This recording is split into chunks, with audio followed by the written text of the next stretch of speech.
So, can I count on you to keep me in line?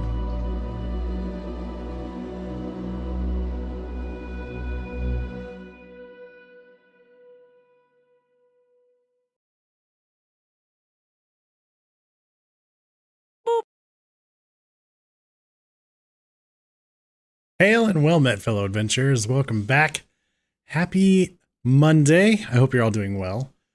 Tonight, we're going to be playing more Disco Elysium. We have made it to Wednesday, and we've got a lot of things to accomplish yet, so we will be working on multiple things. Hello, Gantriok. Hello, Yohei. Hello, Ada. Good to see you, folks.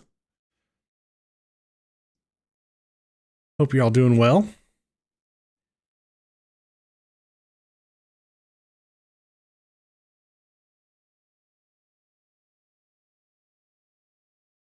Hope Monday isn't slowly killing everyone.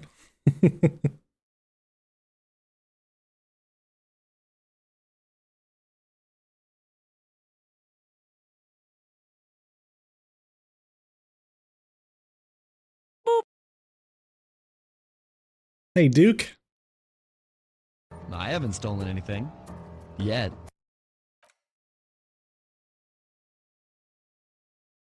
The self-boop.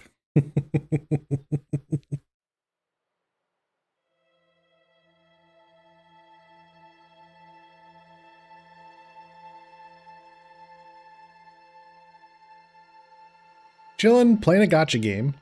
Might finally continue Assassin's Creed Shadows later. Hey, alright.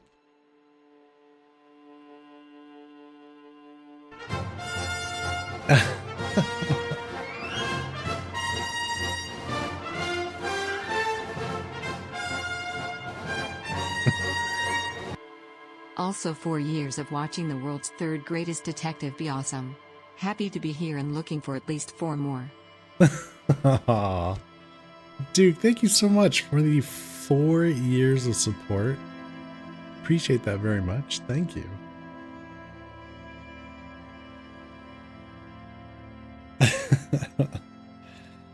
Oh, no. 4 years. How long have I been doing this?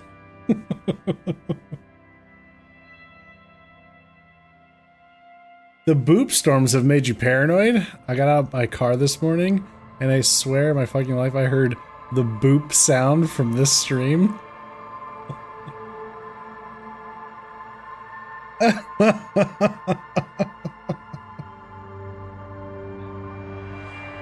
Too long and yet not long enough. Oh no.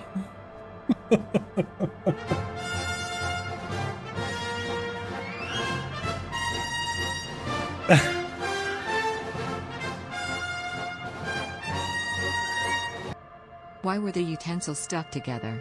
They were spooning. Commander Shadow, hello. Thank you so much for the 28 months of support. Appreciate that. Hope you're doing well, Commander Shadow. I've been doing it at least 80 months. Wow. I'm close to 7 years, huh? Good grief.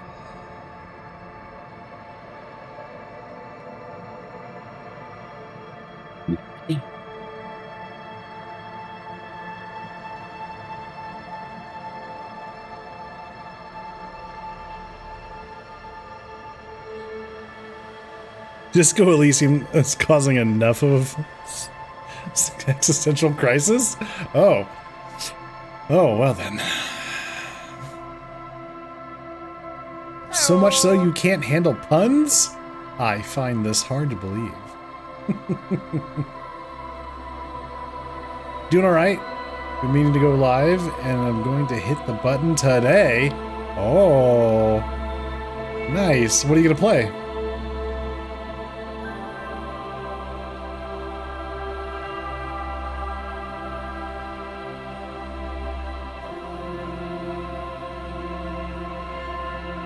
Hades 2! Oh boy. Yeah, I'm looking forward to when that comes out.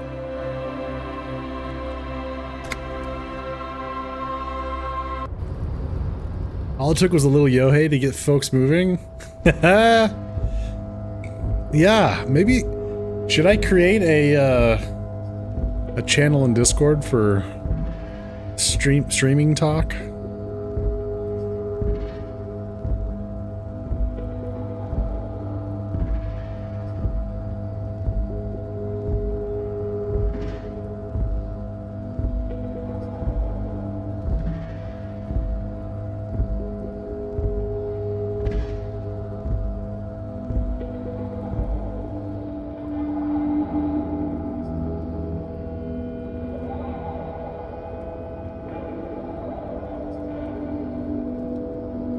Oh, does Commander Shadow mean Hades 1? Oh. Well, I know Hades 2, you can... It's in early access, right?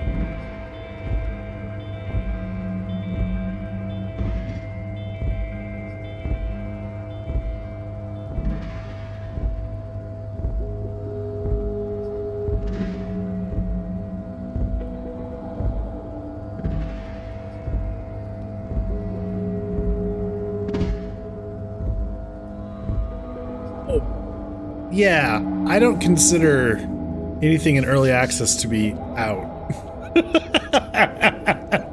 Sorry, I see what you're saying now. Early access is not released, in my opinion. That's paid beta testing, meaning you pay the company to beta test their stuff. Yeah, I don't consider that to be out.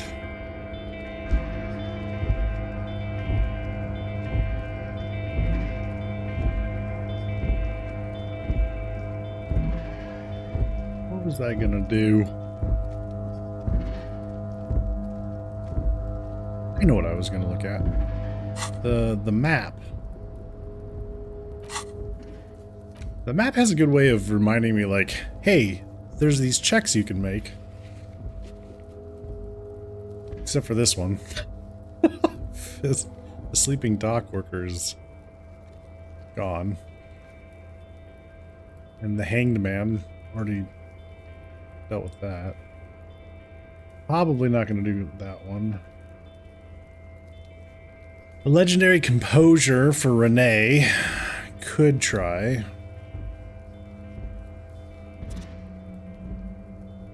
Map wall, right.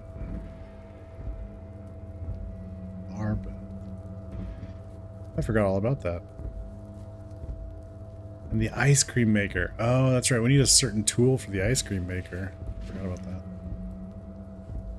Yeah, we still don't know what the password is. The electronic doorbell requires a volition check. Shivers. Okay. Cafeteria window. Perception. Shivers. Physical instrument and composure.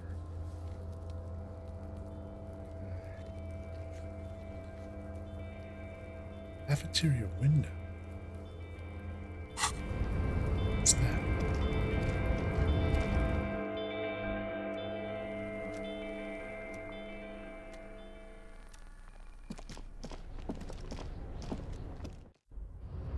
Still better than any Call of Duty Battlefield early access crap, where you pay $40 more for 2 days instant access. Oh yeah, yeah, that bullshit.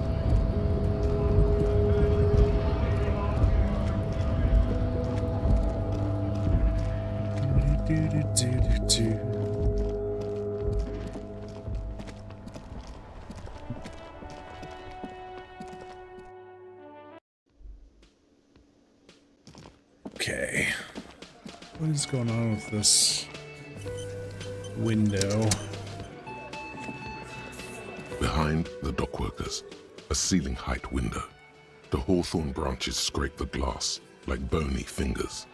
You see 2, maybe 3 bushes grown into a single thicket over a period of circa 50 years. It takes time for a hedge like that to form. Oh. Didn't I do this before? Oh, this was a thing. Oh, that's right. There was like it was like a big old negative on it. It was like, not yet or something like that. So, okay. You've been here for ages? Oh my God. Okay. There's a yellow ribbon tied to one of the branches. Light yellow, faded with time. A tiny splash of color in the blackness of the thicket. Hanging from it, a bronze key.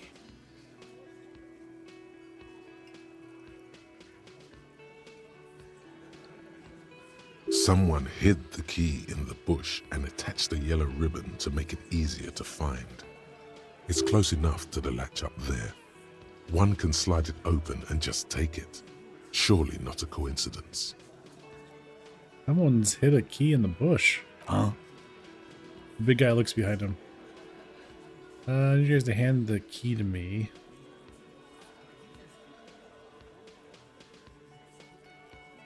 Can you let me slide by so I can grab the thing? Titus, can you hand the key to me, please?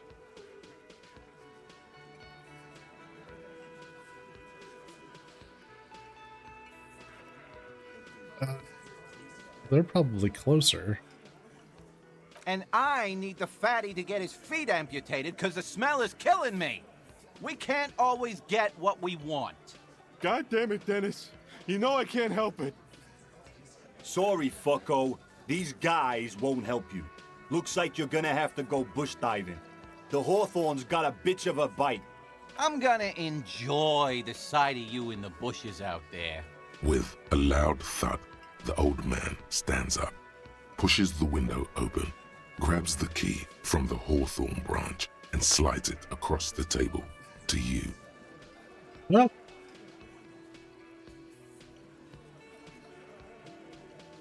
Okay. Take the The key is brass. Workshop spare is etched into its bow. The old man closes the window and sits back down in silence. Come on, man. We were just having some fun. Where's the harm in? I'm tired of listening to your shit. Oh shit. Theo's done. Thank you. Look at the key in your hand. I wonder what doors does it open. Hey, thank you. Don't thank me. I don't give two shits about your key. You want to know why this key was hanging right outside the Union box window? Maybe this is somehow connected to Ruby getting to the roof? What? Really? Let's see where this goes. Yeah, we were trying to be nice, right? Alright, yo, hey. I was going to joke about that, thinking about that line of being here versus your questions of how long you've been streaming. Final Fantasy 15, one of the best Zen lines in the game. The four of us around a campfire. How long has it been? An eternity.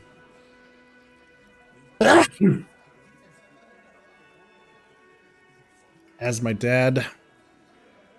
Excuse me. As my dad said, the only line better would have been, "We've always been here." Always. This seems like a weird statement to throw out there, but maybe. Your secret root theory? You're grasping for straws, cop man. Yeah. Why'd yeah, she bro. put it back if it's hers? A little wisdom from old Titus. Not everything is connected to one thing. Keys just lie around. It's a messy world. It's said without aggression, as genuine advice. Does anyone know why this key was hanging around outside the Union box window? Didn't even know it was there. Boys. No idea. Never even seen it. Someone must have hidden it there before this room became our place. Wonder what to open. Could open the door in the kitchen. The blue door. It says workshop spare. Maybe there's a workshop there? It's worth a try. Oh shit. Okay. Was not expecting that.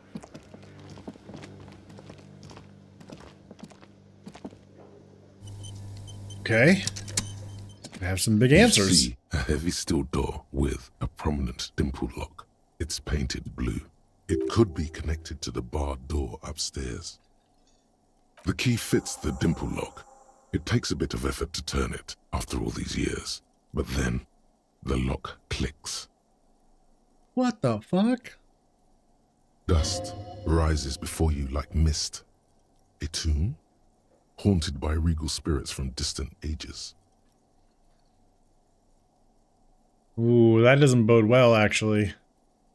The key was hard to turn. There's a lot of dust. That means it doesn't get used. Hardly ever. No. Smells like engine grease and cut wood. A workshop. The door, anyways.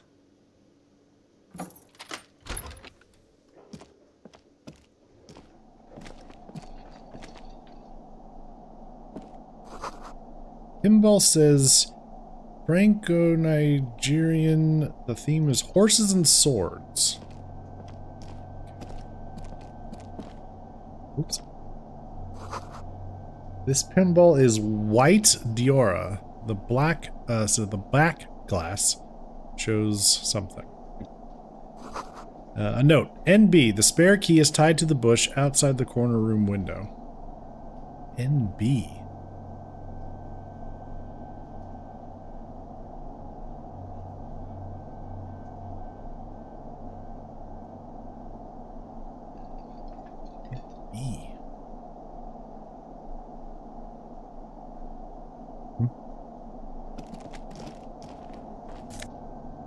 Oh shit.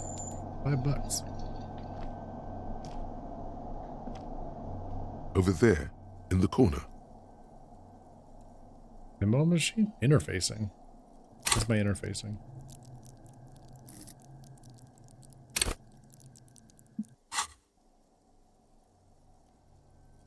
Not just any pinball machine. This is the pinnacle of pinball. Cornelius Gordy and the Mountain Goats. It's lit. You can't wait to get your hands on it. Lit, a phrase almost synonymous with the Insulindian pinball scene. Any pinball scene, really. Kim, are you seeing what I'm The seeing? pinball machine. Gordy's Goats. A classic. Played A it? little. Feels like a lot. Too much to play it again. Take a closer look. Ah, great. Cornelius Gordy and the Mountain Goats reads the golden lettering on top of the back box. There's a small column of text underneath. The machine is coin operated. Get the game on, Fingerboy. Those flippers are ready. A whole dollar? Oh man. Read the text. Above the painting of a mustached man climbing a hill, a column reads, inspired by the legend of Cornelius Gordy, taken on the world's tallest peak, Corpus Muindi. The Mesk legend holds that when the nation is in danger, heroic Gordy shall return and save his people. Back the playing The field. theme of the game is to explore Gordy's climb through the perspective of goats and to ascend to the top of the mountain in a time of trouble. The peak of the mountain is at the top of the playfield. All the balls have small goat icons on them and represent the goats as they race up and down the mountain. Areas around the playfield represent Gordy's climb, places he was said to have camped, which the goats can discover. Get them to the summit. All the goats. Indeed, think of them as balls. Okay. Yoheiko Maichird. X100.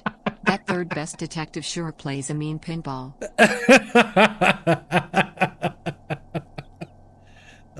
Yo, hey, thank you so much for the bits. Alright, let's do it. Let's play some pinball. It takes a while to get into a rhythm, But pretty soon, you're able to keep 3 goat-faced balls in play with relative ease. Go, go, finger boy. I feel sorry for the gods. If they only knew the kind of guy old Cornelius really was.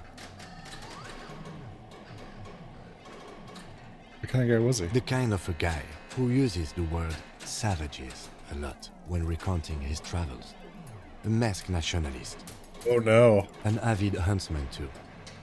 He was often photographed in his dining hall, surrounded by wall-mounted hunting trophies from every continent. He also hit his wife and kids. Other people's kids too. Sometimes pets. Hateful little man. God damn. But you seem to be having fun. Oh, thanks, Kim. I'm pretty good at this. Your game is definitely improving.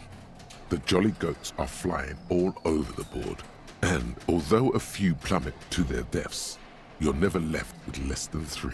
Suddenly, a special passage leading to the summit slides open at the top of the board. This is where the balls need to go. Concentrate and aim for the narrow passage. Maneuvering a goat ball into a position for a perfect hit isn't easy. More fall to their deaths. But finally, the opportunity presents itself. One of them gets through. Tiny hammer shatters something inside the machine. Something glass.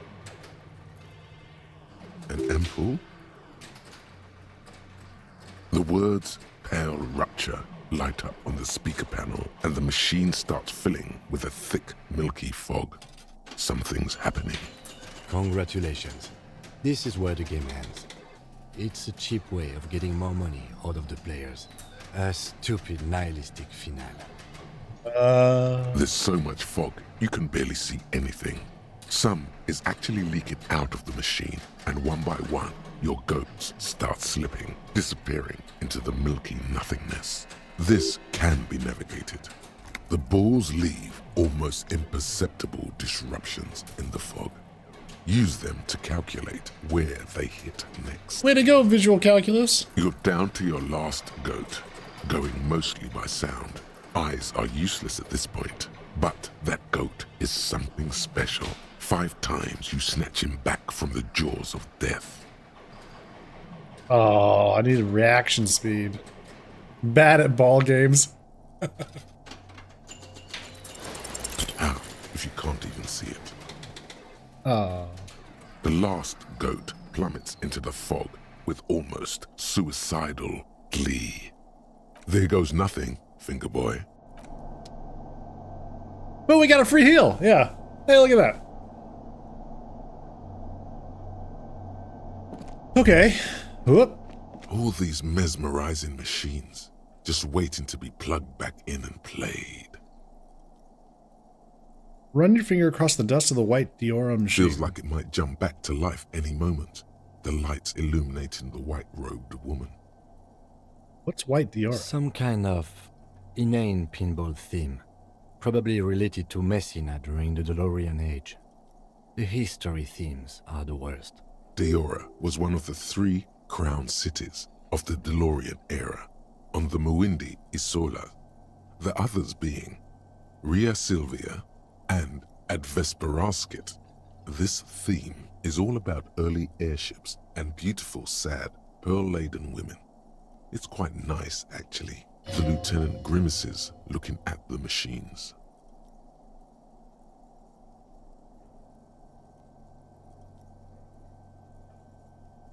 All right, let's move on then.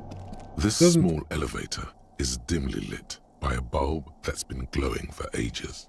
The latticed cage is open, inviting you to step inside. Smells of nougat and sweat. Your head brushes up against the ceiling. There is a control panel to your right, and just enough room for 2 people to fit in. An elevator? The maintenance card under the control panel reads, Last maintenance, 10th July, 88.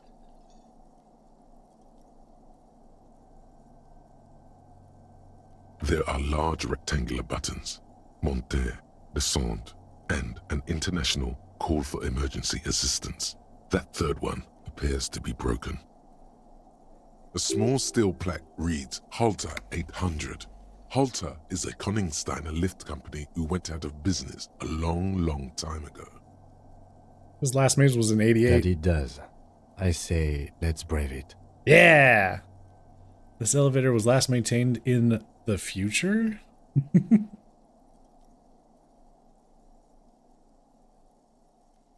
At the end of the last century. Look on the bright side. If it fails, we will only sustain minor injuries. I'm talking 3, maybe 4 months in the hospital. Maximum 5. It appears his whole enthusiasm is sarcastic. I wonder what this elevator was used for. Seems like a small freight elevator for transporting machinery. For that, it's pretty quaint. Let's go up! Oh.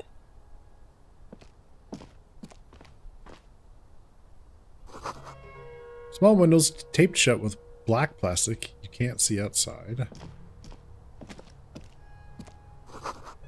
Boxes. Oh, it does go up! There's what's her butt's room. Oh, shit. Schematics for pinball machine, futurism themed. Pinball maker's coat, empathy and hand-eye coordination. Hell yeah. We just find a trench coat? Guys.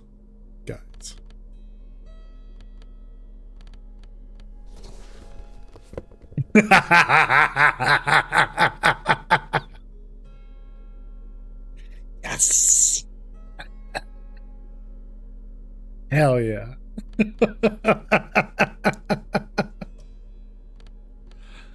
Oh my gosh.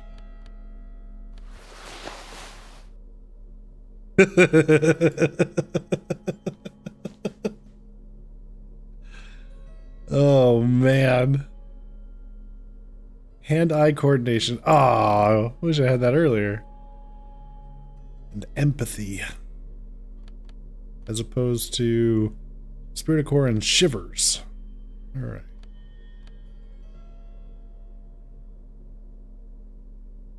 You've been waiting all game, huh? Oh man.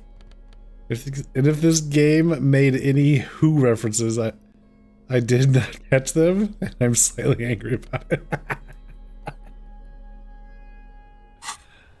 Oh, that's awesome. Pinball machines been taken apart and gutted. So this is where they brought 40 pinball machines to fix them up. A long time ago. Everything is covered with dust now. The lieutenant looks around the dusty, crowded room, inspecting the tools on the shelf. I think they gave up on fixing the pinball machines at some point. At some point, 20 years ago, 15 maybe, before pinball went out of vogue. Looks like it. I'm guessing Martinez North 22 used to be a pinball arcade before it became a hostel. There are machines left over. A creak. Some dust falls off a shelf. Downstairs in the hall, next to the main door. One of them even works. I've seen one of the Harties bang away at it. But then it went bankrupt. Your skin crawls from making the connection. If that's true, then our cafeteria manager is not going to like it. We should tell him what we found up here, omitting that suspicion. He does not appear to be the kind of man who likes his establishment to be part of a neighborhood ghost story about bankruptcy. Stupid superstition. But still, it would be interesting to see what the cafeteria manager thinks of this. It's not a ghost story. It's a curse, and Gart ought to be made knowledgeable so he can perform counterspells. Shut up, Inland Empire. You're so weird.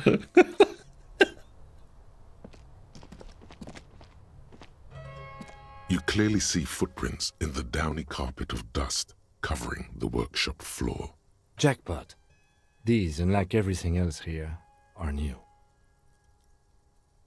Someone's been here within the last week. 3 weeks maximum, from the dust coverage. It could easily have been 1 week too. You know, officer. This is good. He likes it. There's a little smile there, in the dark of the workshop. This isn't bad at all. It was a good idea to see where that door leads. Commendable work bringing us to this place. Oh, thanks, Kim. What does this mean? It means someone snuck through what seems like a secret route, leading to the roof, from where you can shoot our victim.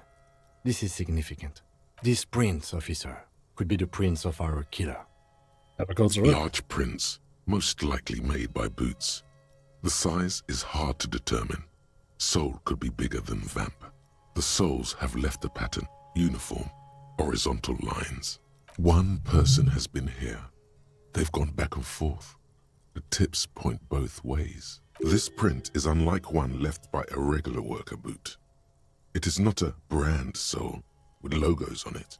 It seems custom-made or old-fashioned. Shoe size is 41 to 42, maybe 43. It could be a large-footed woman or a small to average-footed man. This is, unfortunately, the worst, most vague shoe size there is.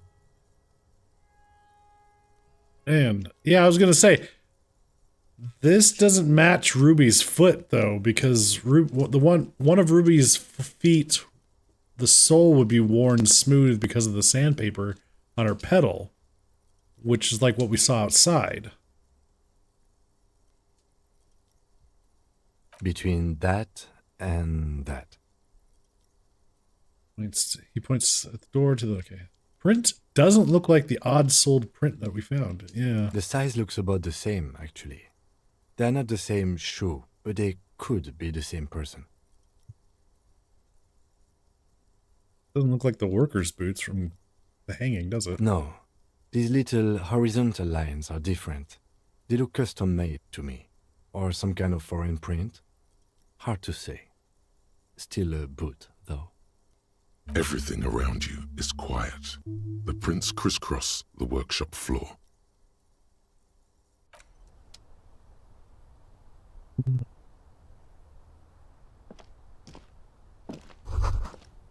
There's a tiny hole in the wall. You see a bedroom on the other side. I can almost see the shape of a man and a woman writhing inside, bathed in drug sweat and dirty linens. Bottles lie around everywhere. I think I can see into Classe's bedroom. You can barely see through. Better not to jump to sensationalist conclusions here. All right. The footprints on the floor, however, definitely suspicious. What are those people doing in there? You lean closer to the peephole instinctively. I bet they're doing something quite unnatural. They're sensation. We know what they were doing. This is the inside of the barred door you've seen before. What's on the other side? Unless we've veered off into a folded M dimension, I'm expecting to step out on the roof. We could ask Class here about this route. See how she reacts? Folded M dimension, a reference to the popular science fiction series In System. Look who's in a good mood suddenly and reads science fiction. Sensationally. Never had it described that way for me. So it's barred from the inside. Okay. Well, hello. Okay. Well, we got a level up. We are working on our date of birth. Okay.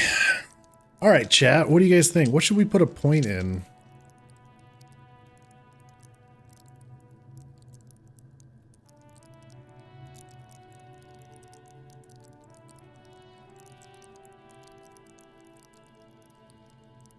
Oh, what checks? Yeah. Well.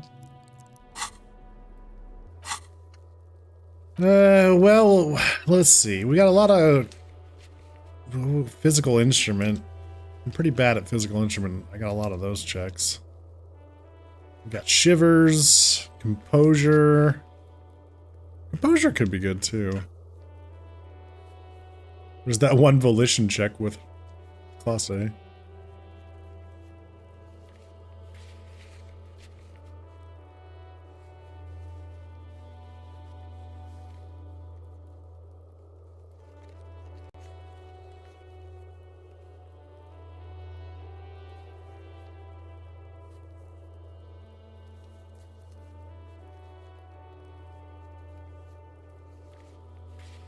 I don't know, maybe composure or physical instrument.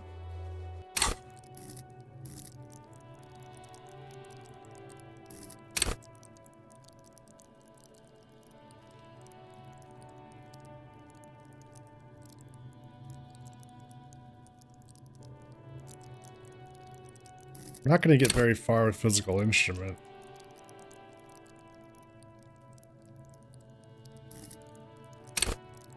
Could potentially get some more points into composure over time.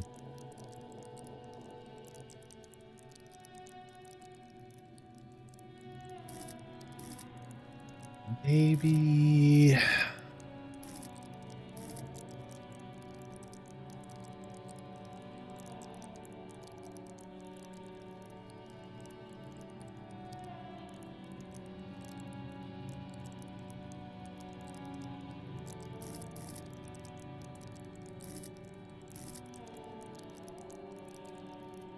Yeah, I guess composure.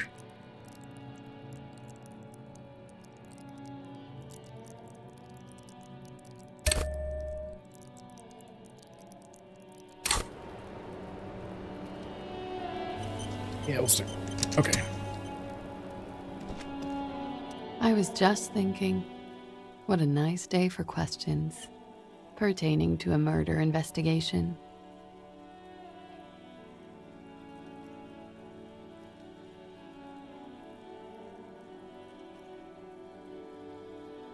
Yeah? Did you know it leads to a downstairs elevator? Oh.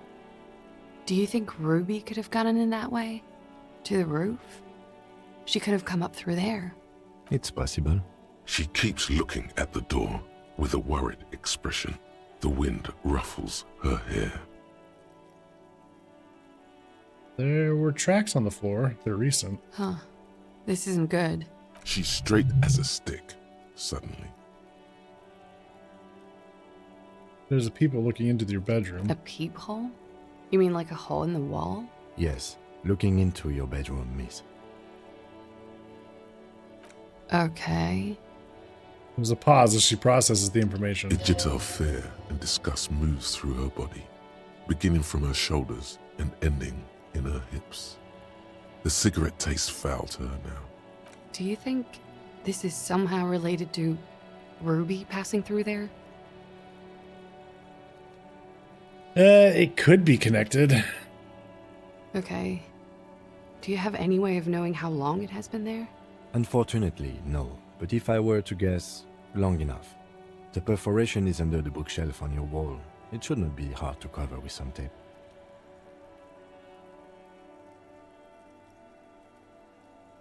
It was recent. Who do you think made it, Ruby? It's very hard to believe that she'd do something like that, but... No, I don't know. I just don't know about this, officer. She could have. Maybe she did.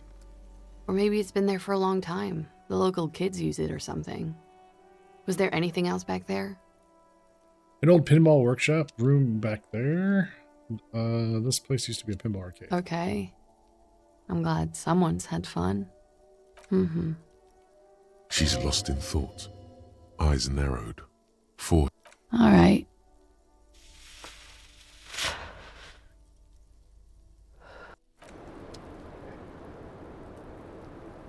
Well.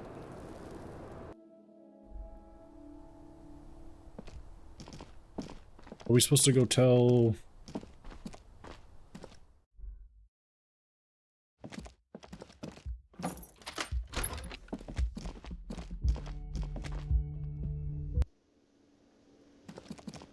them about it?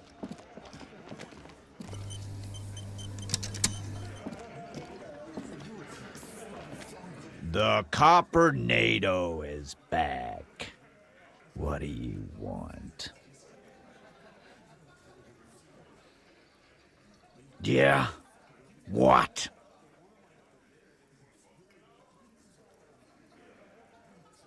I guess that's it. Okay. Okie dokie. Okay. Oh, we gotta talk to Gart. Without telling him about... Can I help you? Another thing. Great. I love those. What if I told you I got into the back room behind the blue steel? Oh, okay. Well, I did hear you make noise back there, so good for you. He's really holding himself back here. It takes a lot of willpower not to ask. Obviously, he's been wanting to know what's behind the door. Okay, what is back there? Pinball machines, a pinball workshop. Ha! I knew it. I've always wondered where those machines by the door came from. And they told me there was some kind of pinball thing here too. I knew it. Were there any back there? In working order, I mean. Why do you want to play? Because I might be up for a game. No, I was just wondering if you found pinball machines there. He was wondering about something business related, about how much money he could make of one.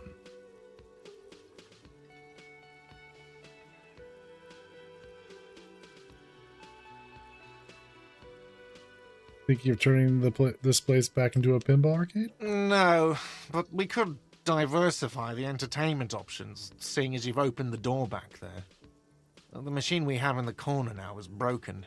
It wouldn't hurt to get a little life in here. Other than the hellish karaoke machine. That one's always causing trouble.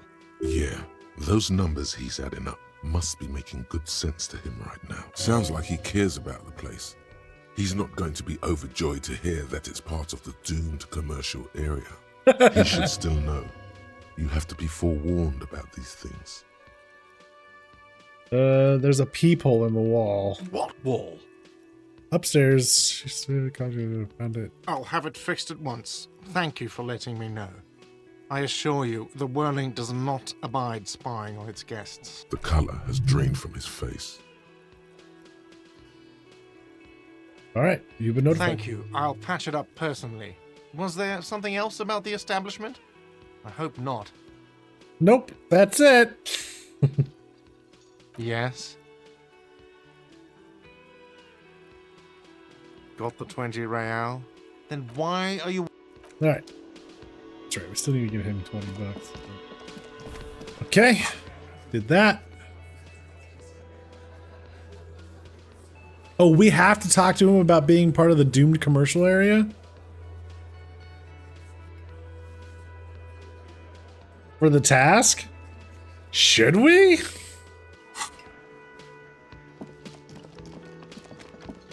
Hold on. Can I help you? Another thing. Great.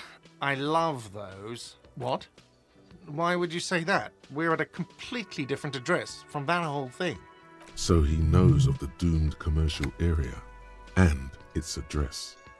Wait, you know of the curse? Everyone knows of it. I've been working here for a long time, and that intercom has never been used by the Whirling.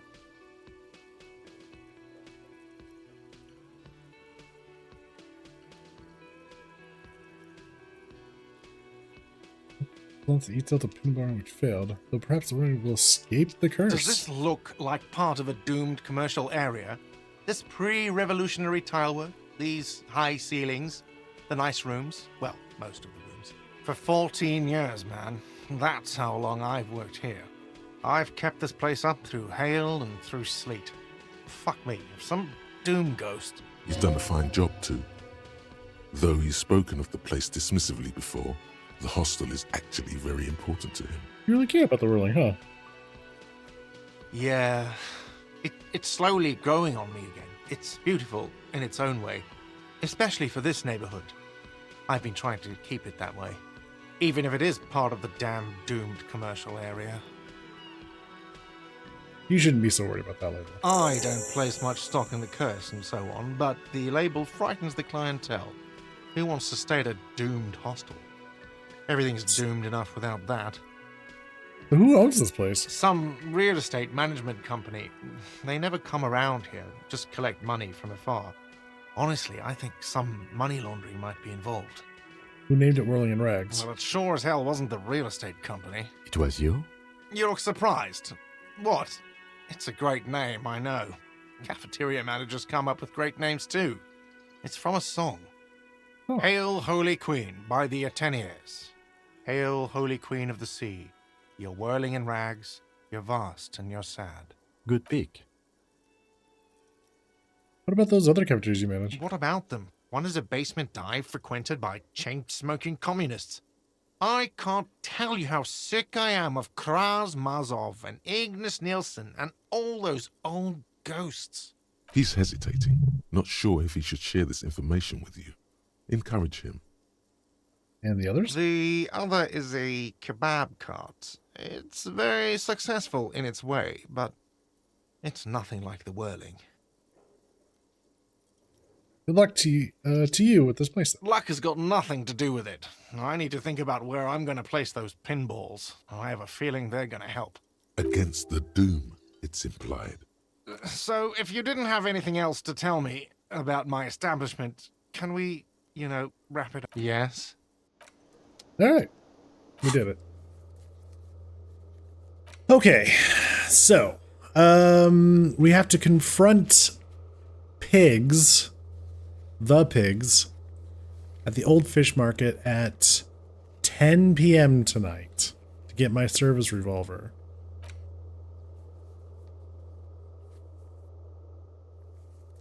Somehow add to the wall and I don't know. Ask about Ruby in the village. We don't want to do that yet because I think, Duke, you warned me that progresses the game and locks you out of everything else. So we'll do that last. We can go check these places out. Find the buoy. I don't know that I want to do that. Find the working class husband. Find the cryptozoologist. We could go radio in about the armor number. Find out where the rest of the armor is. Track our badge down. Figure out who put the clothes in the trash. And of course, sing some karaoke.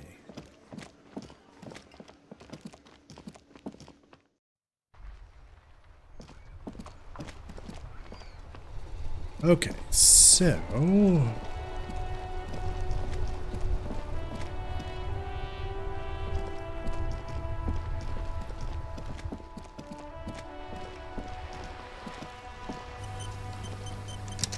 Officer! God damn it. Pull yourself together, René. What do you want?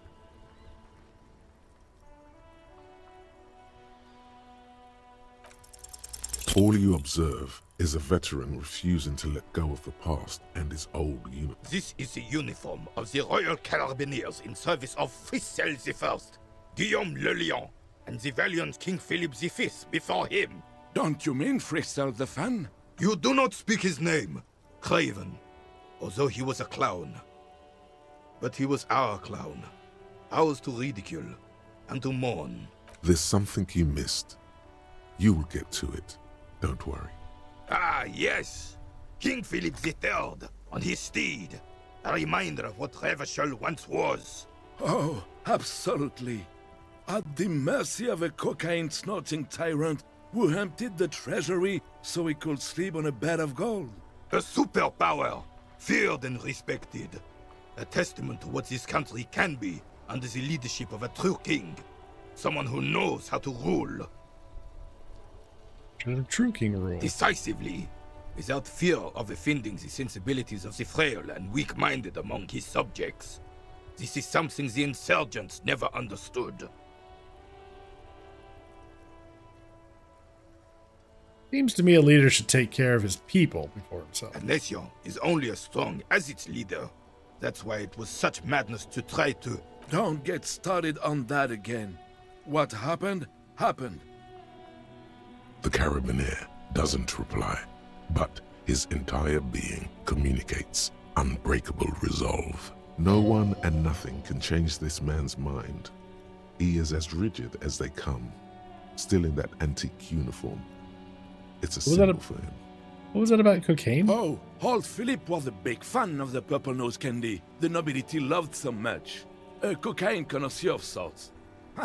His egocentricity is borderline legendary. You can't even take the responsibility for yourself.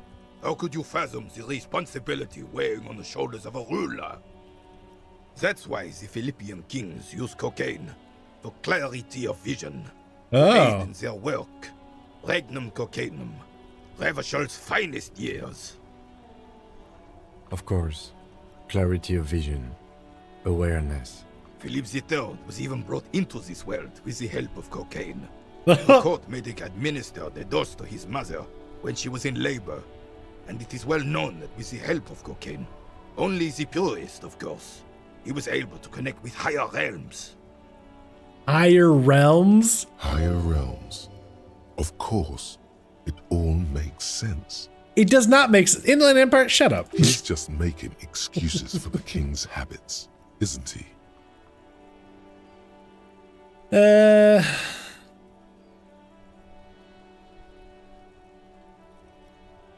Seems like irresponsible behavior for a monarch. Drug users shouldn't even operate heavy machinery, much less rule countries. From what I've seen of the officers of the Elysium, but I don't want to get into a debate about drug policies. Right.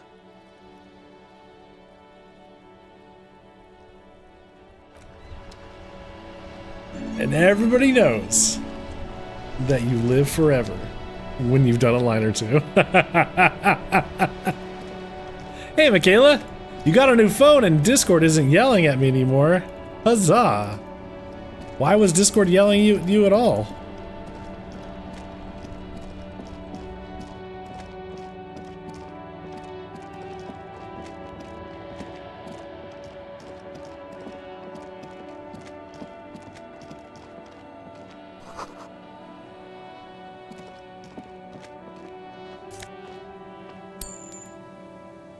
Who just sent me notifications when people went live?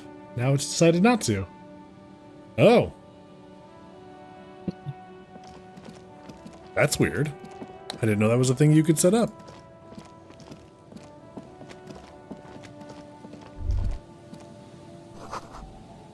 Traffic beyond the gate, more abandoned motor lorries.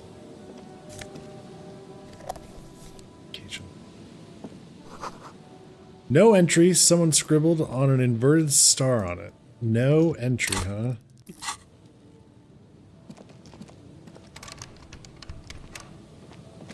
No entry.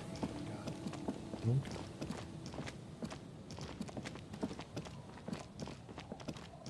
Got down here. Ahead. Decades-old concrete defenses. Children play on them now. Breaker box to the power radio pylon above. Maybe there's something inside. Like money.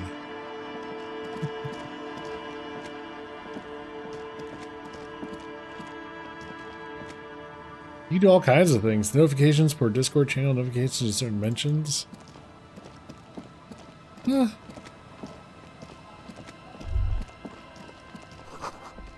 Creaking head, a broken axle grinding. Oh, what the hell?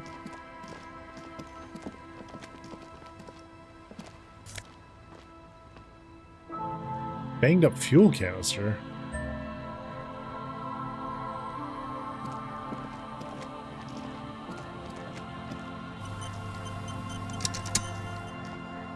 A banged up motor carriage lies half submerged in the icy water, slowly sinking into the Insulindian Ocean. Only the cabin top, rear wheels, and the engine remain visible. It must be cold and lonely down there, in the icy water. The seawater has already started to corrode the metalworks. Remember the tire tracks in Martinez? This is where they were leading. Yeah.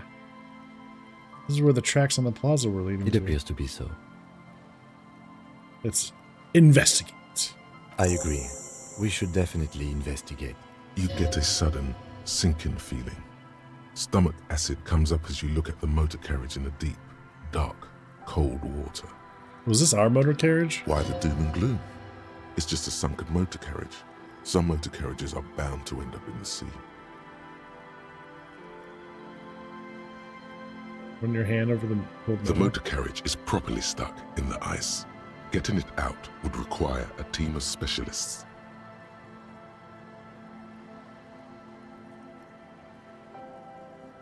No.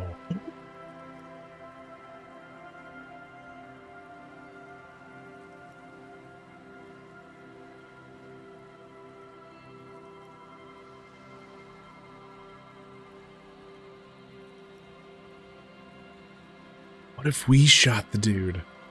What if it was us? Does that fit? Does that fit?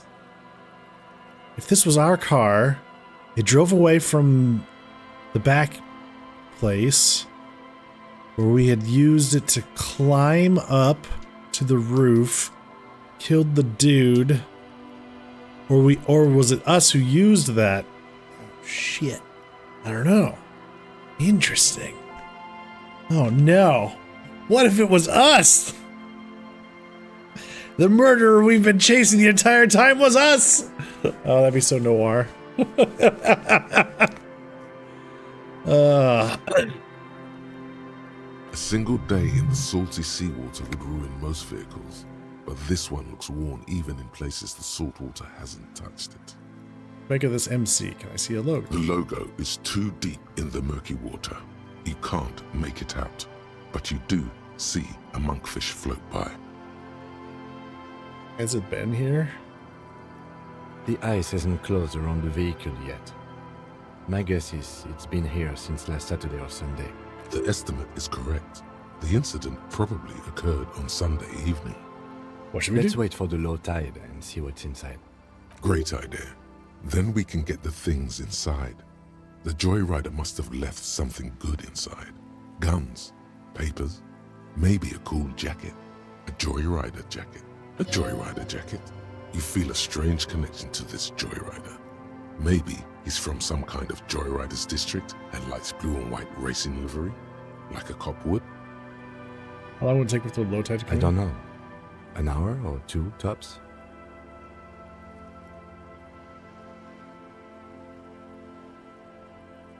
Yes. I guess we could wait 2 hours.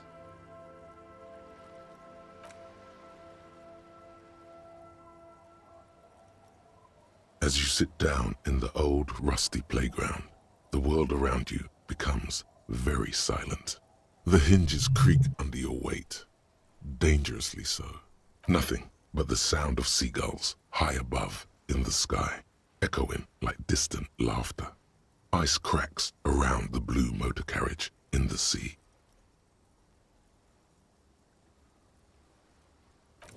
Art cup. Spit flies from your mouth to your moustache, your chest, the ground before you. No sound, though. The lieutenant must think it's rather funny. He smiles and quickly turns away. Very funny. So I can't whistle. Just keep at it. It will come to you. He's gloating at you. Oh, it's so easy for Mr. Teacher. With his lips puckered, the lieutenant lets out a beautiful melodic trill that puts even the insulindic thrush to shame. You hear the sound echo on the large body of water. Clouds race across the spring sky, and suddenly you just feel better about everything. Okay, that's way better than what you did. The clouds pass in the sky, and the shadow of the swing moves like the hour hand on a timepiece. 30 minutes have passed. Looks like this might take a while. Time to present a good topic for discussion.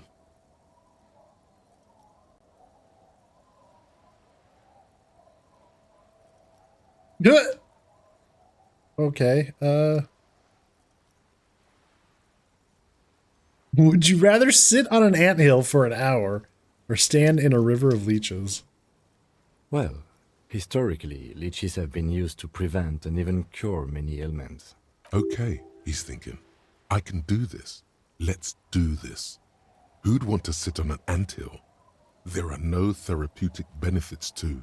Well, napalm ants, for example, are used in some rites of passage rituals. Clouds on the horizon grow darker, and the shadow of the swing set keeps climbing. You hear the distant rumble of the city. 30 minutes pass.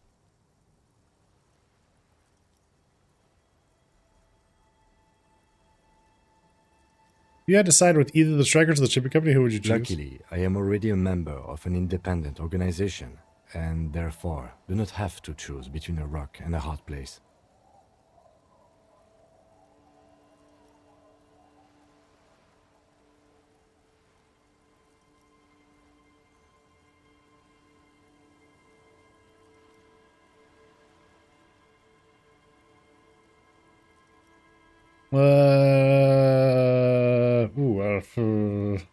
Someone puts a gun to your Your head. voice echoes on the water, strange and out of place in the environment. 30 more minutes pass.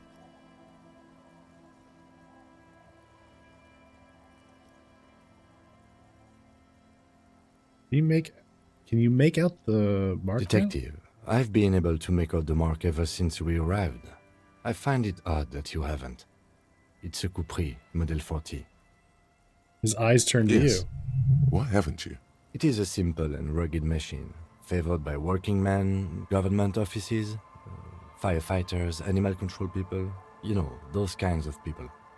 Oh my god, it's our car. Yes, 41. What do you think it stands for?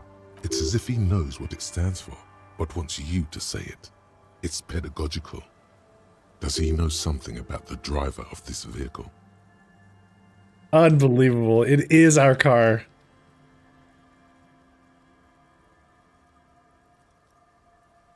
Oh god, no.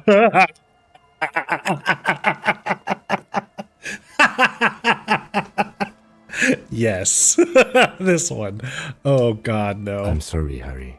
I'm so sorry. 41. Precinct 41. A massive pit opens up in your stomach, and the most terrible feeling comes over you. So, the reason I'm wondering why it could be us is maybe that's why we went on such a bender? Well, but that would mean we would have had to been here before, though. Yeah, maybe not. I guess the story was that we arrived after the murder had happened. Okay. Yeah, that's way off. Doesn't fit the timeline. No. Just nope. Say no to this, Harry. Say no to this? Oh god, it's mine. I drove my car into the sea. No, Yes, no. your car is in the sea. Face it, so we can start dealing with this. Oh my god, it's mine. I I'm drove my afraid car into so, the sea. yes. It looks like you started in front of the whirling, jumped over the canal, and then drove your vehicle in the sea right here.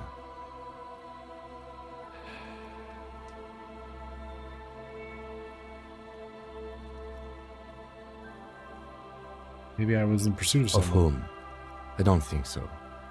If anything, you were probably drunk. How do we get it out? Detective, we don't. A rescue operation really isn't viable at this point. They're not going to take me back after this, are they? People are more valuable than machines. Training a police officer is even more costly. The badge, the gun, and now The this? lieutenant adjusts his glasses and doesn't say anything. There is also a fourth thing you've lost. Fourth thing? More precious than the gun, the badge, and the motor carriage combined. Lost forever into the deepest of seas. My dignity?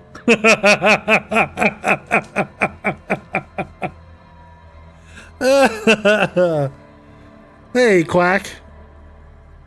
It's not your car. It says it belongs to Fenry. Oh, Fenry. Oh. Whew. Had me worried.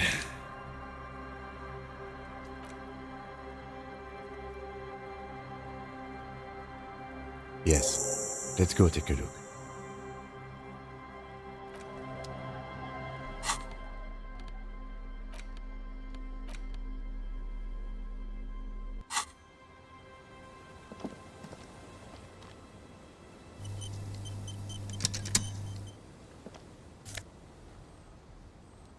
Hey, it's my badge.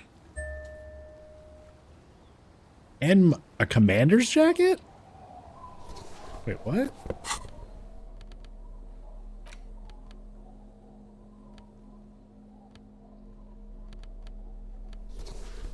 Ooh. Look at that.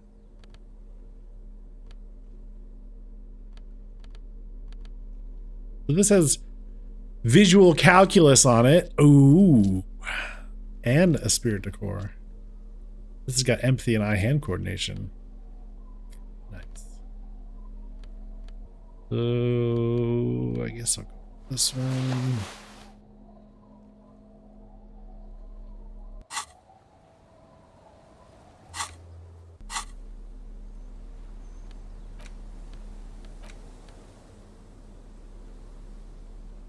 Is it our badge? It is Dubois. A police badge on which you see the photo of a man. You. Some seaweed is stuck to the back. I found my badge. At least something good came out of all this. Encased between two durable plastic sheets is a bluish card with lines of information and a watermark in the shape of the street grid of Revachol West. You see a photo, a name, a rank, a document number, the date of issue, and, in the lower right corner, your precinct. The man keeps winking at you with his green-grey eyes. The photo is old, no doubt about that, but the badge is new. You used an old photo for a new badge. Good choice. A newer photo would look different. How old? 8, maybe 10 years. The guy in the picture is rather good-looking. He's got a nice haircut and is distinctly lacking in massive sideburns. He's winking. Why? What do you think? His face is already contorted by the expression, although it looks less grotesque on him than it did on you. The expression. It looks like you had quite the charming face way back then.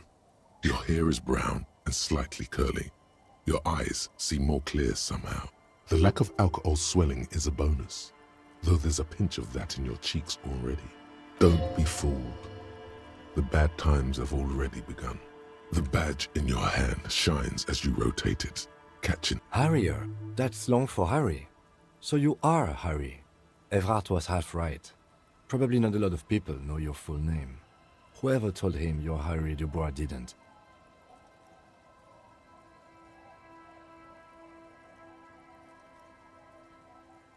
Accept it? Harrier Dubois it is then. Pleased to make your acquaintance, Harrier Dubois. He's not going to call you Harrier. He'll keep calling you officer when he's angry with you, and detective when he's not. The badge in your hands shines as you rotate it, catching light. You see lines of information. Lieutenant W. Freighter. What is Lieutenant Double Euphrates? The lieutenant is a rank above sergeant and below captain. Mm-hmm. It's the highest rank in the RCM that still does field work. I am a lieutenant. And W. The Freighter? title of Euphrator is added to your rank when you decline a promotion to a higher rank. In your case, captain. You have declined twice, thus you're double Euphrator. There are many reasons one would do this. The rank above you in your precinct's decomptage might be taken, or sometimes promoted officers do not want to replace their superiors out of respect. And sometimes they just prefer the type of police work available to their current rank, in your case, lieutenant. Heavy-duty case-solving machine. Hell yeah. What's a decomptage? Decomptage is the hierarchical system employed by the Revachol Citizens Militia. It means counting down to twos. The countdown is modeled after the dual leadership system employed by the left during the revolution, which in turn was developed by last-century experimental psychologists in the University of Königstein.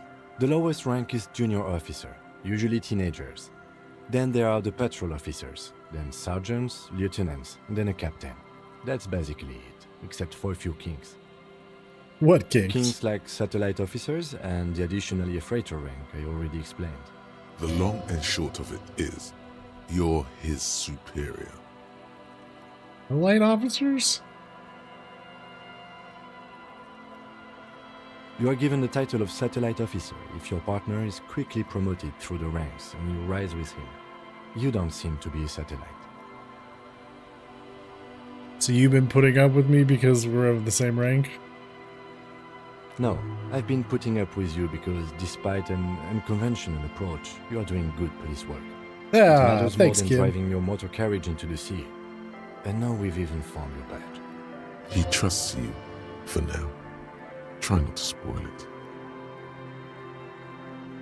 Turn back to the dock. Such a small yet precious thing. That's just the serial number. Revachol, Jamrock, Precinct 41, with some numbers thrown in there for good measure. The numbers are not there for good measure. They have an administrative purpose, one that's unfortunately been erased from your memory. 4 months ago. I'm guessing that's when you were promoted to the rank of Lieutenant W. Freighter. A new badge usually comes with a new rank. You seem to have been doing well then. You're pretty sure you weren't doing well, but better? Probably yes. A lot can happen in 4 months, especially in winter. The winters are never easy on you, of that you are sure. Yes, it's the designation of your precinct. 41, like mine says 57. The 57th is mostly industrial harbor, a lot of asphalt. The 41st is... He stops. What? It's a tough station to work in. You have all of Jamrock to cover. That district should have 3 precincts, but money is what it is. It's no wonder you are like you are, he thinks. But then again, it's a legendary district, and a hell of a station too. It must be an honor and a curse to work with people like Price, McCoy, Berdiaeva. Roberts, Feuerbach, Dimitri. Suddenly, names from your decomptage flash in your forebrain. And you? Is it an honor to work with you? Don't ask him, ask yourself. The badge in your hand shines. Cool. Got our badge. Mark it off the list.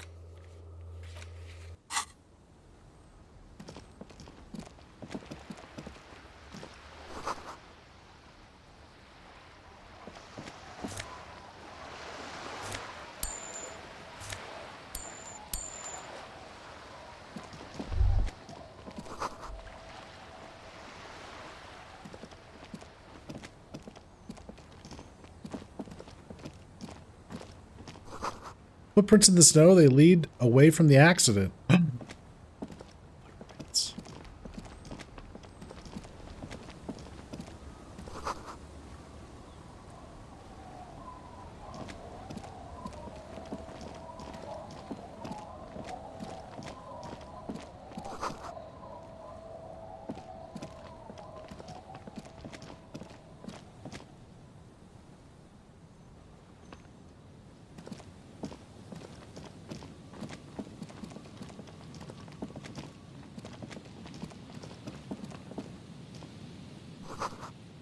It's broken down the fence and barbed wire. Okay. Oh, there you go. Back to these. This way. Come on.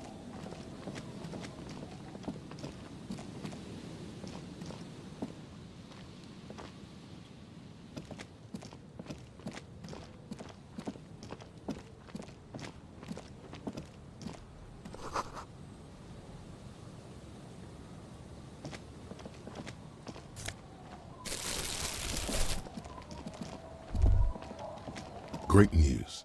The boat is big enough for a grown man like you to fit underneath it in a supine position. Wait, what would I be doing under there? I don't know. Sleeping? What do people do under boats? This is merely a measurement from your visual cortex. Great news. I found somewhere new to sleep. Huh? I say great news. I found somewhere new to sleep. Pointed the boat under this boat here. It'll be free. Pretty much finish the case from under the boat there. It's dry, weatherproof, and free of charge. Sarcastic self-pity is not what we need at this moment, officer. I understand the situation looks grim, but we must continue with our investigation. Think of it as a salvation. You have a home somewhere. All cops do. When this is done, you can return.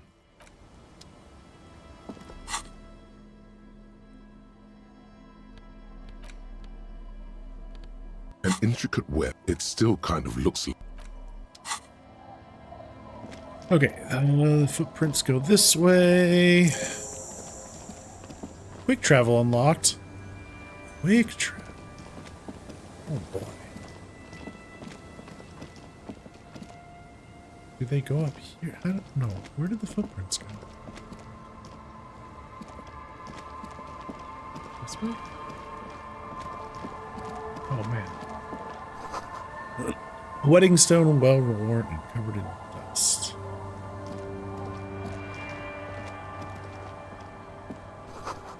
Construction material overpainted. Or planned to build this house left in a hurry. Some cash. Thing. Kids, lady. White curtains.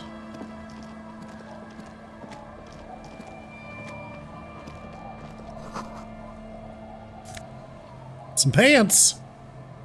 +1 to Kingdom of Conscience.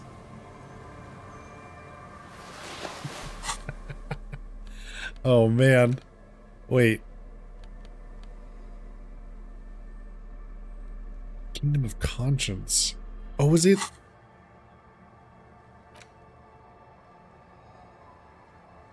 Oh, I got rid. No, it's this one.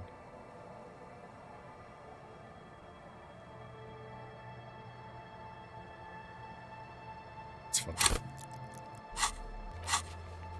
So, okay. So we could put on a trench coat and some actual slacks.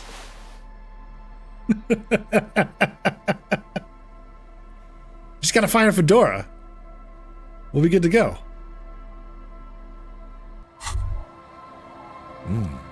These are some wonderfully regular pants. Not too tight, not too loose, moderate in every sense. You'll blend right in at some pleasant dinner party. You have a fedora? Nice. I have one too. I like a regular normal things. I know you do. These inter-Isolari pants are like wearing a perfect compromise in your nether regions. No one will call the moral intern on you like this, that's for sure. You're a little more moralist now, buddy. A little more normal, even if you didn't want to be. Makes sense. This is what wearing boring office trousers does to you.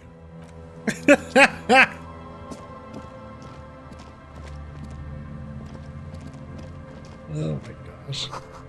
Cinder blocks charred, a makeshift fire pit with magazines for... You could have a little sit. The worn and beaten wooden planks of the bench do not look overly comforting. We can sit on benches after we've solved the murder. Let's go. You can revisit the bench if you ever need to pass the time when Lieutenant Kitsuragi is gone.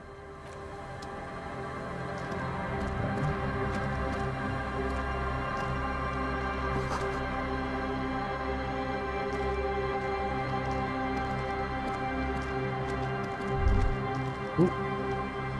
Sound of life in the north. Washboard scrubs built from fabric. Maybe this is somebody's place? Right, it's dark in here.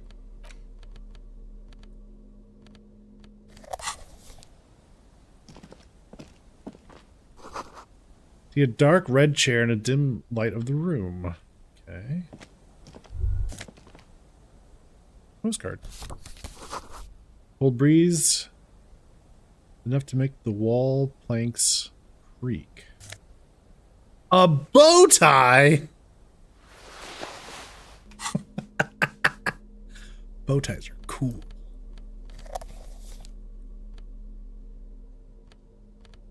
Will help shut up Inland Empire.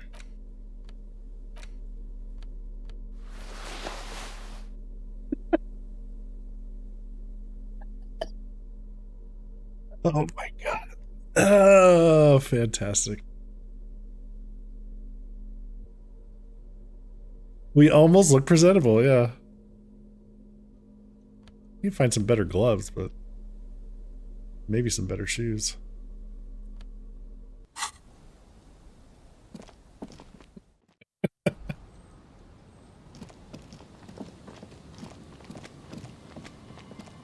Oop. Let's give it a go. The shot couldn't have come from here. Trees blocked the way. Aha! Good. We could mark that off.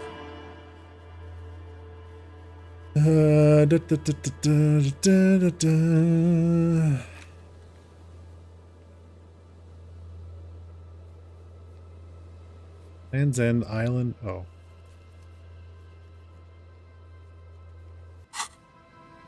That didn't mark it off.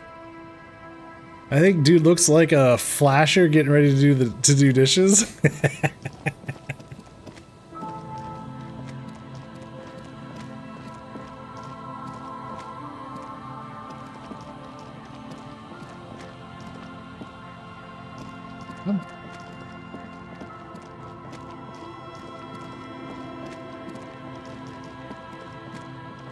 Well, we can't go over here. Oh, we've been over there. All right.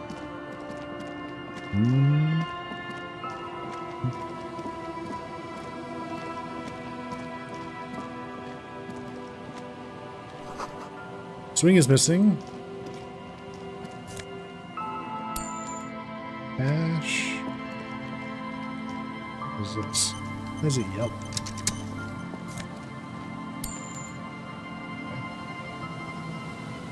Oh. Glory to the ghosts of us.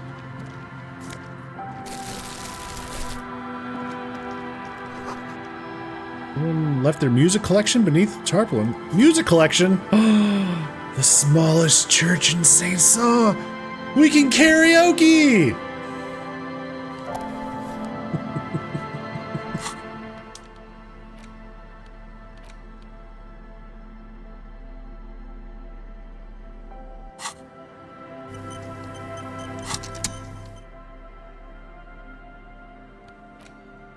The porter reel is just what you needed.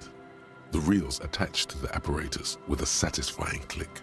The tape is routed behind the magnetic reader.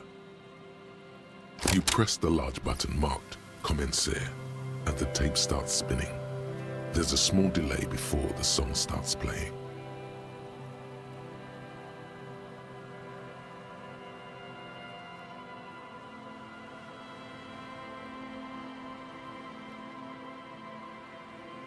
Put a reel at the harmless distance and wait. Then the organ starts playing a simple, melancholic tune echoing in the hallway.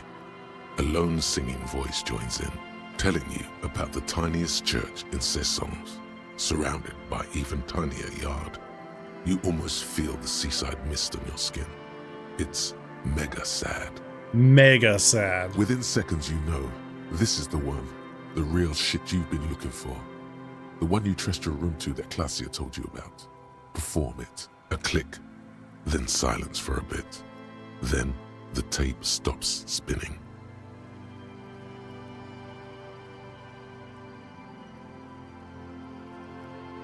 Of course you could sing this. You could take sad to a whole new level with this. And you already know the lyrics since you've listened to it like a million times. Yup. They're all here, all 3 verses. And the B-side of the tape contains the instrumental version. It's like the world itself is telling you to do it. Only one obstacle stands on your way. What? Gart. You have to convince Gart to let you sing karaoke in the whirling. After you've won him over, you can express yourself. Let the pain out. Make everyone understand. The lieutenant watches you pack up the boombox. He doesn't say anything. Okay. How you gotta convince Gart? Rust peels off the bent iron posts of the swing. The wind whistles through the skeleton of the small house behind you. There's desolation everywhere. In this yard? Then looks at the small building. Flock of gray swallows takes off into the He is assessing the situation. How long ago was it abandoned? Someone thought they could have a summer house in a bloc obscur, for cheap. It didn't work out. They abandoned it about a decade ago. Block obscur. A black block.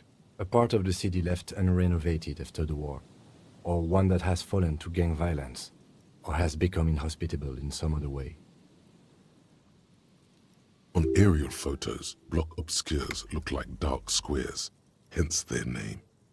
Practically, it's not an official term in any way, but look around. No sewage, broken power lines, crime, drunks. Life is tough in the blocks. It's no place to build a summer house. At least they left some old music behind. Yes, and you picked it up because you're a post-apocalyptic scavenger who collects trash and magnesium blisters. It's not meant as nagging, just an observation. We should move. I don't think our suspect is in this particular yard. No place to hide. And besides, it's too close to Martinez.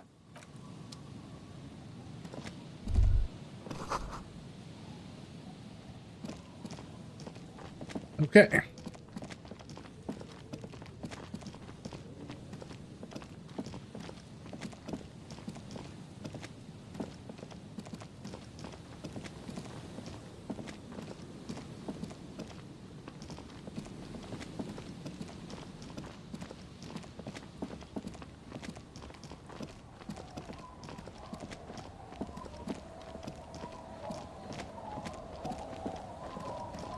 Let's talk to the people.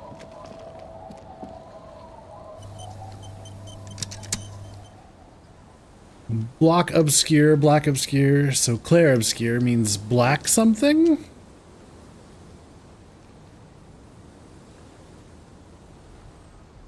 Could be.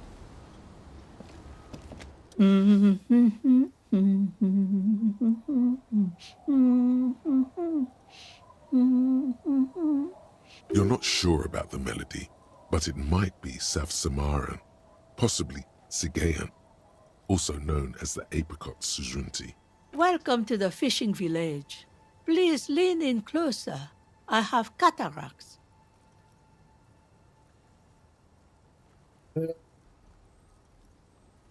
Forward. Oh, welcome, police officer. We don't cause any trouble around here. And we don't want any trouble either. We are not here to cause any trouble, madame.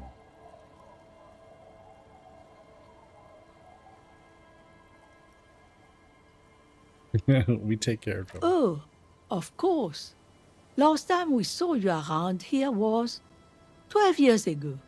You also came to take care of trouble then. Wish you did. But still, in Martinez, you're considered an ill omen. What kind of ill omen were we talking Oh, about? the usual. Dark tidings. Black hound. Oh. That's you, all right. A black hound licking your own heels.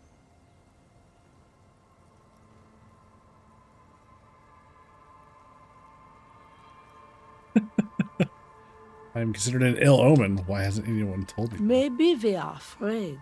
Because you're an ill omen. But you're still welcome here. As long as men with guns aren't chasing you. And maybe even then. Because that's the kind of fishing village we've built. I'm sorry there's not a lot of room to park the motor carriage. And not a lot of houses. Or a lot of people. My kids are long gone. Searching for treasure. So are others. Ah, look at me ramble on. What brings you to us? Just us. It's barely a village anymore. We almost don't exist. What do you mean? This is pretty much a non-place. A gap. A blank spot on the map. Just a cluster of nameless shacks on a nameless street. The place is so pornographically poor, it's not even funny. Pornographically poor?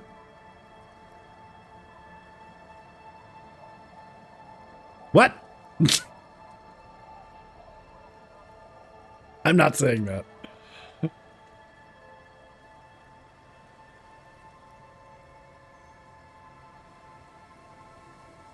Over there, you can find more of the same. Shacks and trees growing wild. That's the Pox. Pox, what's that? An old military hospital and its surroundings. Or it used to be, during the time of the suzerain. After the war, it was turned into a goodwill hospital for shell-shock veterans and folks looking for some quiet in the old sanatorium gardens. Now the area is crisscrossed with nameless streets and makeshift cinderblock houses, shacks as far as the eye can see. What happened to the hospital? The goodwill ran out. The staff left and the place was shut down. It's long gone by now. Who else lives in this village? Well, there's Lillian and her kids. A few new folks live in the house to the east, but they're away right now. And then there's the drunks. Not a pretty sight, but there's little we can do about it. Home is home, even for them. Who? What drunks? Sooner or later, you'll see for yourself. Don't have to look long to find these guys. Is there a way to make a little money around here? Here? For you? No, officer. The only money we have here is some coins the drunks tried hiding from their work. She nods, rinsing another piece of cloth. So we can't ask about Ruby. But I think we want to save that. Where could someone stay around here? Stay? Most people here are trying to leave. That said, if lodgings is what you're looking for, I've got a free room in the shack. Oh. A free room? How much is it? I won't charge you for it. Take it as a gesture of goodwill from the village to the RCM.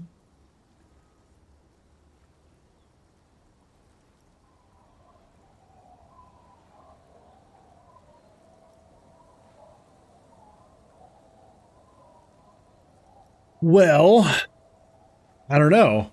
Should we take the free accommodations or stick with trying to pay Gart $20 every night?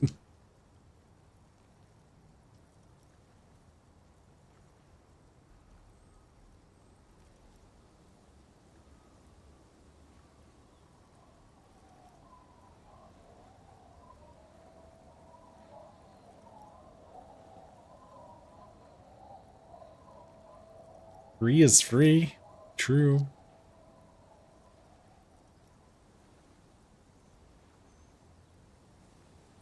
Warm at the whirling? Are we gonna be cold? Uh-oh.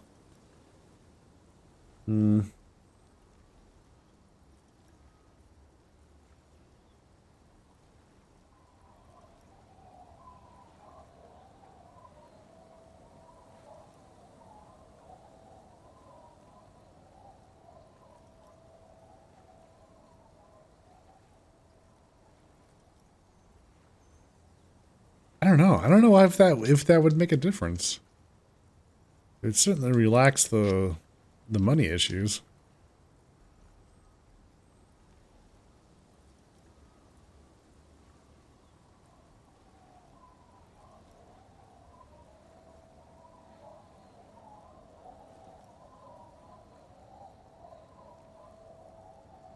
Yeah, all right, sure. Don't make an old woman regret opening her house to the police. Well, if you are not in the hostel in the morning, I'll know where to find you. Here, in a shack. He's a little relieved you're no longer in that room. Should he? This environment encourages one thing, and one thing only. Drinking. What's further down the coast? Not much. There's the abandoned church, the DeLorean Church of Humanity. It's been there since before my time, even. Why is it abandoned? Some things just don't fly, officer. Look around. Who'd go to church here? They built it 300 years ago. Must have been nicer then. So, they don't hold services there anymore? The Ecclesiastes? No, we've tried, but things just keep happening.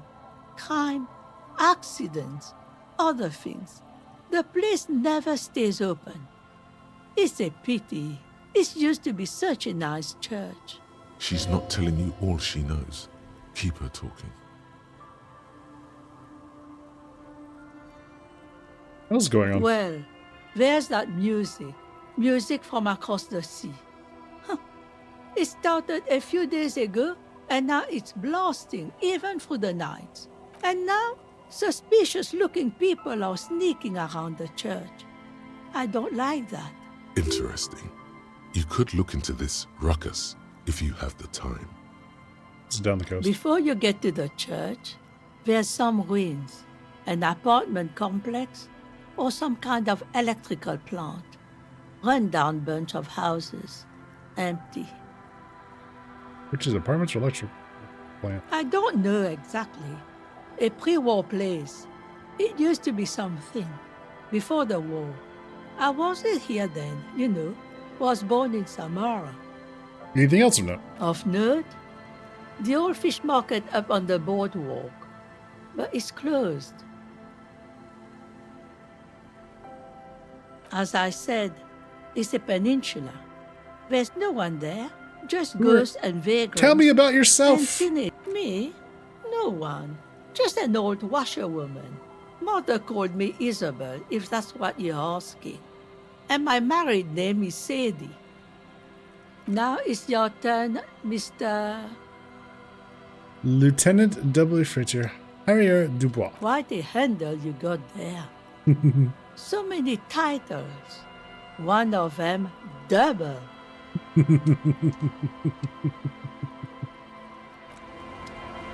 Yeah, all right. We've got. Let's have a look here.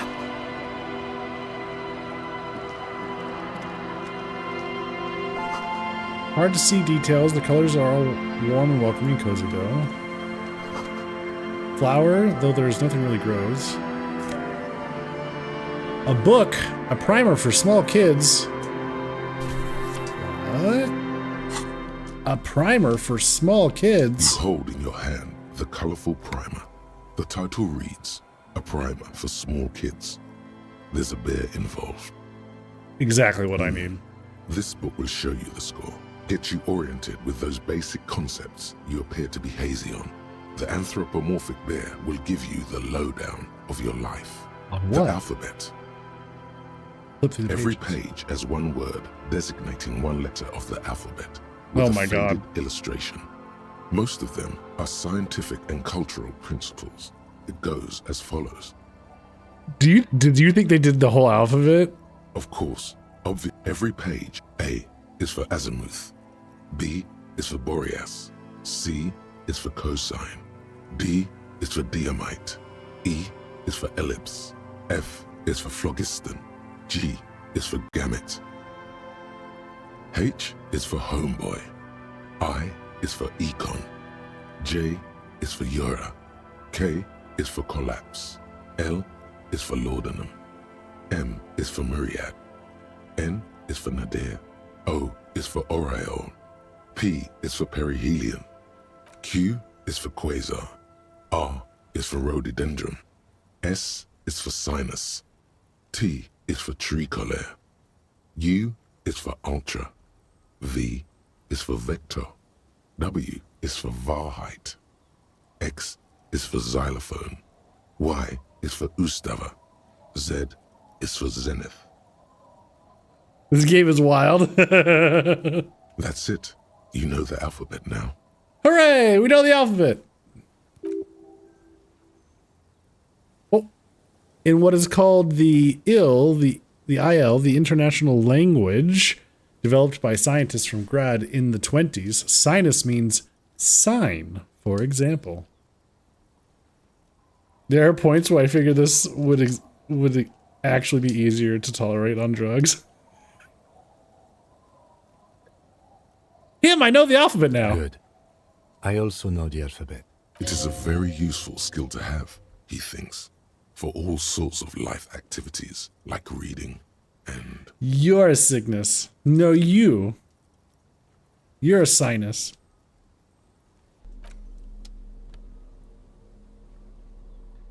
Your face is a sinus.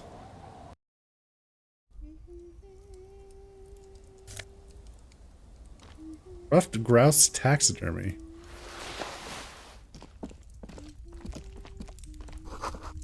Industrial coal pellets. Wait, there's a child here. Okay, so this is not our room. Like, this is too nice to be our place. Hello, mister.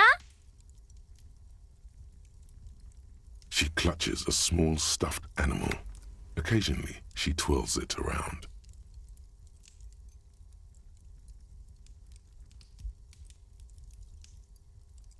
What's that thing you're holding? It's Lammy. He's my friend. Sort of. Like... Lambie is a stuffed lamb that, admittedly, has seen better days. One of the eye buttons is missing, and the fur is tattered in several parts. Oh, okay. Well, pleased to meet you, Lamby. Lammy usually doesn't like strangers. But you're also fuzzy, like Lammy. Where are your My parents? mom's outside. And I don't really know about my dad. What is this? It's a grouse. You might be able to get on Gart's good side if you make up for the skewer you broke. Can I have it? I know someone who really likes stuffed birds. Sure. I mean, you already took it. I don't like it anyway. It looks angry. Bye! This is how we get in on Gart's good side, so he'll let us sing karaoke.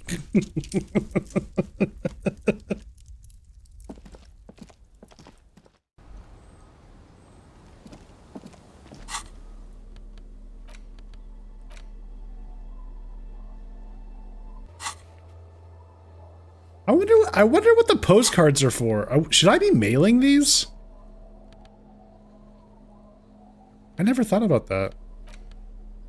Am I supposed to mail them?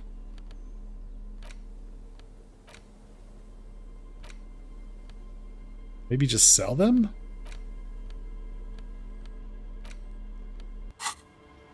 No.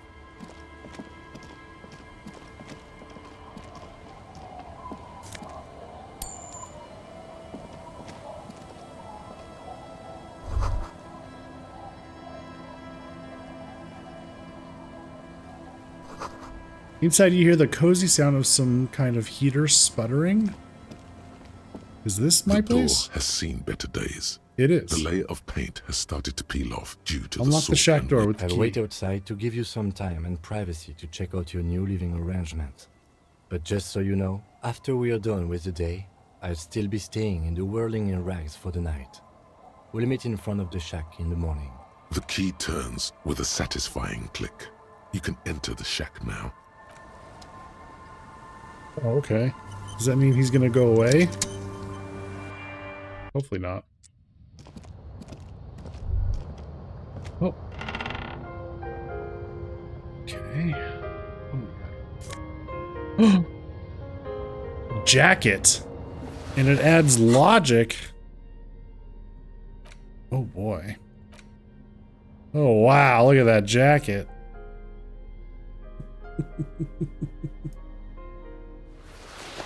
Oh, yeah.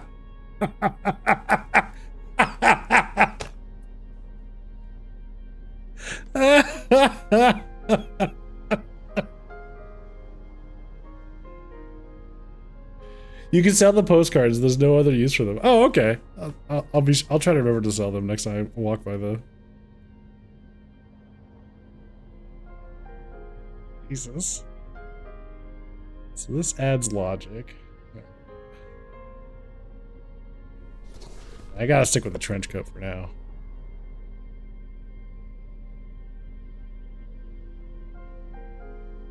I did not sell the cube. I still have it. I'm still hoping to figure out the password. I don't know. Now that I don't need money to buy anything in particular. Wait, there was something that was there something at the There was something that was $50. Oh, what was that? Oh, the sneakers. That's right. The street vendor, he wanted $50 for the sneaker and speakers. He was gonna throw the speakers in for free. So if we can't figure out the password, we could always sell the cube. And then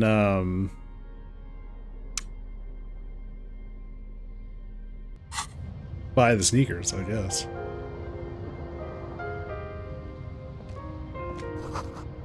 Waves, the sea, a church. An old mirror hangs on the wall. You see the reflection of your face in it. Old science fiction magazines, books about birdwatching, an almanac from 39.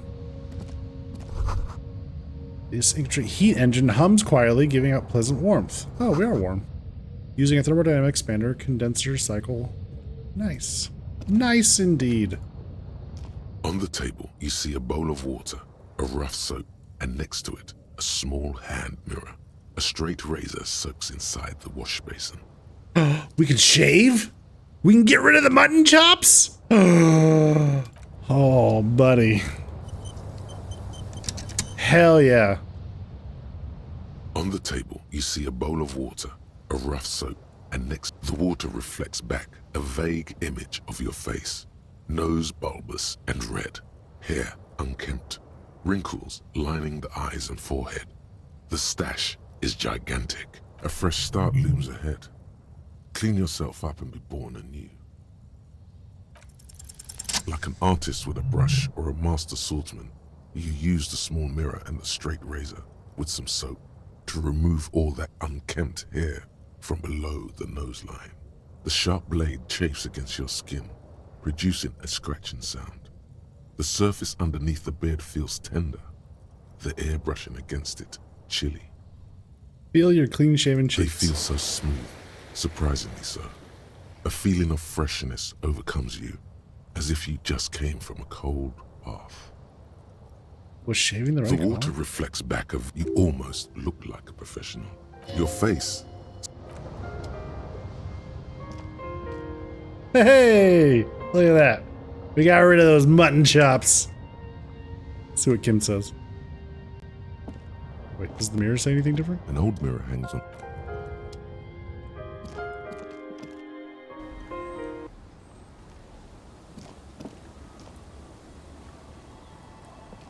Yes? I shaved. Yes. I don't know what to say. Perhaps, Oh no. What is it? You can tell me, Kim. I'm not really sure about this turn of events. I think the mutton chops might have been a better idea. They sort of seem to cover up some of the... He stops. Yeah, damage. He means damage. Either way, good on you. You were saying?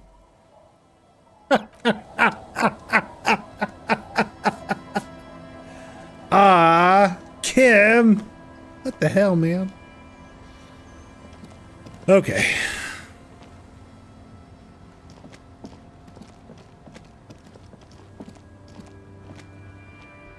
So we got some youngins playing game here.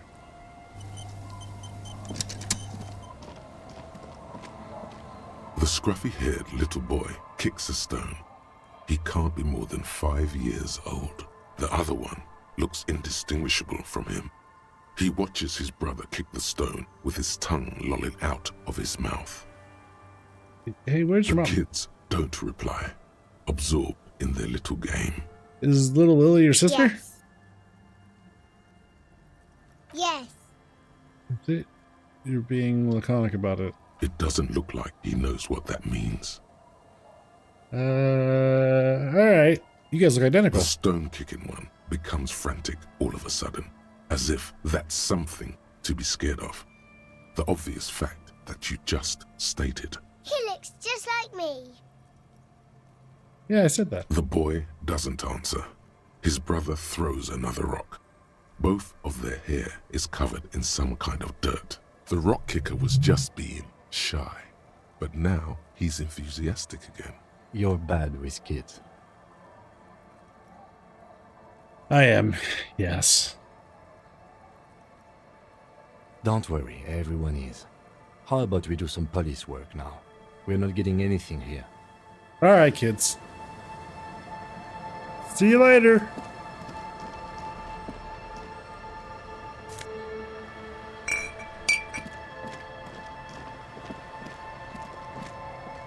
Gosh. Alright. So we got 3 drunks. I take it these are the drunks.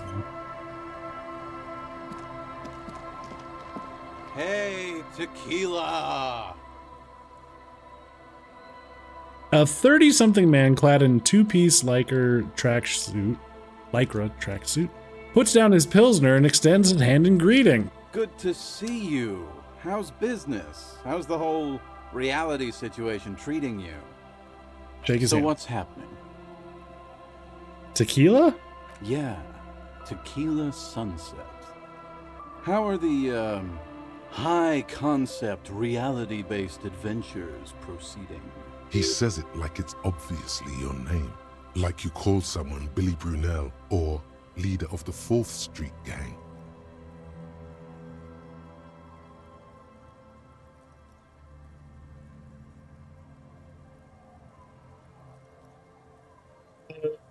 Not too hot. I'm on a 50-year losing streak. Reality, it makes me aggressively sad. Don't know. People tell me I'm a cop. I'm getting used to that. I have re-entered reality to conquer it, to bend it to my will. I am the law. Will these guys even talk to me if they know that I'm the law? Let's see. Not too hot. I'm on a 50-year losing streak. That's harsh. I'm like 3 or maybe 4 years into mine. Wait, no. Make it 5. He looks at his shirt-stained lycra with a grim expression. Things aren't going super well for Idiot Doom Spiral either. Haven't found those keys yet, haven't won that great piece of ass back. No word from my business buddies. He takes a sip from his beer. This guy's your buddy. You feel it immediately. You belong to an organization, a fraternity of drunks. Business buddies? Idiot Doom Spiral, huh? This is bound to be a good, high-concept conversation. At last. So what do you guys do around here? We are saving the world. Please! Please don't call! Don't call! Wait. Is that...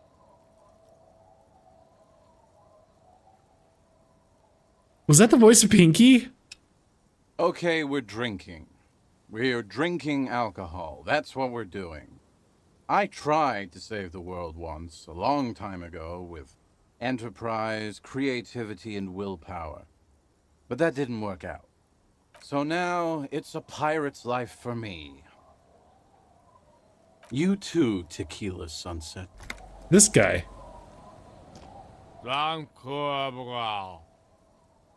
Grumbles an unshaven man with a ruddy nose. He narrows his eyes at you as if in recognition, then turns his head away. The noxious odor emanating from the drunken man is strong and familiar.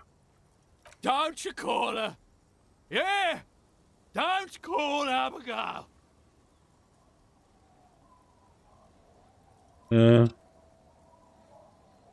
No. Okay. Wait, is one of these the drunk husband? Wait, who is Abigail?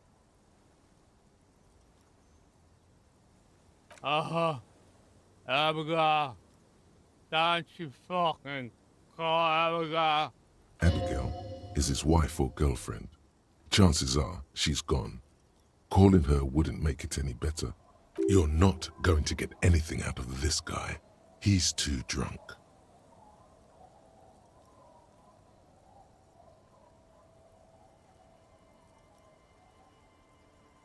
Yeah, it kind of sounds... I can't think of his name. It kind of sounds like the voice actor, but I don't think it's him. He snorts and beckons you to lean in. Don't call Abigail. Don't call Abigail. All right. Call Abigail. All right. Back to you. Tequila Sunset. What is a tequila sunset? You keep saying It's it. you. You're Tequila Sunset. How do you know this? We've met before. Don't you remember? No, you sure don't. No. Aha. Do you want to know how Tequila Sunset came to be? Go ahead. Let me take a sip to moisten up my chords. Tequila Sunset rolled into Martinez last Friday, and by Tequila Sunset, I mean you. The man, the myth. Did we meet on Friday? Hey, let's not jump ahead of ourselves. This is your story. Stop interrupting. Oh, sorry. You got here on Friday to solve a case, hoping to be the early bird who gets the worm. And by the worm, I mean the buzz. Because as far as I know, all you did was get piss drunk. Word on the street is you went around the local hostel telling people that you're a police officer, and that it would be really fucked up if you shot yourself in the head right in front of them. That's pretty high concept, if you ask me. It is. The lieutenant's brow is furrowed. He's listening as casually as he can. What happened then? It was a late Saturday night when we, the Union of Moribund Alcoholics, were getting our drink on. Nothing remarkable about this. We get our drink on 24/7. Makes everything warm and glowy. I trust you know the feeling. One moment we hear the sound of a motor carriage revving up somewhere on the plaza, followed by a series of dings and bangs. Do you remember the sound of wood cracking? The billboard? Naturally, loud noises pique the interest of anybody owning a pair of ears. That's just the reality we're in. Naturally. Anyway, there was a brief silence, a gasp of silence, if you will, followed by a real commotion. We heard the carriage careening towards the coast at top speed. Sounded like someone jumped the canal.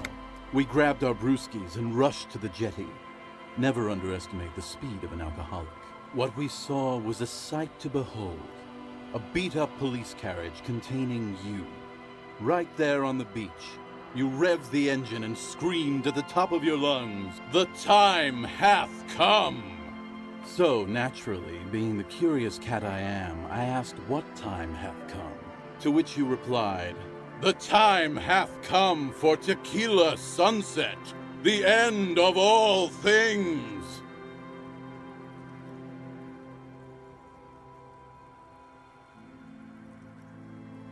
What happened next? The reality contracted. You jammed the pedal, plowed right off the jetty, and through the ice. We ran towards the ice, whilst you crawled your way out, miraculously unhurt, covered in seaweed and shit, like some kind of sea monster. When we finally got there, you were sitting on the beach crying. You said that your badge and uniform were in the car. It was too late to get in there, though. The carriage had sunk too deep. In this way, you and your motor carriage have a lot in common. Recognizing a brother in need, we offered our condolences and invited you to party with us, which you naturally agreed to. We asked about the whole Tequila Sunset thing, and you told us it was your name now and insisted that we all call you that from then on. My real name is Harry. No, that's just what your mother called you. Your real name is Tequila Sunset. Just embrace it, brother. Oh, okay. How long did we party for? Hours. It was an all-night drink-a-thon. Then, at some point, I think it was Sunday morning, you got belligerent and wanted to talk about Revacholian women. How they're beautiful and also whores and so on. How one of them fucked you real bad.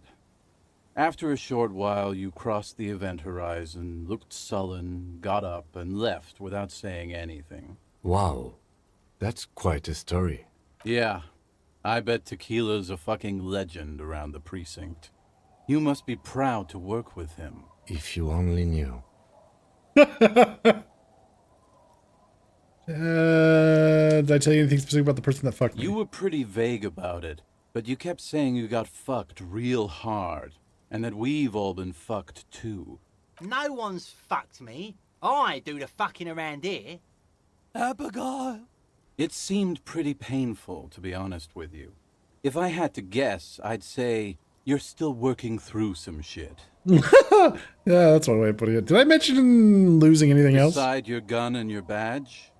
You said something about your hope or heart or something. To be honest, the details are a little hazy. In retrospect, I guess you lost your motor carriage too? That's a big one. Did I say anything about my You colleagues? told us that they were a bunch of fucking losers whose main interest was cramping your style. Ooh. Ooh. Well, that explains our partner back at the Whirling in Rags comment about cramping their style. It's more like you were cramping theirs. No specifics, though. It was more about you that night. You were the star of the show. Did I say anything about the case? Yeah, you said it was no biggie and that you'd solve it in no time.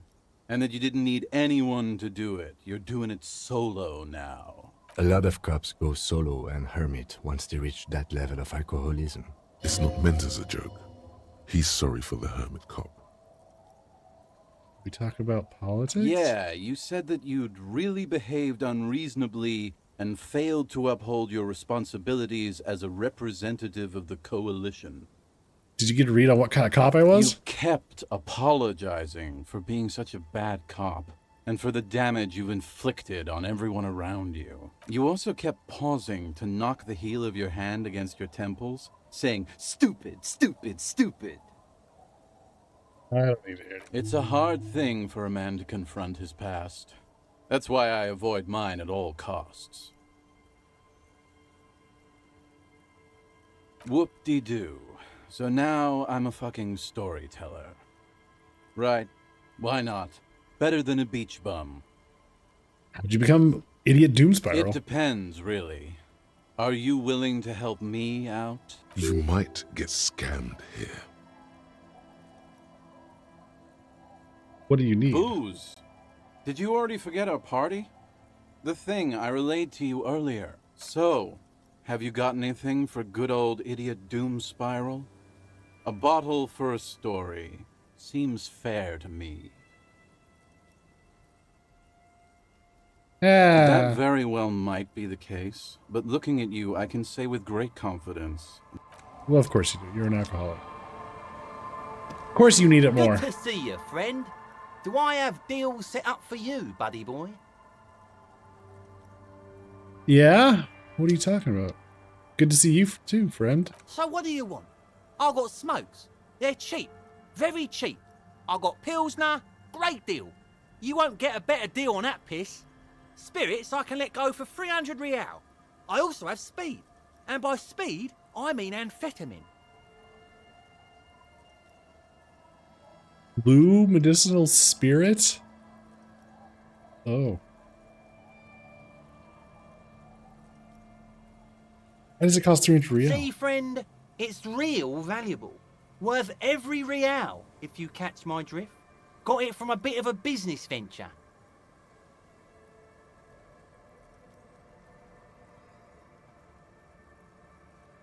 You know, it's funny, actually. He's finding it difficult to focus his watery gaze. What? Keep him talking. This guy. Conversation might bring a discount, no?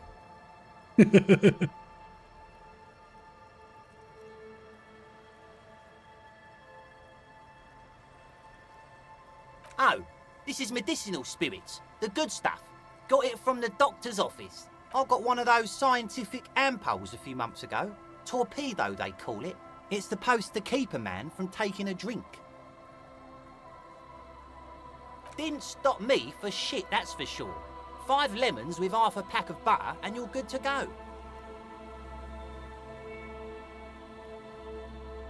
Sounds dangerous. I should remember it. It really isn't. In a week, the goddamn kidneys started giving me all kinds of help. Finally, the missus took me to a private doctor's office. Not a charity, the real thing. Those arseholes. Those arseholes charged me 4 real to remove the damn thing. But I came out on top after all. Okay, how? The idiots left me alone in there. Now, I used to teach high school biology. I know what doctors use to preserve dead things.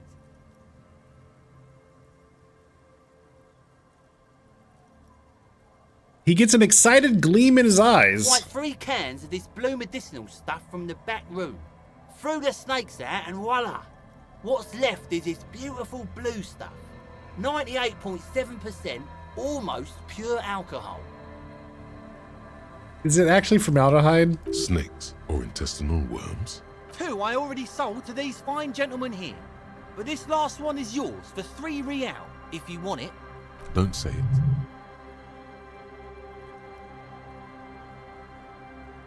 For 3 real? Can I smell it first? Yeah, be careful. It's extremely flammable. One spark and the entire city of Revachon is wiped off the map.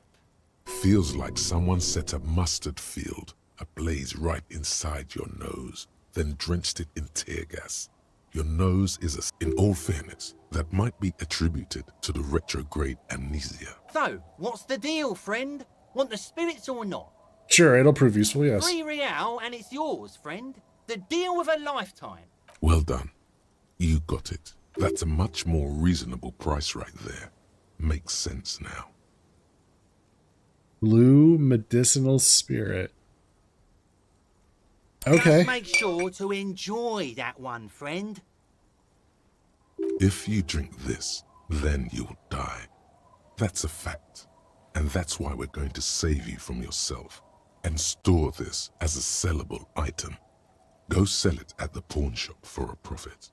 In the civilized world, it's a custom to tip the shopkeep, friend. But come back anyway. You can sell it for 6. We made $3. Hell yeah. All right.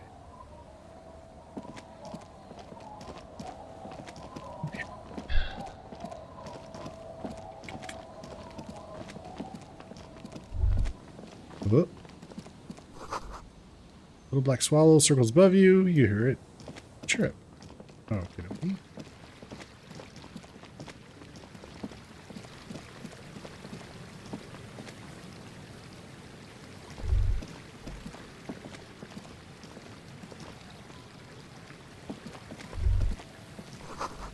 Water runs from the west. Source is upstream. A broken pipe? Maybe.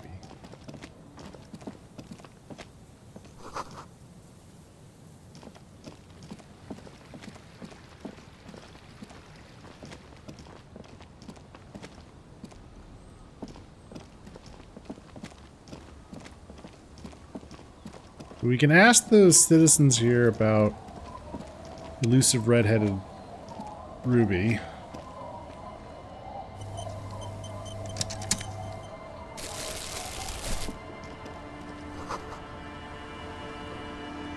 What are these doing in the fish? Cavalry boots? Perception? Hell yeah. Finally got some serious footwear.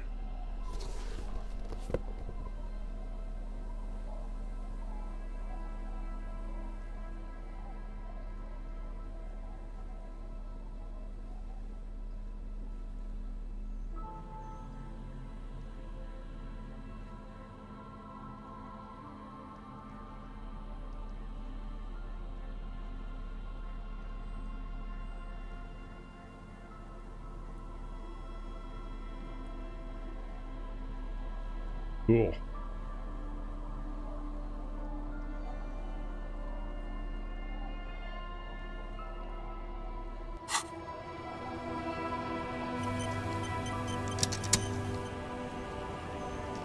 What's this? Hi, officer.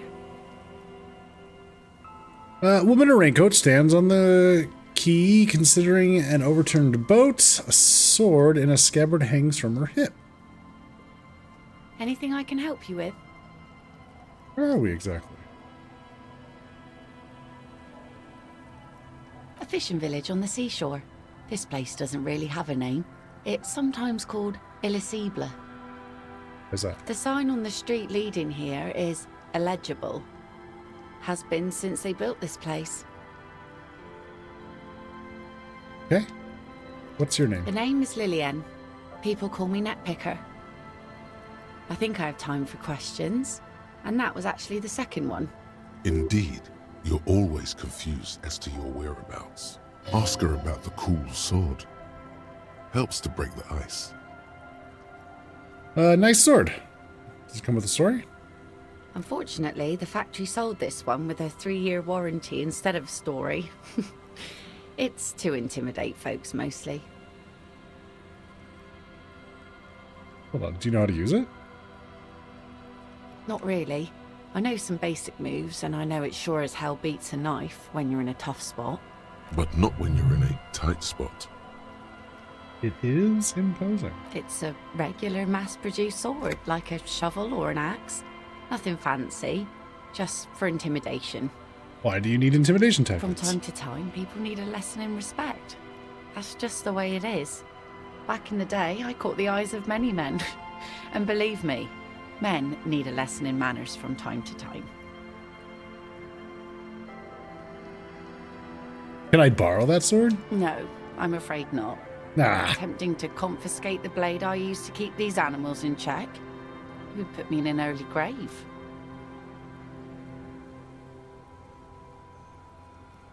I know more women arm themselves, What yeah. makes you think we haven't? The truth is that almost everyone in this life is scared and tired and stupid and too dull for that. That goes for men too. But they put on an act for us. Pretend like everything's good and living in shit doesn't bother them. Like anyone falls for that. Behold!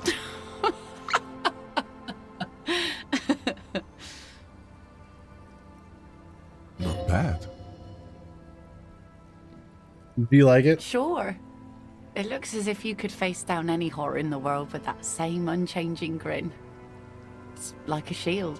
The traces of her laughter are still there, in her eyes, fading fast. Where are all the men now? Some went to patch their wounds, their lesson learned. Others were more thick-headed. And one of them, I ended up marrying.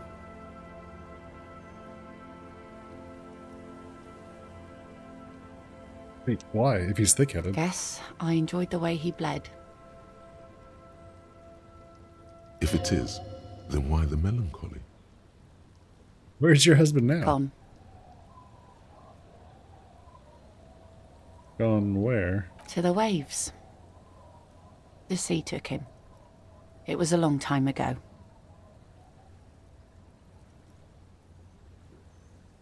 God, what happened? Who knows? Maybe he fell over. He didn't respect the sea.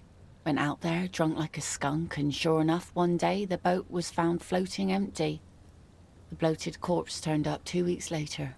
Now, before you tell me how sorry you are for my loss, know that it was 4 years ago, and I've moved on. There's only so much mourning you can do for a drunk with sinewy muscles. Only so much more than you can do for a drunk with sinewy muscles.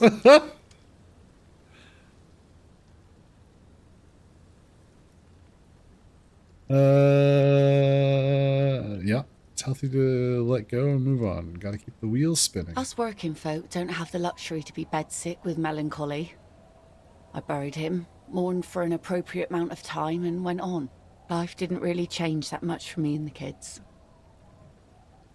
She glances at the village where two little kids are playing with what looks like rocks. This is neither a touchy nor a very interesting topic for her.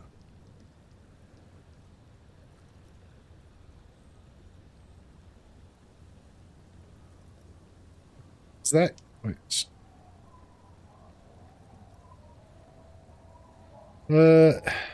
Wait, we could take her on a date?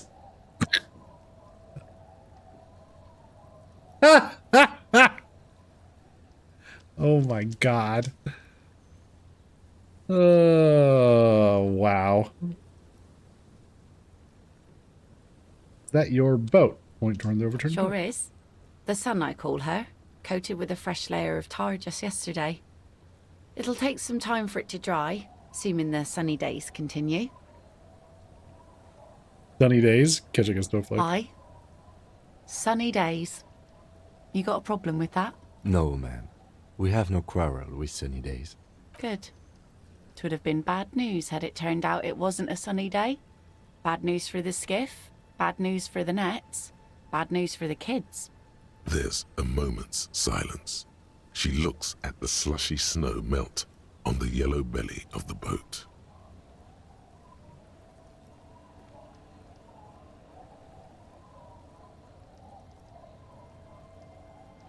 When do you think it'll be ready? Shot, huh? The boat will be ready when the sea turns and the winds settle. You can't command the weather, officer. My prediction, it will be at least 2 days. What do you do around here? Like I said, fish mostly. Sail the waves, take care of the kids, pick nets. Right now I'm tarring a little skiff. What else? I sell the fish to people in the Delta to serve at their fancy restaurants. Authentic insular Indian cuisine. Is that enough to make a living? Sometimes I also walk to the beach to see what the sea has given up. The sea is full of surprises. Keep it professional, man. Don't make it sound like you're hitting on her. This is what is called a conversation. You don't have to be guarded right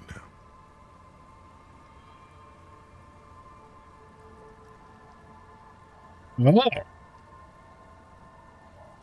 Did we? Oh man, I don't know. Sounds quite romantic. Oh, very. Finding pieces of glass, bits of wood. Every once in a while we get dead bodies. Human, animal, fish, other sea creatures. A mine washed ashore once. What else? Bottles, drugs also, lost cargo in general. Most of the time it's just wood and glass. Very romantic. All right. Major choice moment. You only get to ask one thing. It would be weird to say them all. Choose wisely.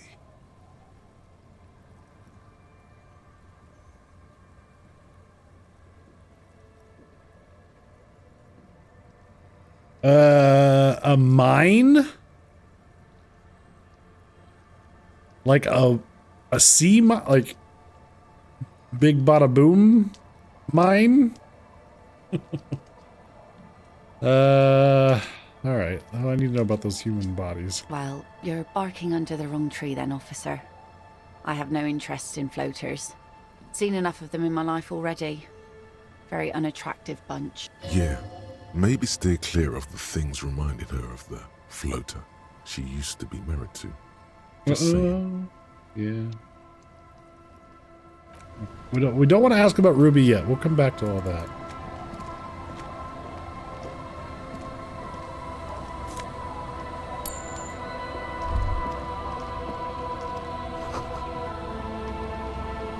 Oh, there's the one gal. I'll just keep the Corda Lacey in the channel, if that's okay. It's too shallow near the pier. Hi, ma'am. And it's a jetty, by the way. Of course. Jetty. I prefer a good jetty to a pier any day. Jetty? Something about the way she says it makes you want to sing. Jetty, oh jetty. It's good to see you here, detectives. I only just arrived myself. What brings you here, madame? Nothing, really. I've had my eye on this jetty for weeks now, so I decided to investigate it personally. This cluster of buildings isn't on any of the official maps, as far as I can tell. That. And she's also keeping an eye on you.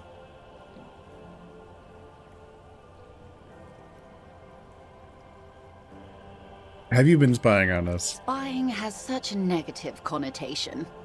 I did track your progress along the coast, however, and decided I would be better able to assist you from here. Then there's the matter of that little scamp in old lady clothes. She threatened to paint the cordelate she read. Like blood, you see. Well, I like it the way it is. White. What is this? Destruction of property? Hooliganism? Elder abuse? And who is this scamp, anyway? Who's this scamp? Let me look No into need. it.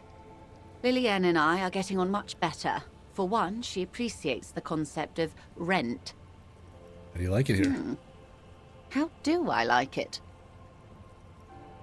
She casts her gaze toward the village, slush melting on the cinder blocks. Construction work left half finished 10 years Water ago. drips down eaves of Eternite.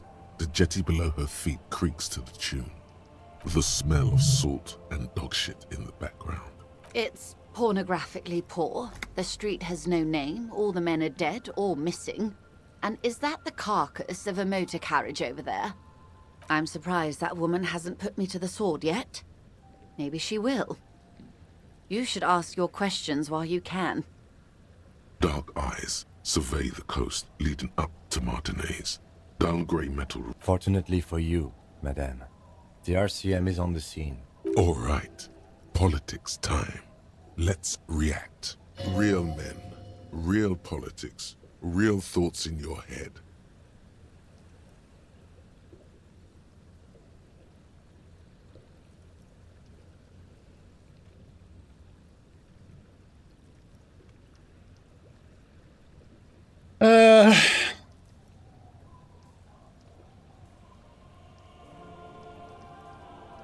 Try not to be scared. This is just how the real city looks. Oh, I'm not frightened, officer.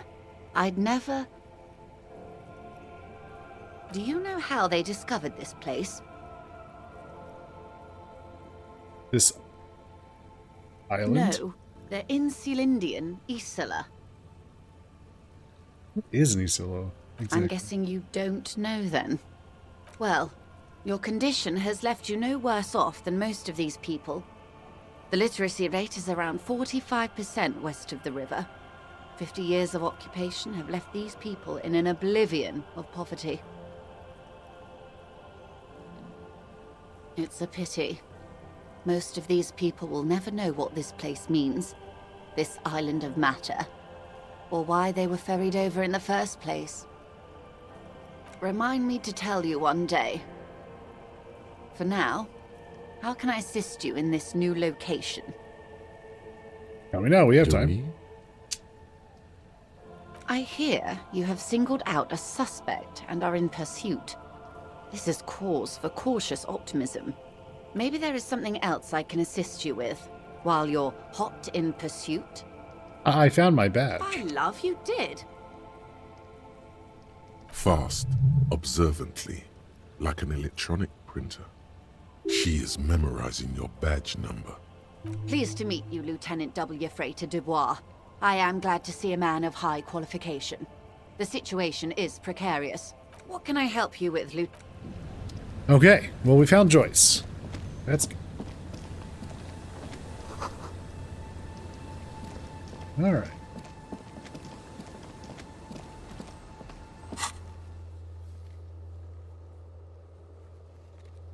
We can take the stuffed bird back to Gart.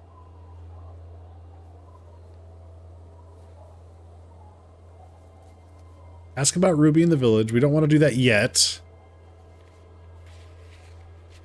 Determine where the shot came from. Well, I thought we were doing that where we are at, but apparently not. Fisherman's shack. Oh, maybe we haven't got to the boardwalk. Oh, there's the church. Oh, there's a Ferris wheel over there. Jesus Christ, there's a whole bunch of shit over here.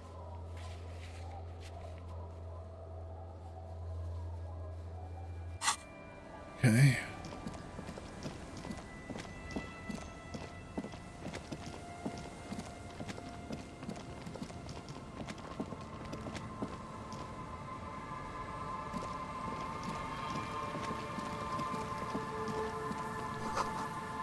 The rear tire of a motor carriage adorned with reeds.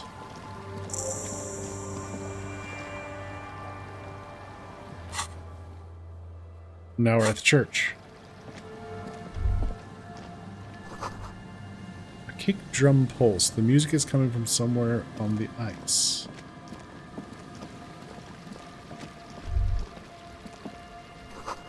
Were you a drawbridge? It can only be lowered from the other side.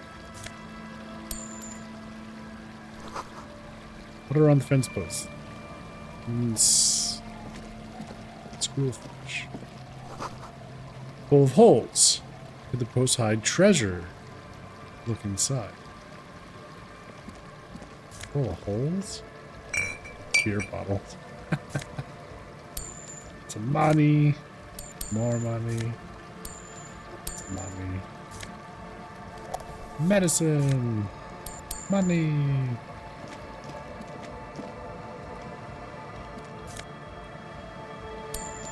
Ta-da.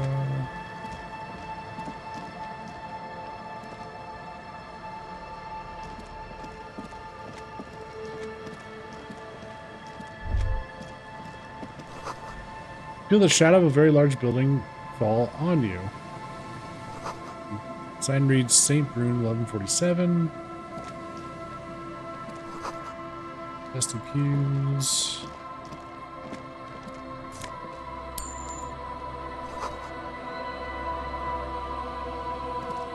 It's a church. I mean...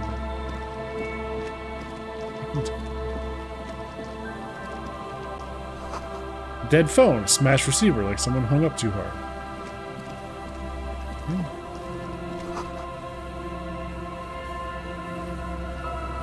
A working telephone, huh? A metal payphone under a yellow plastic dome. You could use it to call someone, unless you're out of change. You hear the tone. The machine is inoperable. Random phone number. Calling. Still calling. This feels wrong. Should you be doing this? End of tone. Someone picks up. Pierre, is that you, Pierre? Yes, it's me, Pierre. So nice of you to find the time to call me. It gets so lonely. Even the animals have died. Oh, that's not good. Are you sure you're Pierre? Your voice, it's different. There. Chrysanthemum. Her voice is drowned in white noise. Sounds like waves washing a beach. You get a sinking feeling. It makes you look if Lieutenant Kitsuragi overheard you. To your relief, he did not. You just keep calling random numbers? Okay.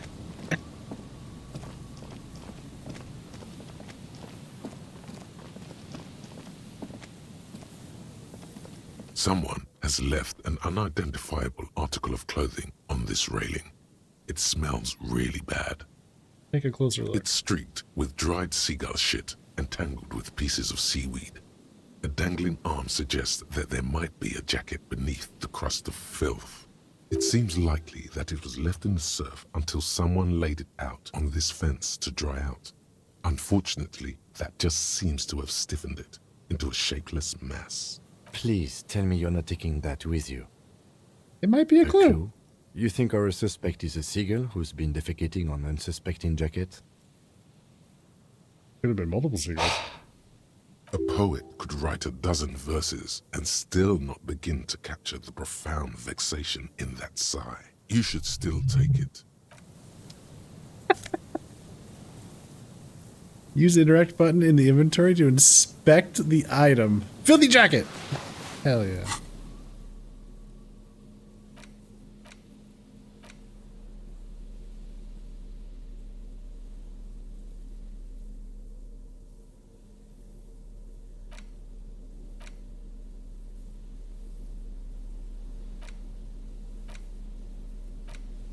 As you hold it in your hands, it makes an uncomfortable crunching sound.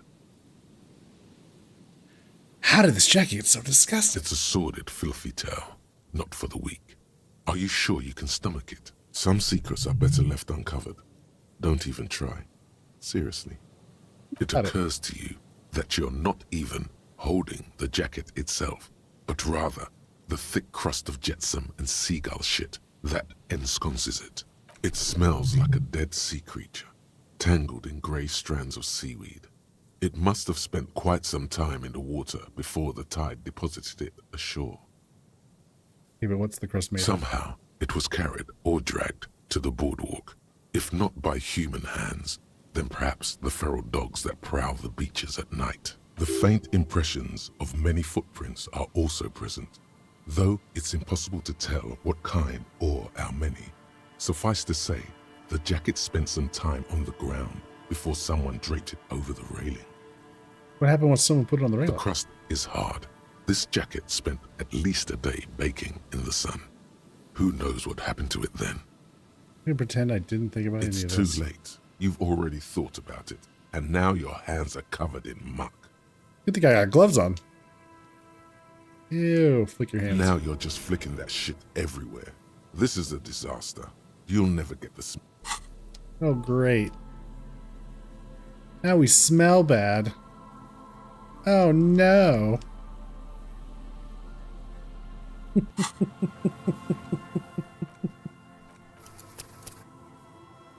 I don't want to smell bad.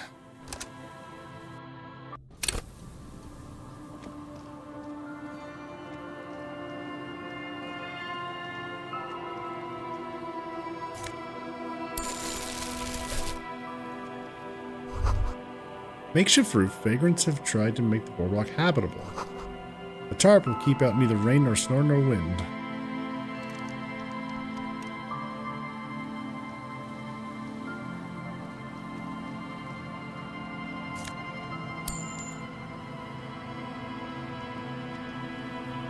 All right. What are we looking for at this point?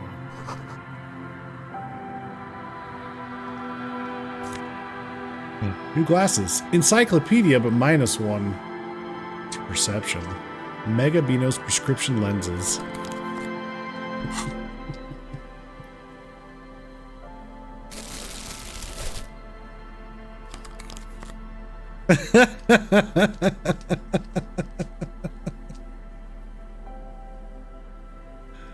Oh, man.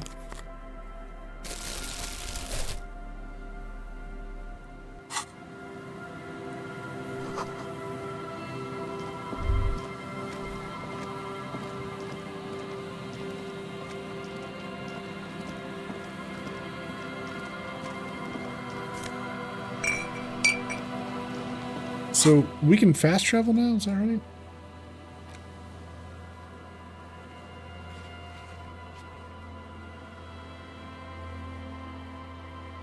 Or not?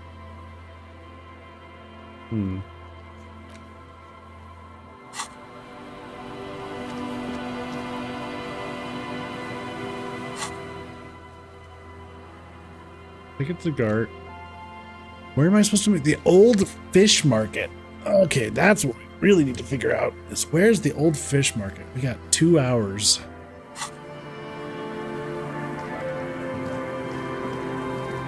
Maybe somewhere here on the boardwalk? I assume this is the boardwalk.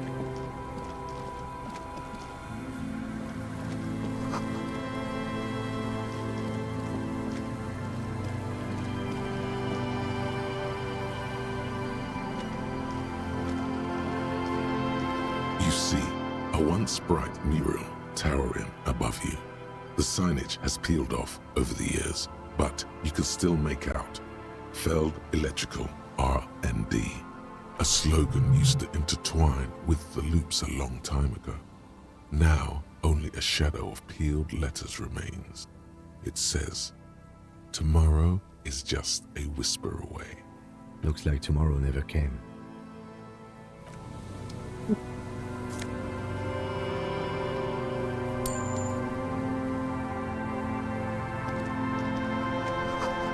The power box charges nothing now. It's empty.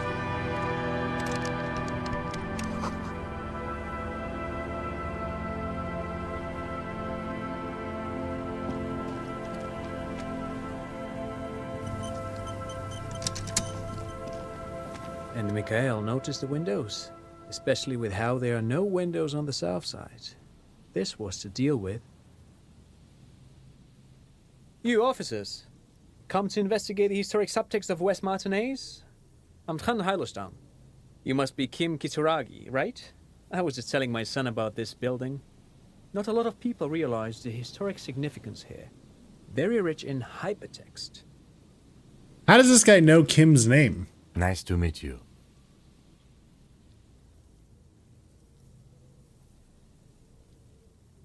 Hypertext? Yes, hypertext.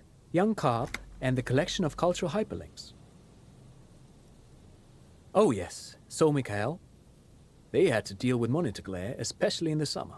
They still had vector monitors back then. That was 49 years ago. So they didn't have windows on the south wall. Kim know each other? No, I can't say that we've met before, but I've heard of Kim, of course. Mikhail, say hi to the officers.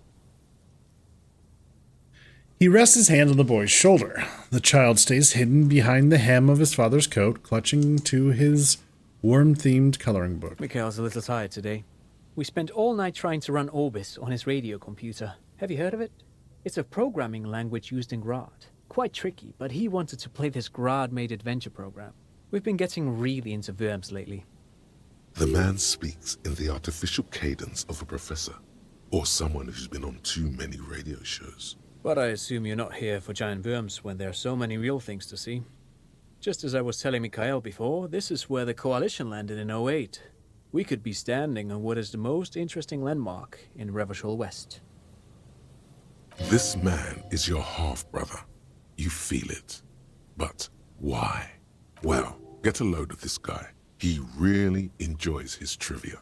The Orbis programming language was named after its inventor, Victor Orbis, a cybernetician from Grad. They run Vox in the Occidental countries.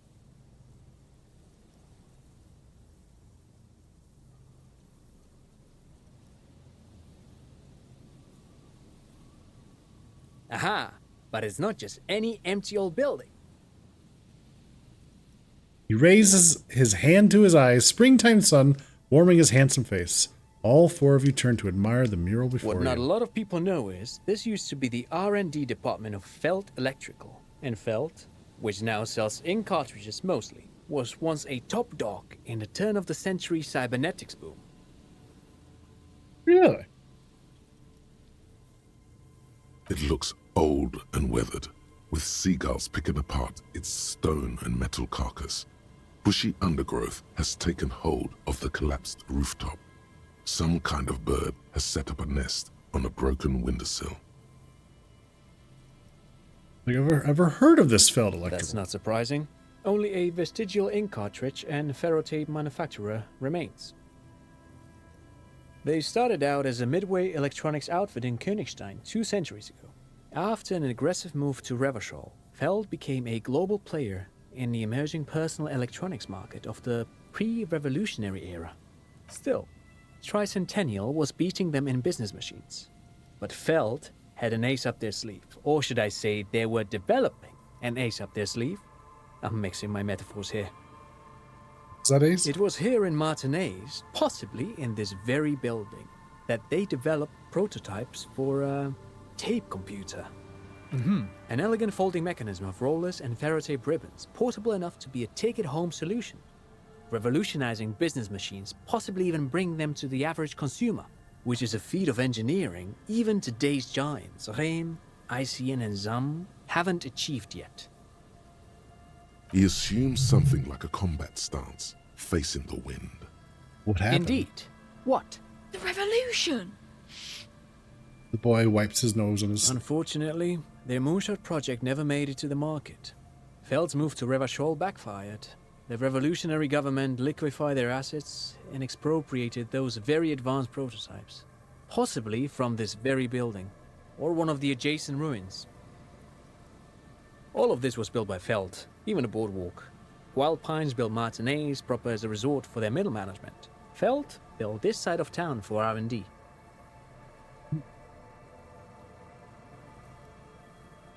They built this? Yes, they even built a pleasure wheel, but that got destroyed in the war. A pleasure wheel? Perhaps reminded of a childhood memory. It's clear he would prefer there were a big wheel lighting up the coast. Yes, to lure in their star engineers. This part of Martinez was nothing but reeds before Feld arrived. They had to make the prospect of living here attractive. It was supposed to become a global center for innovation in cybernetics.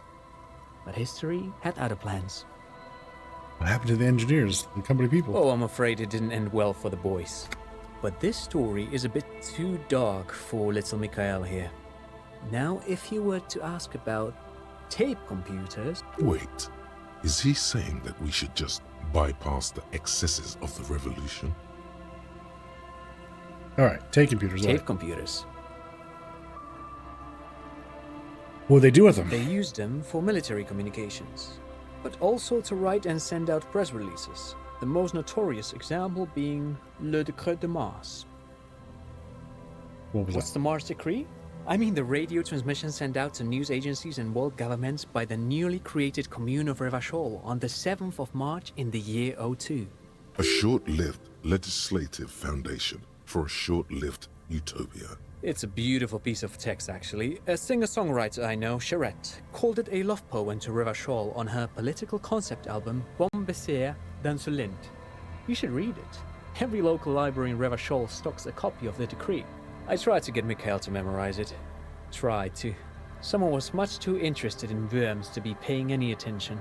The kid takes a peek at the green and silver worm on the cover of the book, already forgetting about this part of the discussion. How did those tape computers work? Did they work like radio computers? Actually, no one knows. No one even knows what a computer made entirely of tape would look like. But word has it, they were very elegant, exquisite, alien-looking turn-of-the-century hardware. Buckle up. 10 years ago, I did a little freelancing, I guess you could say. I was a special consultant for an exhibition at the Womty Dumpty Dum Center in Vredefort, Oranje. It raised the same questions, and we had lengthy discussions with Paul Ockerman, who was head curator at the time. This was before the twins Keith and Guy Hughes joined the team, trying to... Wait, did he just say Wumpty Dumpty Dum Center? He did it. He said Wumpty Dumpty Dum Center, like it's the most natural thing in the world. What the hell is a Wumpty Dumpty Dum Center? And who the hell are Keith and Guy Juiced? Yeah, what? The Wumpty Dumpty Dum Center for Contemporary Arts. The exhibition itself drew on Lagerman's notion of memory, and so there were some parallels. That's why the head curator, Paul Ockerman, chose to...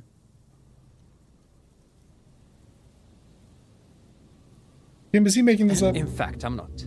The Wumpty Dumpty Dum Center is a place you can visit if you're ever in Vredefort and are ever in the market for an exhibition space / contemporary art research center. But perhaps I should return to the tape computers. As I was saying, the device itself was very elegant, fragile even. One could write directly on the tape using a special chemical solution. The machine would then analyze the handwriting, perform operations, and project output onto a white screen.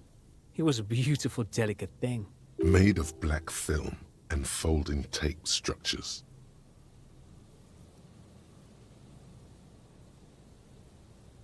Damn, she gets Even one would be very useful.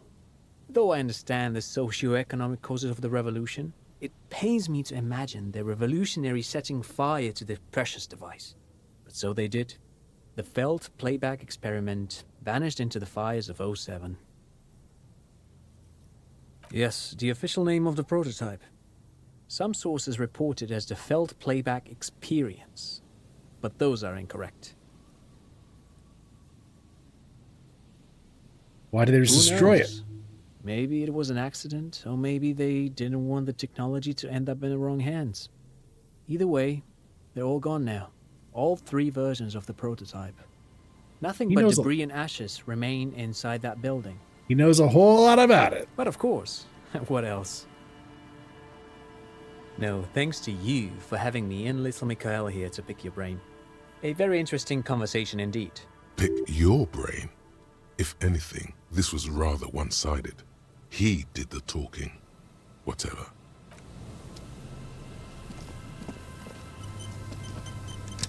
Fish market. Gotta find this fish market.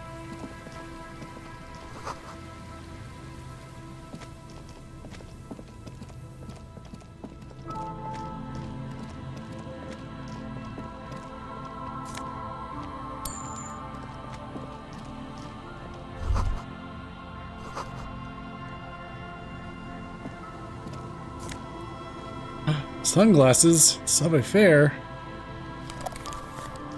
It takes away from visual calculus. Well, I don't know about that.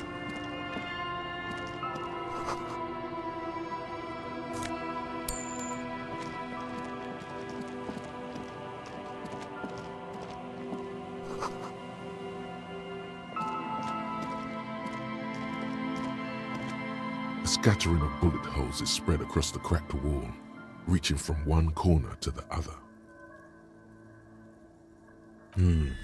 Correct. The density of the bullet holes is unusual, even in a general average bullet hole frequency in Martinez sense. Grim affairs. Meaning, this is a lot of bullet holes. Looks like fully automatic rifle fire. Something you don't see these days. The manufacturing and sale of automatic rifles was curtailed after the revolution. The destructive power of such tools proved to be too much. We do need to retain some humanity in this world. A row of ghostly shades stand facing the wall.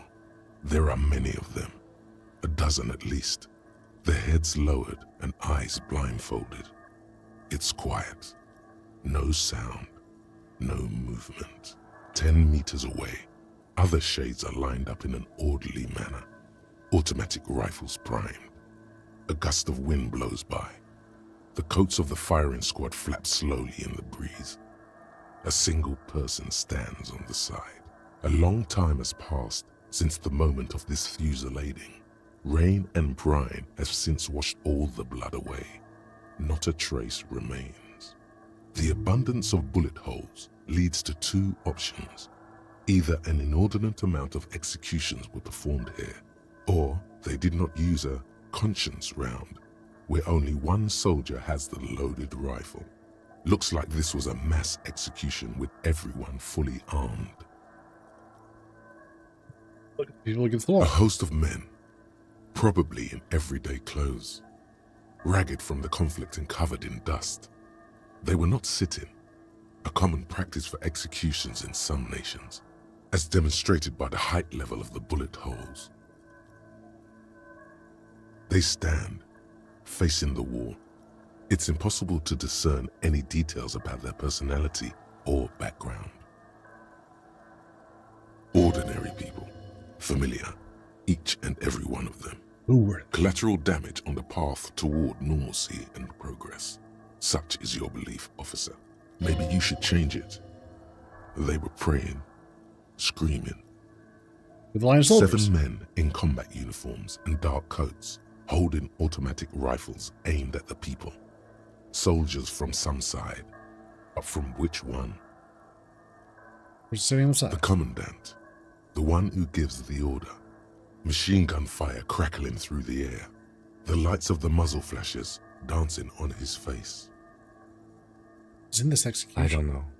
I don't know who died here, lined up beside that horrible wall. It could have been any of the parties involved in the revolution. Perhaps the ones executed here were the loyalist conservatives, killed by the communists at the start of the Civil War. Or it could have been the communists, put to death during the last stretch of the conflict by the coalition forces. Remember what Trent Heidelstein said about Veld. Another likely scenario. Or maybe. Yeah, it's very unlikely the coalition forces were the ones who died here. They were always the last ones against the wall. To be honest, if a coalition member was anyone in this situation, it was a commandant, the superior giving the orders. A cold sea wind blows away the figures. Date of birth generator. The date of birth generator? All right. You were born in the year 07. In the last year of the commune of Revachol, right before it fell, in the old military hospital on the ground floor, where people usually came to die during a snowstorm. The revolution had about 1 year left to go, and the fires were still burning bright. There were explosions in the blizzard. This was 44 years ago. You are 44 years old. The bloating might never leave your face, but beneath it, you still have some years. You still have some hope. Hey. Okay, learning Cap for Logic raised to 4, -1 difficulty to all physique passives. Oh, that seems like a good thing. -1 difficulty to all physique passives.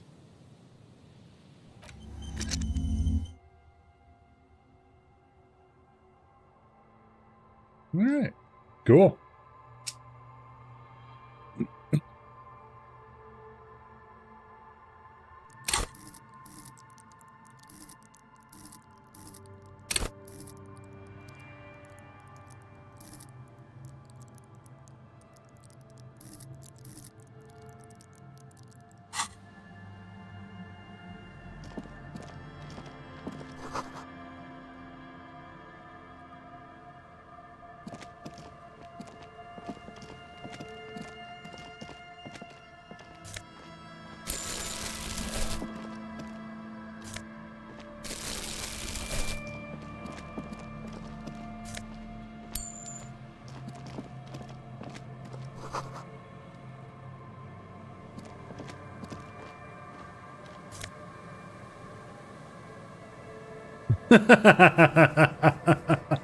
Fallen people hat. Is that like a captain's hat? No. Oh, I see what it is. +2 to logic, -1 to perception, huh? Well, if I really need a whole lot of logic, I do have some good bonuses.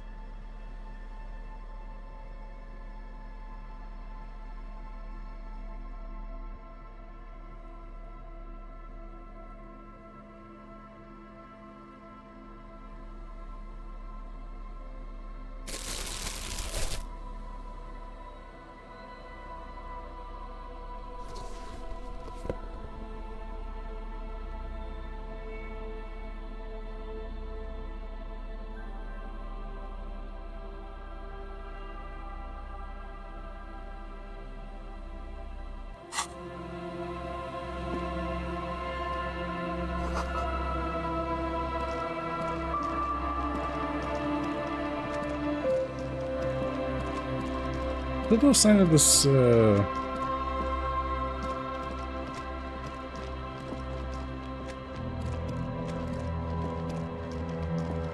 fish.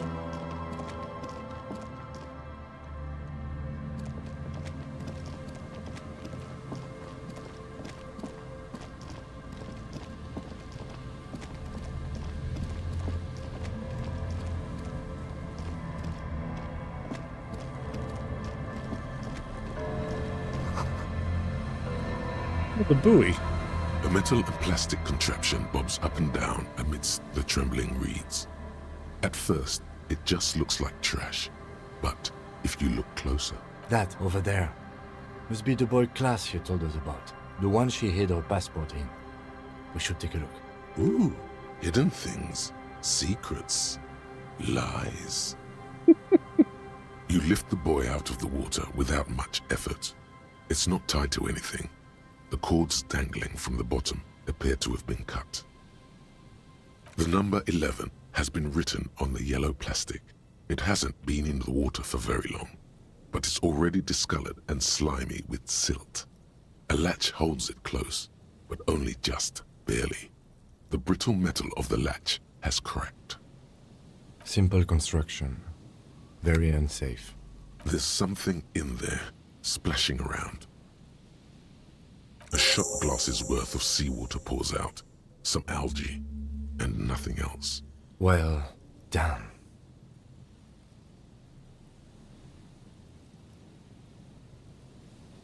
He took them. I have no idea.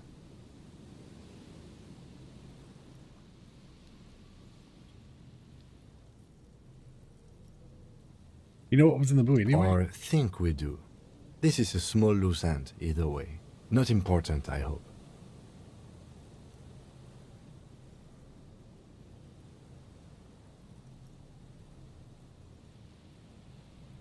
Maybe Classy took her. That may very well be the case. We should keep an eye on her. Nothing more for us to do here. Let's go. You could ask the miss what she thinks. Later, if you have the time. Though you doubt she'll tell you much at this point. Well, we got a new skill point. Wonder if I should figure out what these. This one is An actual art degree. White Morning. And the Bow Collector.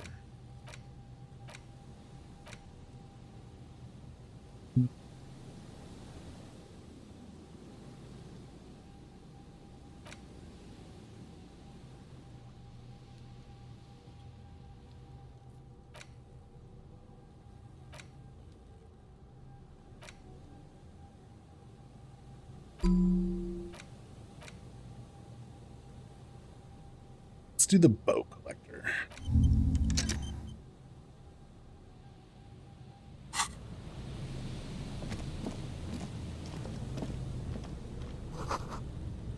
Maybe military blockade.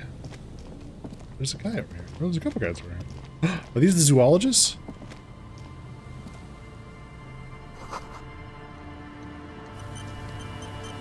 Oh my.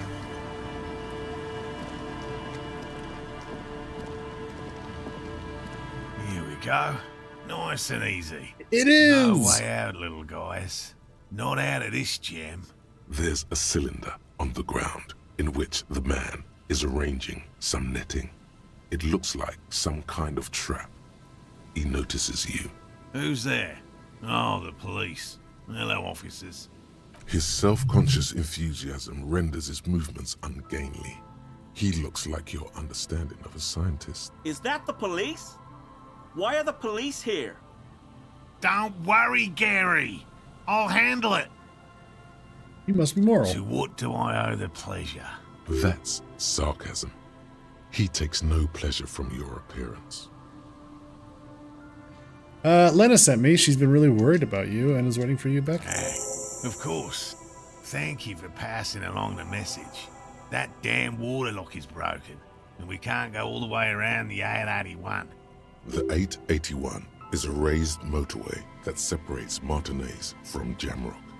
The labyrinth of streets underneath it makes it difficult to pass, not like walking over a nice water lock.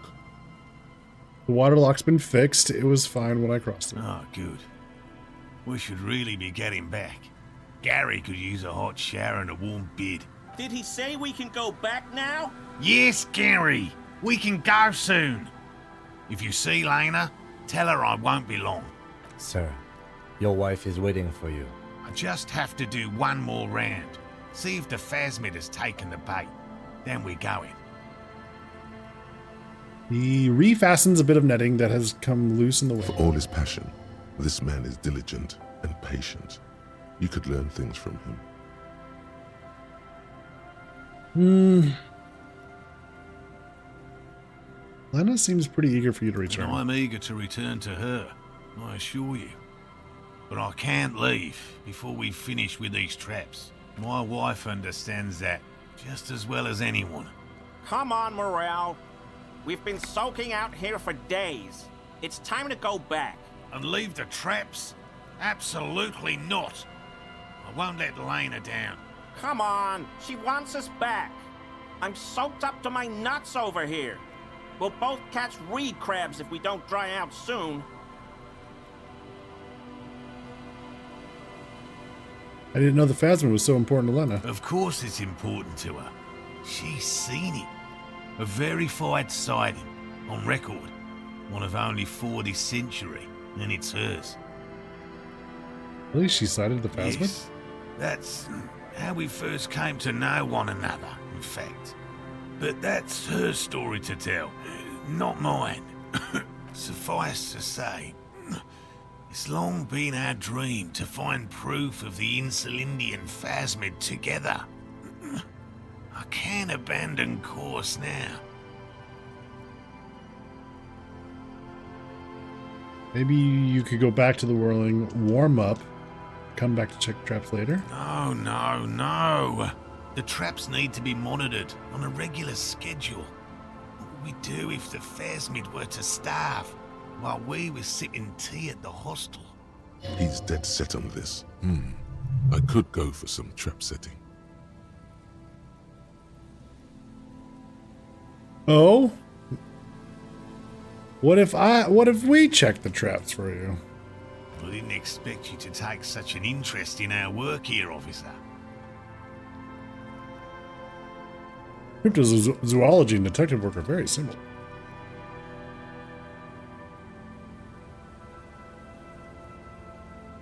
Yes, indeed. Both require a great deal of research, attention to detail, and, above all, persistence. Okay, where are these There traps? are 4 in total. One is to the south, on this little peninsula, by the boathouses there. It's very near.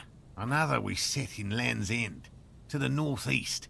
It's behind a small sand dune there, on your way to the old radio tower, after the church. The third is set near the canal, where you crossed, by a concrete slab. A big thicket of reeds going up the slope, and among them, you should check at least one of those before returning to this one, since I just said it. This one's more of a technicality, but still, better safe and stupid than sorry. That seems like a lot. Do we really have time for this extracurricular venture? To acknowledge its own Is it? justification. If you think it's important, you have been right before. What do I do if there's a phasmid in one of the Bring traps? it to me at once. Just make sure the trap is closed tight. He's not comfortable with the possibility that you'll claim the find, but he's What if lying I about this. encounter the phasmid in the wild? That's highly unlikely, officer. But in the event you do, I'll spray you with a pheromone mixture I developed. It's made of musk and research chemicals. The pheromone should attract the insect to you, or at least prevent it from bolting at the sight of you. It's quite potent. Will last you about a week. No, I'm good. Your choice. As I said, the chances of you encountering the phasmid are next to 0. But you feel you should have it on you. Something bad might happen. Don't mess around. Take the pheromone. It'll make you sexier.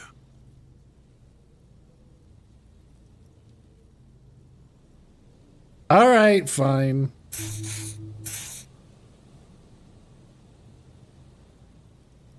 I hope you're not buying this. He dispenses it without letting you touch the canister, so it would be precious like holy water. It is precious. A single dose cost me 50 real to develop. Not that I expect you to understand self-financing one's own research. Right.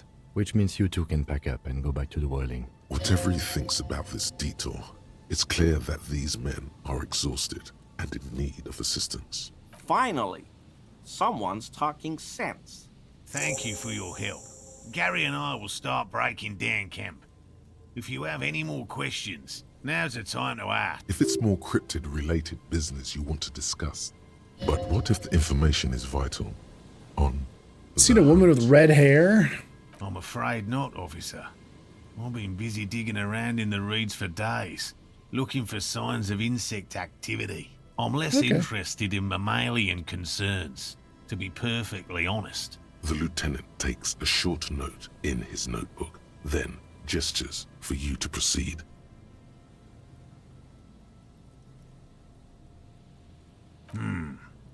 Well, first of all, it's damn difficult to find, which is why we've been knee-deep in the reeds laying traps for it. How big is a I'm phasmid? expecting it to be quite giant. One known species of phasmid, called the Megaphasmodea zoensis, is about the size of a grown man's forearm. So, He leaves the conclusion up to you? Oh, okay. Why are you interested in the stick bug? typical rookie assumption. Insects are much more sophisticated creatures than those unversed in zoology give them credit for. Even simply catching a glimpse of the Insulindian phasmid would be the apex of my, of any, cryptozoologist's career. But to study it and its defences, find out how it stayed hidden so long. What have you discovered so far? Very little, I'm sorry to say. No one's ever captured a specimen, so all our information is based on first and third-hand accounts. One's ever found one? Not yet. That's what makes it a cryptid. Just out of curiosity, if there's no proof of its existence, how do you know it's real? I know it's real. It's clear that his obsession with the phasmid is driven by something more than the pure pursuit of scientific advancement. By which I mean, I've heard enough first-hand accounts to believe quite firmly that the Insulindian phasmid is more than mere superstition. No. Why do you think it's in Martinique? There was a credible sighting here recently. A pair of teenagers described a creature that matched the Insulindian phasmid to an uncanny degree, despite not knowing what it was themselves. It's the first credible sighting in several decades. Admittedly, it's an unusual location for this species, but with all the sewage runoff upstream, it probably doesn't matter much anymore. I have to resist the thought. Such an extraordinary creature is doubtlessly highly resilient. After all, it's generally thought to be capable of parthenogenesis. He means asexual reproduction. The females of the species don't need to mate to produce viable eggs.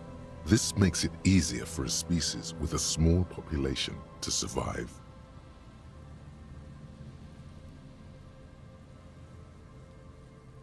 That's pretty clever. Yes, the Insulindian phasmid is a very clever insect. That's why it's so damn difficult to catch. But as a scientist, I'll try my best to remain dispassionate. Tell me more about the traps. Well, they may not look impressive, but Lena designed them quite cleverly, so I'm sure they'll do the trick. Yes. Simple.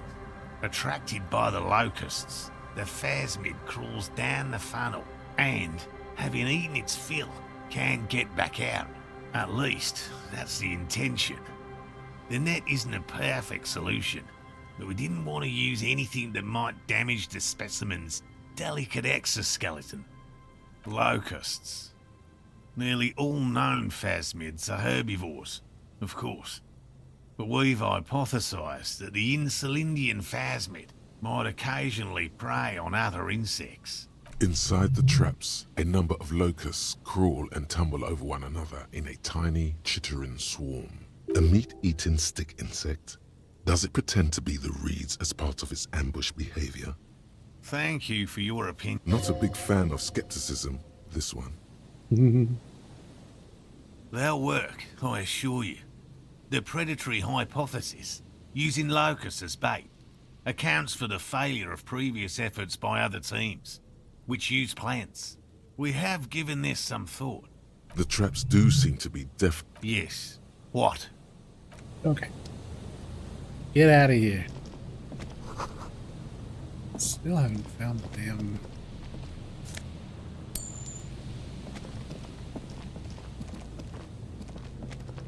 fishing market.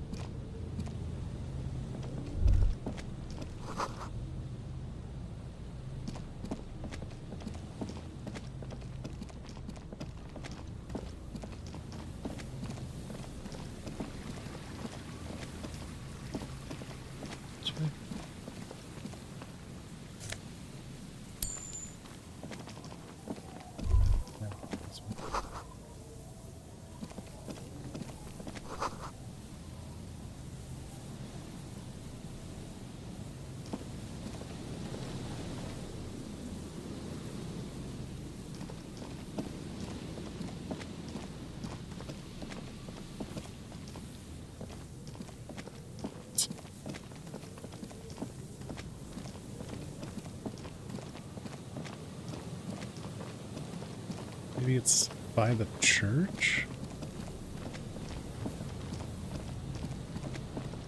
Here?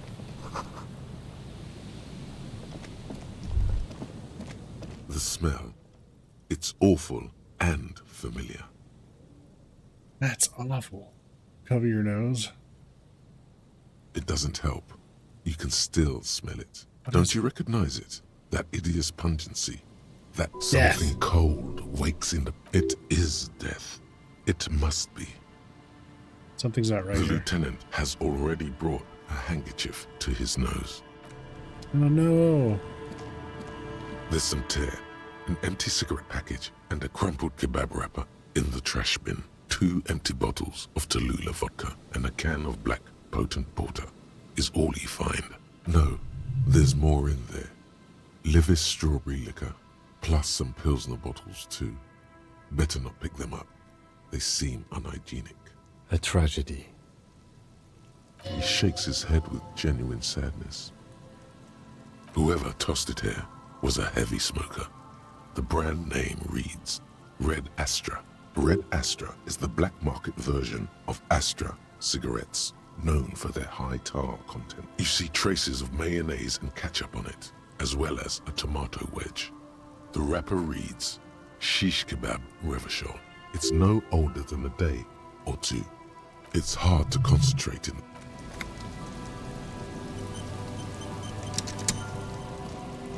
A man lies on the boardwalk, his limbs bent and neck turned at an unnatural angle. Right next to him is an empty bottle of spirits. In his cramped hand, a chewing gum wrapper. The smell is not as bad as a 2-week-old corpse, but it's definitely heading there. Hold on. The lieutenant squats next to the corpse and examines the face. 2 bulging eyes stare back at him, void of any sense of Lividity life. is faintly pronounced. Whoever this is has been dead for 2 days. No longer. We need to investigate. Another dead body. This is your job. Steel yourself. Calm now. Carefully. Just another day. Just another dead body. Breathe. Study the man's clothes. He's wearing mud-caked boots, beige trousers, and an old brown leather jacket with a bright blue lining. There are traces of kebab sauce on his chest. The leather jacket suits him well. It must be custom made. A cool leather jacket with a bolt of blue? Oh no. This sounds terribly familiar. The husband! Oh no! The husband! The missing husband. You find some sunflower seeds and a rain-soaked library card folded into 2. His jacket feels sodden and heavy under your hand. Good. We should take a look at that library card after this is done. Study the man himself. The man has fallen through a crack in the boardwalk and hit his head against the metal bench. Coagulated blood covers his black hair. One of his feet is still dangling through the hole. A bad fall. It might have been dark outside. This place is a minefield in the dark. His expression is dull, like the sea behind him. Drops of water shining on his mustache. His eyes, empty and wide, look frightening in their frozen gaze. Height, 170 to 175 centimeters. Curly hair, stout build. Age, approximately 50 to 60 years. Hang on.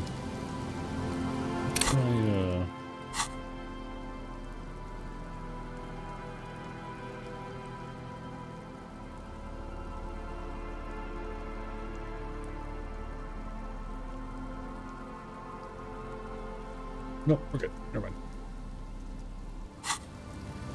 A man lies. There's some dried blood on the metal bench, right where the corpse's head rests. The floorboards are rotten and slippery wet around the hole. An empty bottle lies nearby. A chewing gum wrapper is clutched in his fist.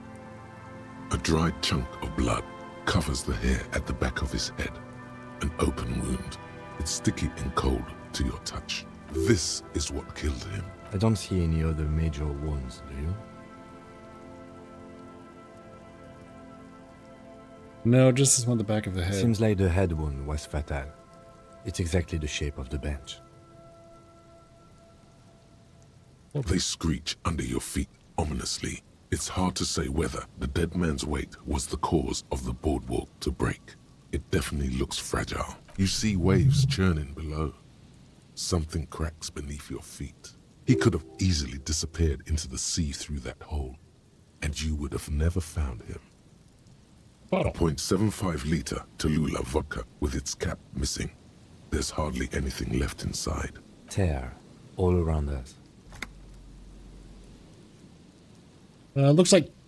Looks at 2 other bottles near the coin-operated viewer, then at your yellow plastic bag. I'd prefer if you didn't collect them this time.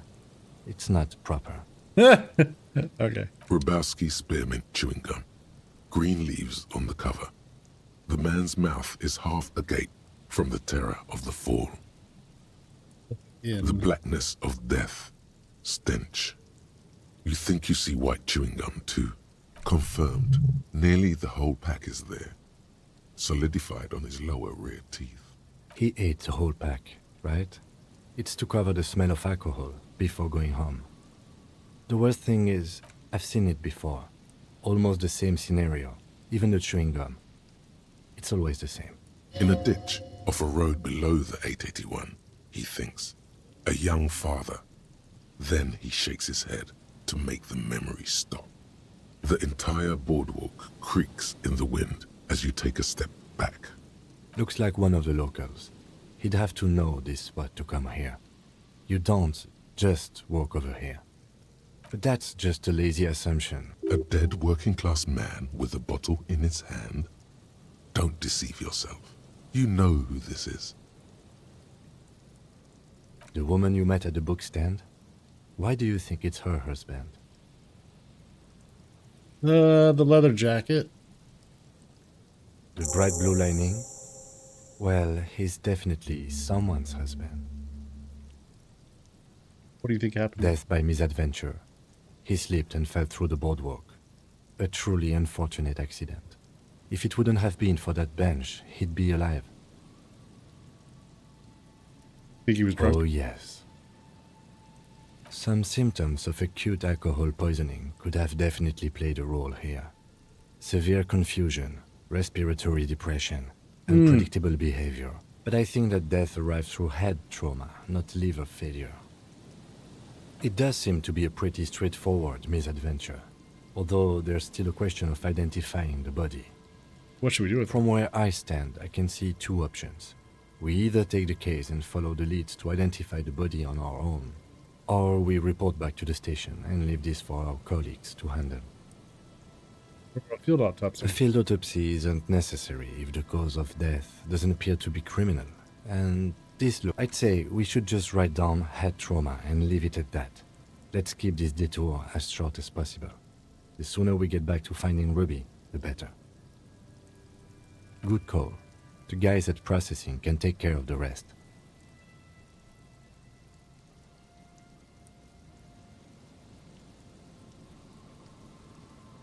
Alright, we should first examine the library card you found.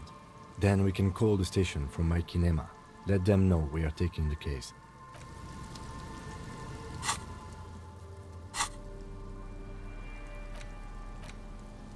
The library card is folded into two and still slightly wet to the touch. The front side reads, Central Jamrock Public Library Card, issued to Billy Mejean, expires July 53. Billy is a unisex name. Could be the deceased, or his family member. Whoever owns this card is an avid reader. You find a list of books written in blue pencil. Radio thriller. Stand a little less between me and the sun. The last one in the list is The Glinton Curve by M. Theobald. A library stamp indicates that the book has been returned. Most of these titles seem to be in the sci-fi genre. Some thrillers too. If lost, please return the card to the library. Dial 005 02 55211 or visit us at Moreau Street, 78, Jamrock. Business hours, 900 to 1800. Good. We should give them a call from my kinema. See if we can learn anything about Billy Mejean. Okay. You just ask the wife.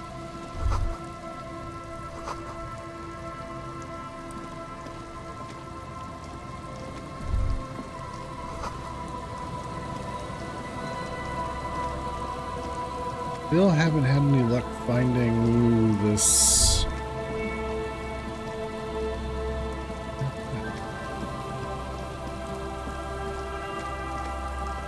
Fish. Which we're supposed to be meeting the one gal, or yeah, the one person who bought our gun.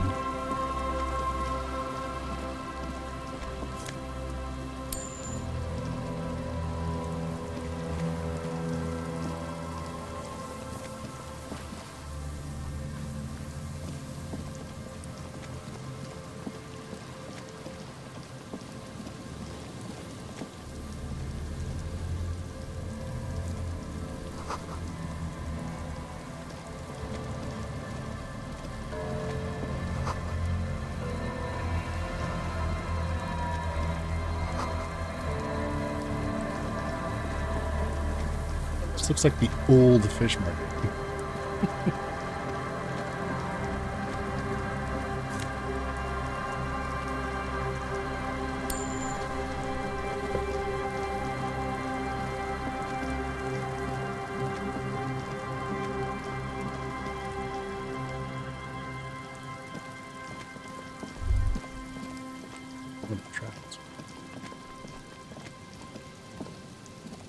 There's a trap in the reeds at your feet.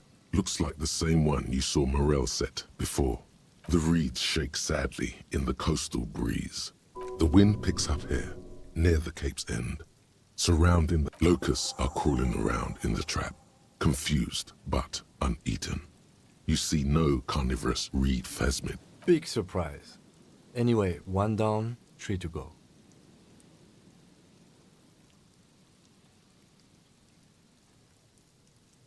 No, you weren't.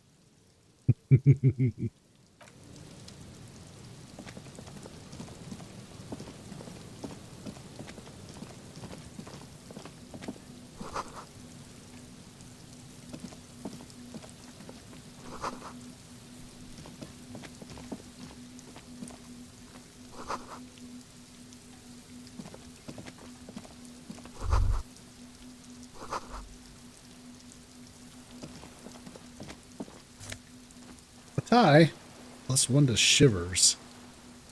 No, sorry, a scented scarf.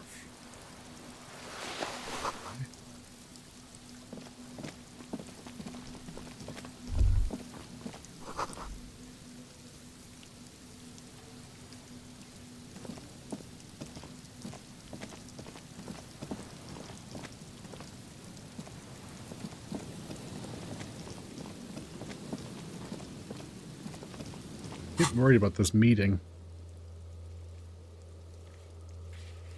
The old fish market, 2200.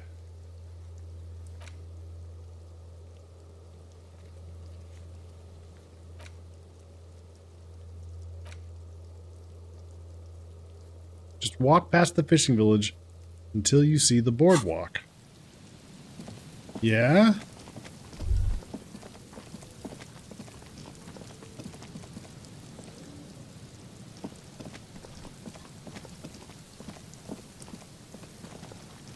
The boardwalk that I walked all over already. Okay. Missed something. I assume this is...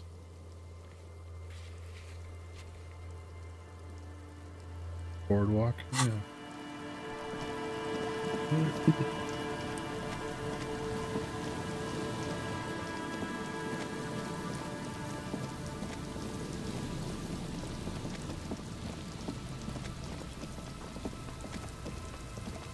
The remaining windows rattle from a strong gust of wind.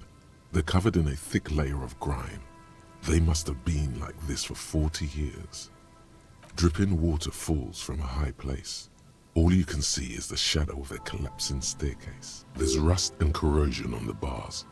They're foaming with it.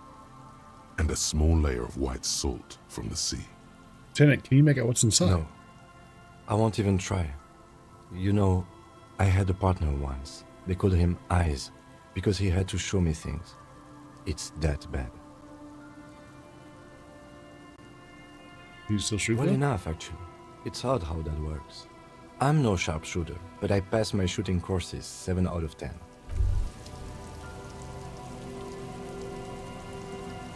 Wait, what?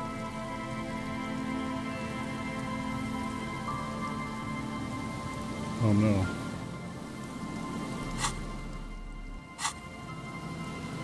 The game is bugged. No!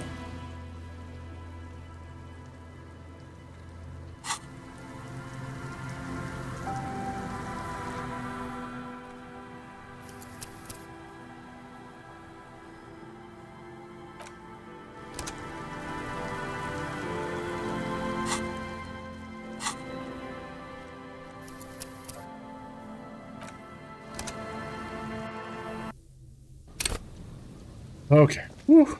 That was close.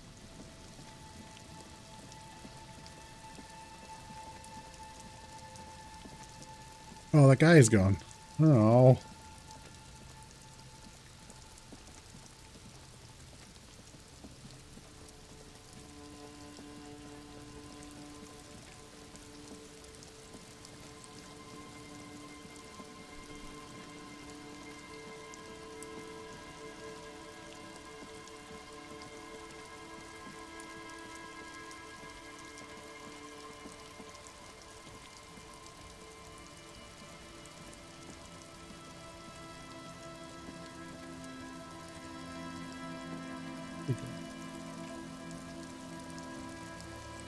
Oh.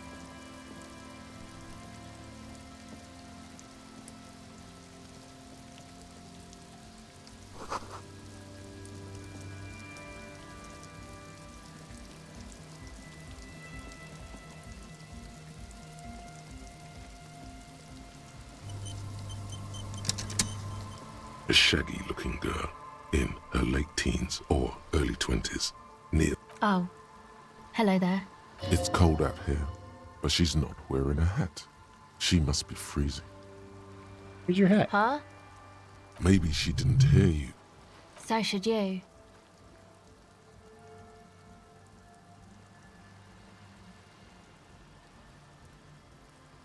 I should, and I do. Oh, I didn't notice that.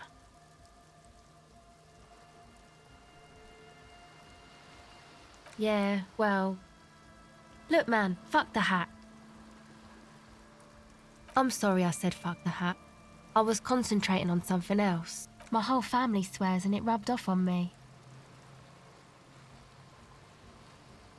A cell.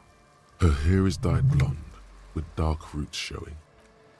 I'm gonna reload this. We gotta find the fishing market. I gotta get my gun back. This is getting ridiculous. Where is this place?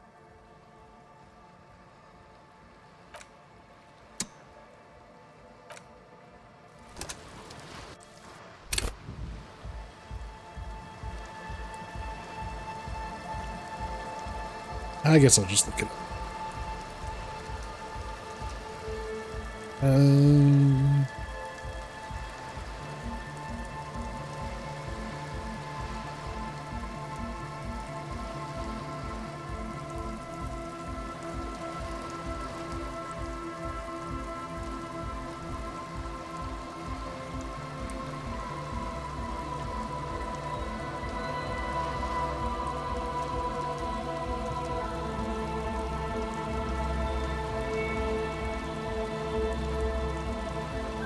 Northeast of the failed electronics mural?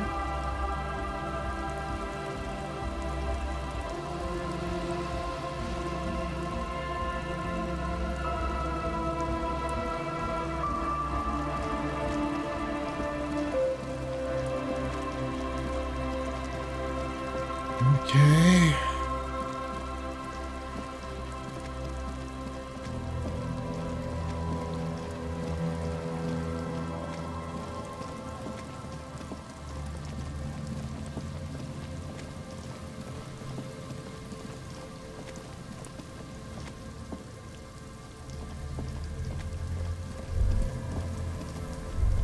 The light vanishes inside the concrete slit. The structure goes deep under the earth. Maybe it's just a storm drain for... No idea. Could be connected to one of the buildings around here. We might find her down somewhere. There's an old storm drain system beneath Martinez that's mostly collapsed. Revachol sewage system has been built and rebuilt 4 or 5 times now. In conclusion, she could be under any building. I hope not.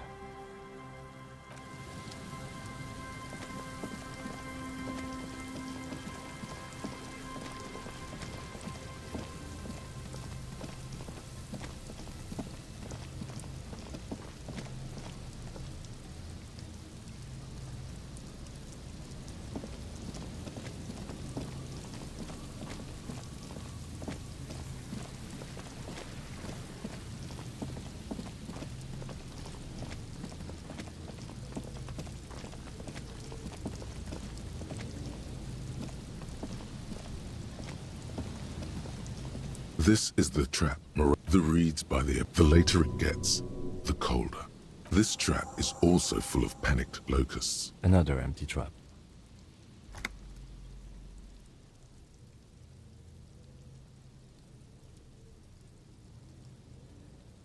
Yep.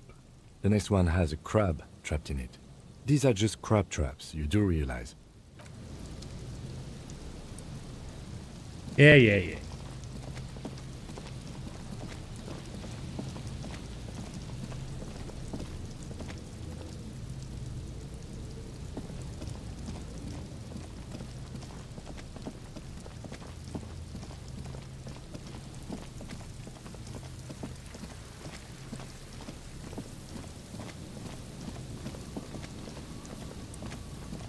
So maybe this is the fishing market, fisher's market over here, and we're just too early?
All right.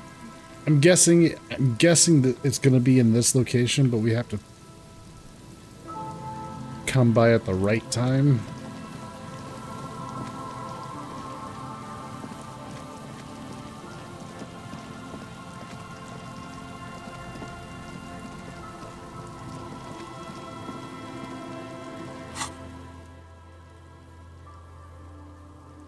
Does traveling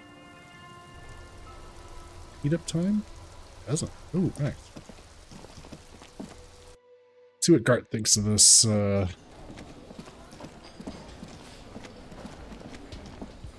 thing that we have acquired. Can I help you? Found a new bird for the whirling. What is this thing?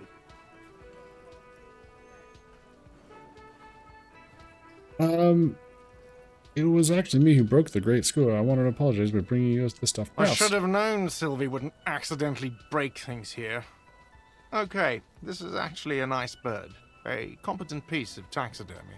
I can fix it to the plaque and have a new bird in the establishment, I guess? So, I don't know. Thank you. I'm gonna go with thank you. People just don't know how to accept gifts, especially taxidermy. He likes it. He likes the bird. It solves his broken bird problem. I feel good about our work here today. It's all about the little things, like bringing people random stuffed animals. It's not actually about that, but he liked it. All right, now it's time to sing karaoke. This'll eat up some time. Hey, was there something you needed? Wait a minute. Well, well. Before we sing karaoke, I wonder what kind of check this would be. Drama? Ooh, it could be drama, I bet. Huh?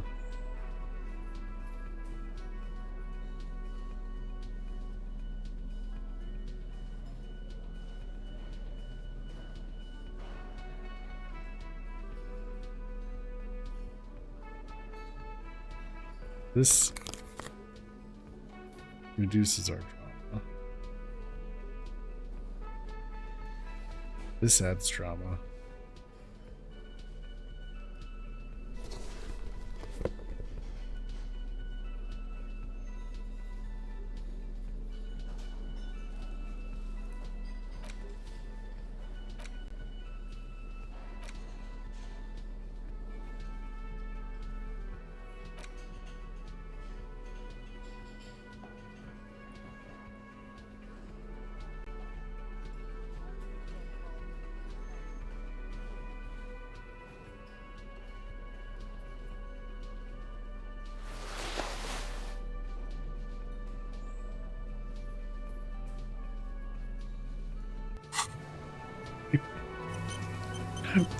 This. Hey, was there something you needed? Alright, I need to sing karaoke now. No, you don't. He tries not to look at you. It's dangerous to acknowledge the karaoke man. You need to approach this situation logically. Ask him why he has the PA system installed if you can't use it. Yeah, but look him in the eye. Johnny Law is about to tear it up sad style. Why do you even have a PA system if no one's going to use it? It's for no one. It's a prop. I'm not letting anyone use it after the great karaoke catastrophe of 44. What happened in 44?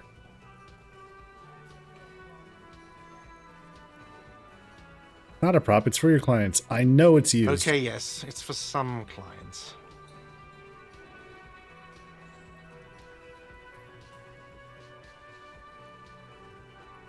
I'm a real client. I've paid my bills, and I have the right to use the karaoke machine. Well, we don't have any tapes.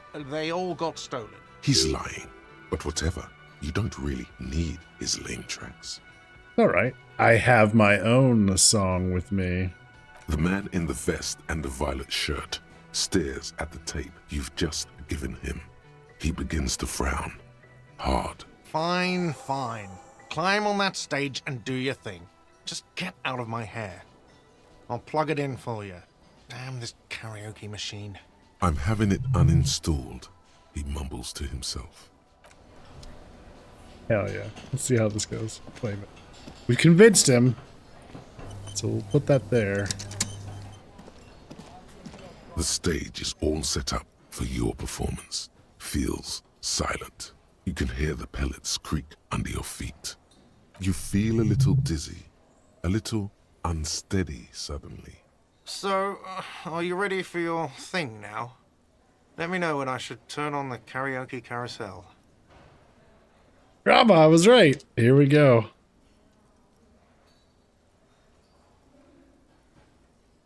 '80s skill check. 97%. The insane silk dragon Komodo is working for us. Hell yeah. Look around the room first. The bar is full and buzzing with chatter. No one is paying you any attention. But still you feel your knees turn to noodles. Okay, now a couple is looking at you. Even worse. The air is thick with anticipation. Someone dims the lights as the music starts. Okay, here we go.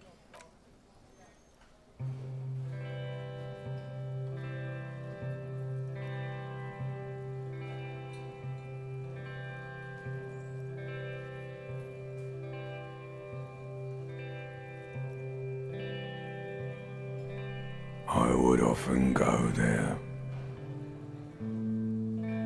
to the tiny church there. The smallest church in San, though it once was larger. How the realm may rest there. Down through the mist there. Toward the Seven Sisters. Toward those pale cliffs there. I would often stay there. In that tiny yard there. I have been so glad here. Looking forward to the past here. But now, you are all alone. None of this matters. No, none of this matters at all.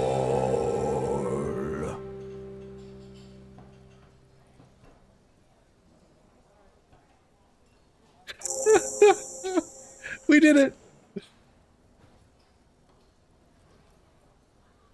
A lazy applause fills the room.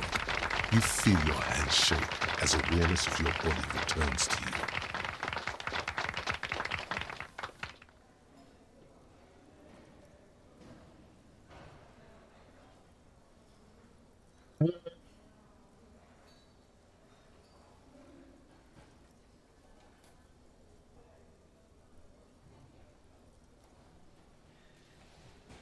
Thank you, Reptilian There Brain. is silence now in the deep where the voice came from. It has receded to return only in dreams. And this guy really carried you. All right, chat. Do we dedicate the song to whoever wrote me the letter?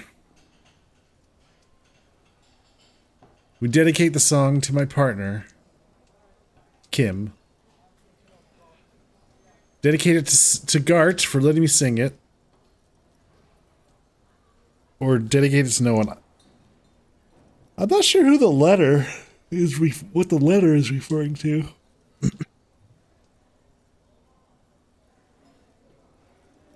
To whoever wrote me that fucking letter, I still love you. Thank you very much, asshole.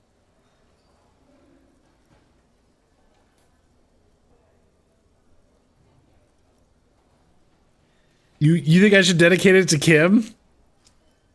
Really?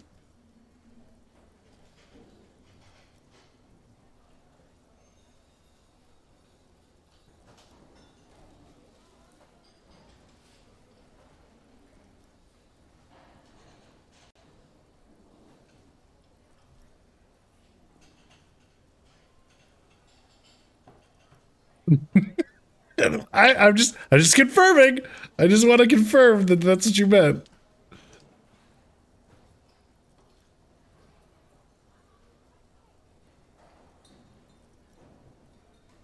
No? Okay. I was thinking about doing one. What are you thinking? We also got Gart.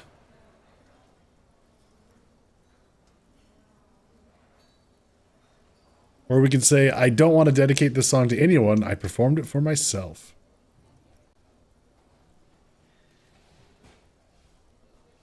Yeah, number one. All right. The microphone amplifies your voice in an uncomfortable manner. Someone coughs. Most people have gone back to talking now. Good, good. Are we ready?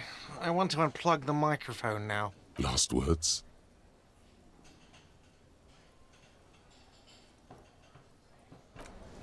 Thank you, Martinez. All right, we did it. Look at that. We did it. We finally sang karaoke.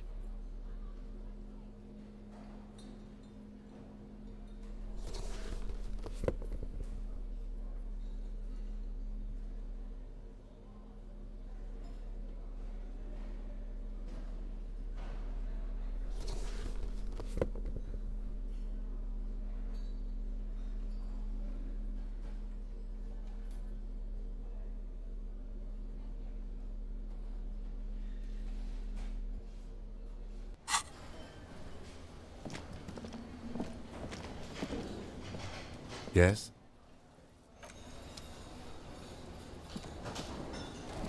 Oh, hello, dear. There you are again. Your husband on the coast. Goodness, how is he? Did he... He's fine, ma'am. As we had suspected, he couldn't get back earlier because the water lock on the canal was broken. Now he's just finishing up some work.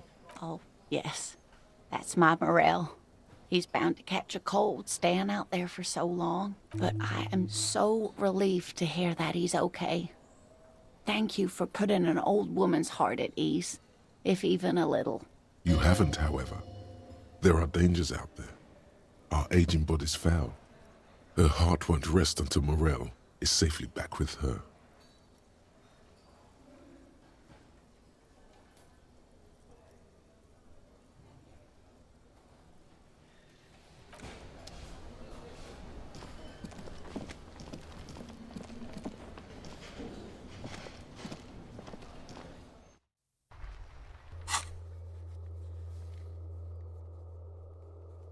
Where is...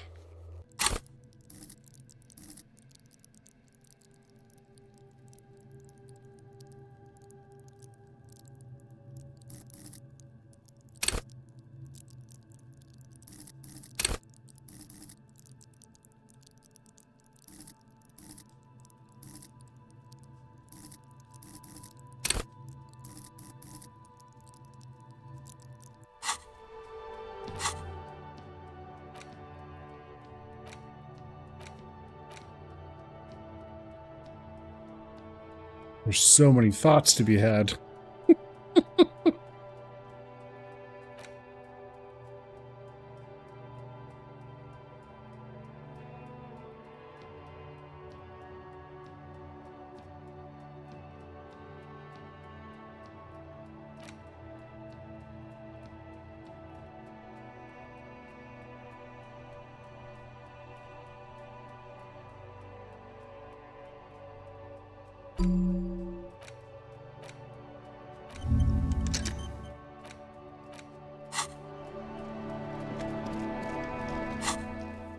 Okay.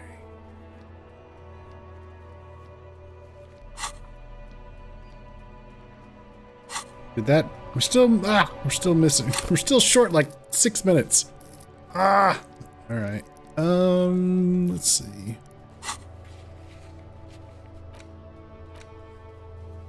Trap near the boathouses west of the Feld building. Near the boathouses. Then check the trap near the canal you crossed. Southeast. Near the canal you crossed.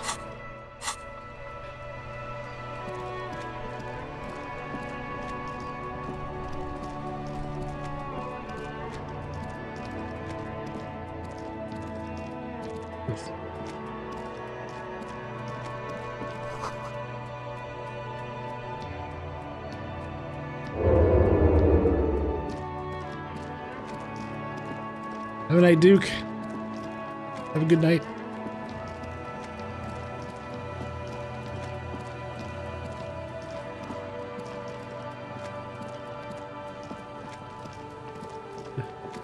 There it is. This trap's not the reeds bend forlornly toward the water. Some tufts have been crushed. The broken stalks, the constant, distant song. Nothing but locusts in this trap as well. Empty as all of them. One more of these and we're done.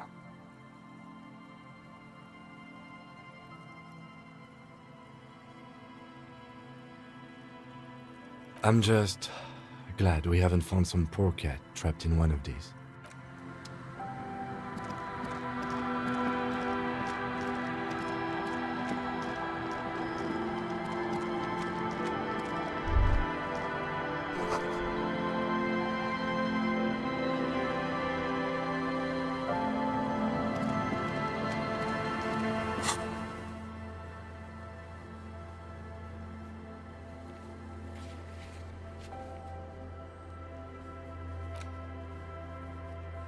Check the trap near the boathouses west of the Feld building. West of the Feld building. So...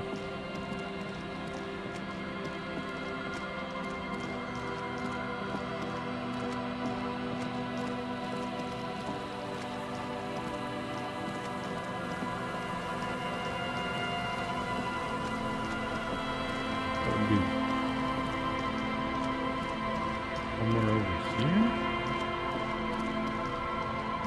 Ah, yes.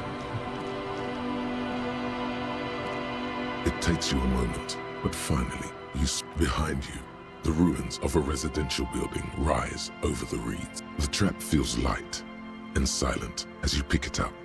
Something is different here. Look closer. No locust. No phasmid either, but still. Closer still. Well, the bait worked on something. This doesn't mean it was a reed monster, though. Unless you see one in there. I just see an empty trap. The netting is a little untidy, messier than the others. Like someone or something picked up the trap and shook it before dropping it back down on the ground.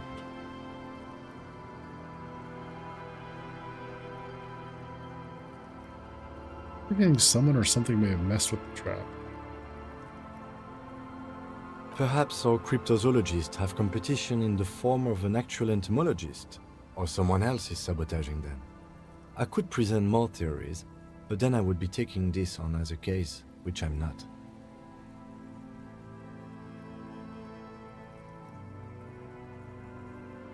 Okay, but after that we get back to our own assignments.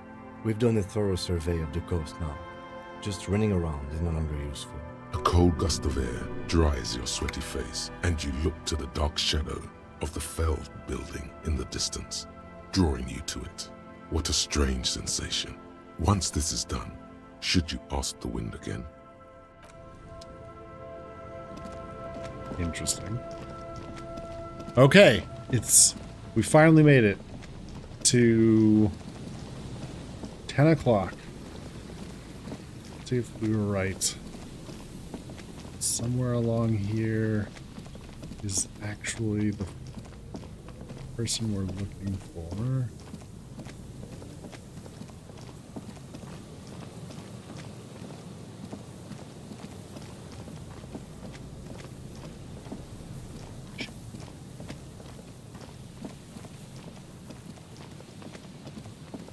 Damn.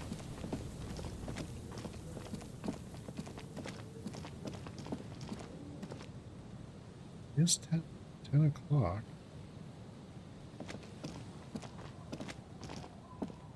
Heavy wooden doors, more than twice your height, stand shut in front of you.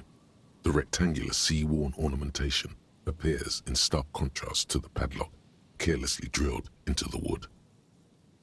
Take a closer look at the padlock. This cheap-looking padlock is sturdily built. It shackles together a hasp and a staple screwed into the wooden door.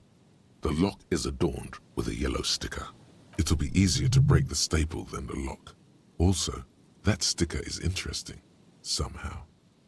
With the sticker. You see a yellow circle with 2 X's and a big curve below them that looks like a mouth. You're pretty sure you haven't seen it before, but what the symbol depicts is clear enough. A smiling dead guy. The curve makes it smile, and the X's make it dead. There is something blindingly modern about this symbol. Its modernness puts to shame everything you've seen before. Have you seen the symbol before? He takes off his glasses and uses a blue handkerchief to thoroughly wipe them clean before inspecting the sticker. Then he looks up, pauses, and replies. No. Looks like a dead man smiling. Suggests junior delinquency. I haven't seen that sticker before, and I'm not a youth.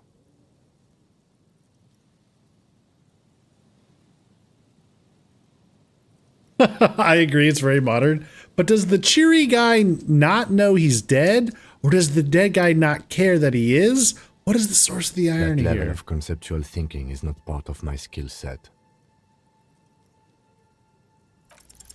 There's nothing like the sound of a sticker unpeeling. Now it's stuck to your thumb.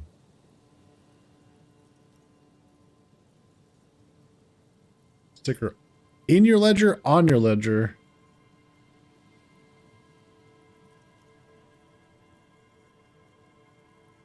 On your ledger. Voila.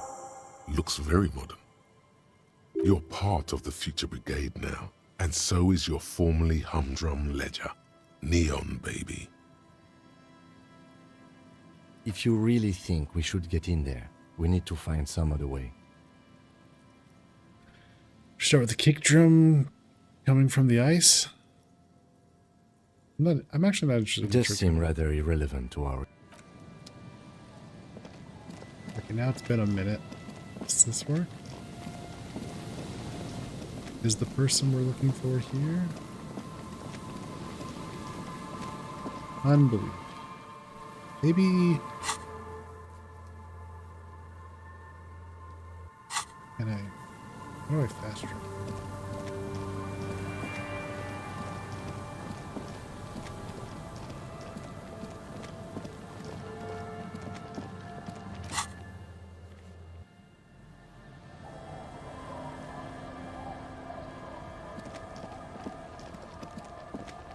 We fast travel, does that force a load? Or actually, what if I...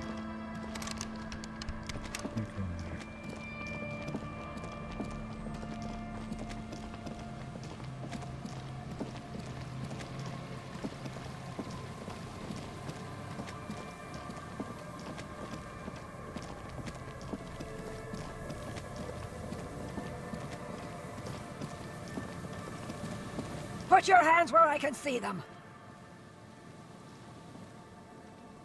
What the fuck? Oh my god.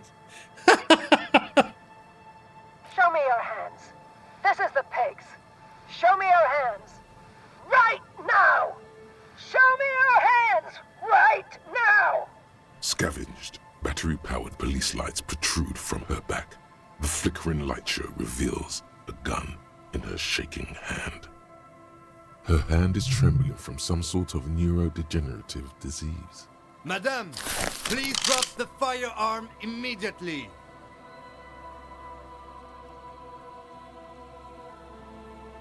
Raise your hands. The man appears to be pulling out an object from his pocket. Fear under threat! Fear under threat! Superseding event. Split-second decision. Get on the ground! Get on the goddamn ground!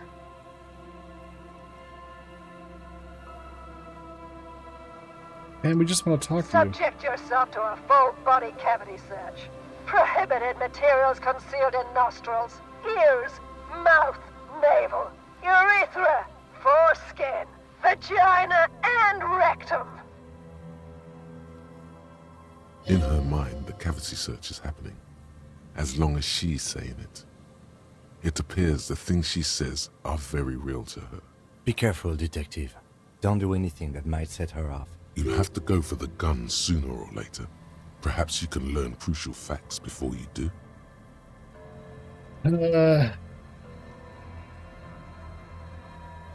We can solve this peacefully, please. Let's see.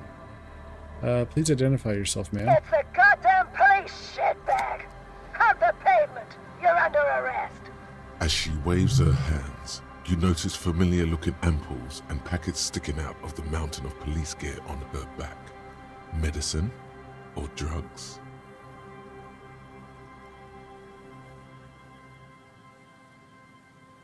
Drugs? Confiscated contraband! Restricted access! 2 kilos missing! Eyewitness report compromised! I don't think she's on drugs. Being off drugs might actually be the problem here.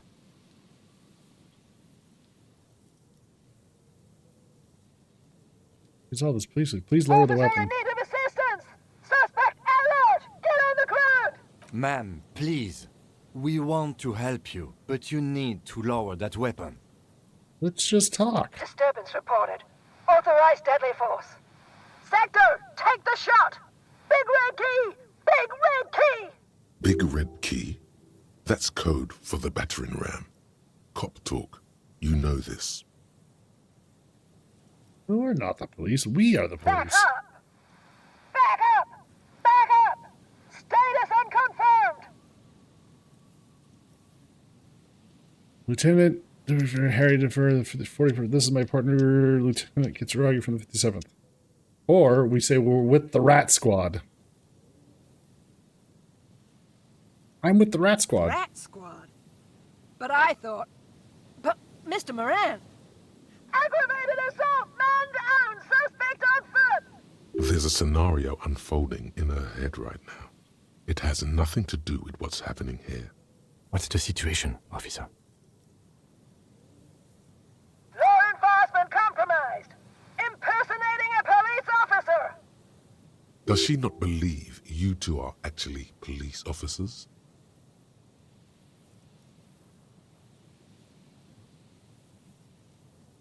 I'm in full RCM Lieutenant's uniform, and look at my partner. We're cops, all right. We really are cops. Look, my badge. Take out your badge and show it to her. Oh.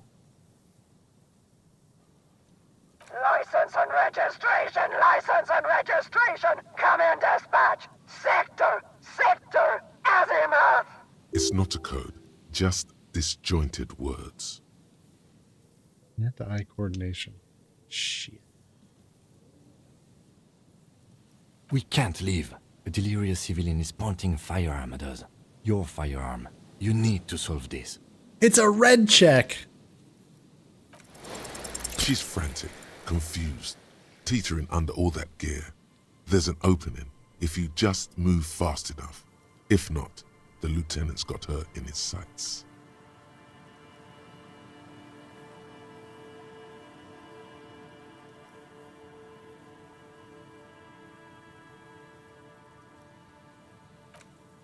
Suicide by cop! Split-second decision!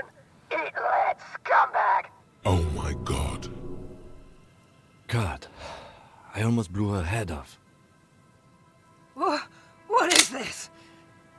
This isn't police issue. Police weapons have bullets. This isn't real. Police guns always have bullets. What is this? Why did you sell me this? Grab the gun, right now. This might be your only chance. Pick up No the gun. one ever cares anymore. Why would they treat me like this? Poor woman. We need to figure out what to do with her now. Nobody's ever around.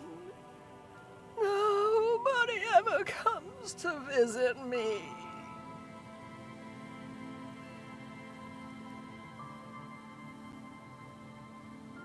What do you think is happening to her? She's in a stupor. I've seen this before. God knows for how long. Could be days when they get like this. Like this in the first place. Honestly, I don't know. Dementia, probably. Dementia and Channel 8 and loneliness.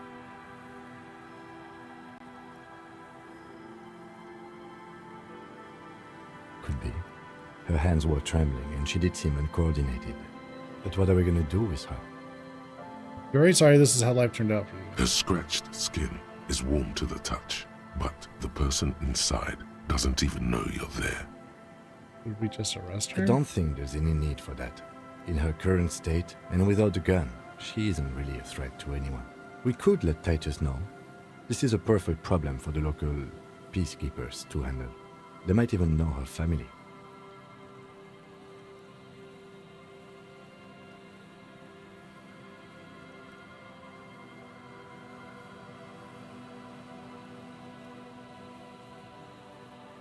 Then we can ask him once we get back to the whirling.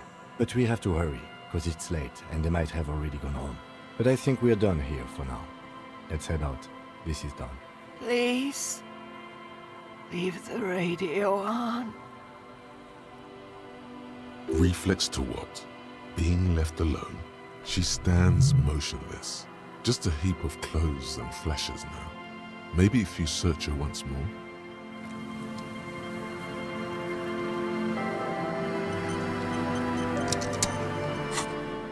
Well, we got our gun back.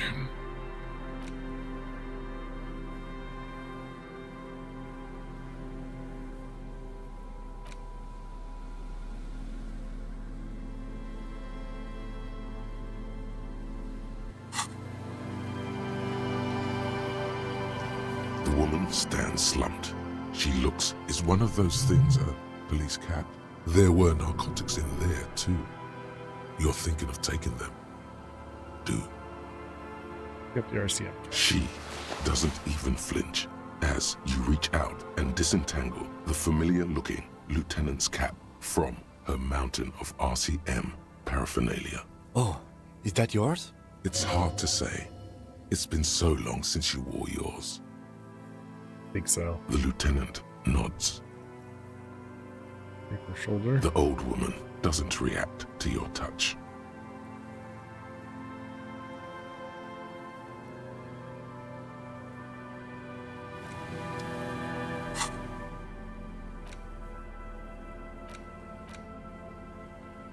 +1 to authority. Super cop.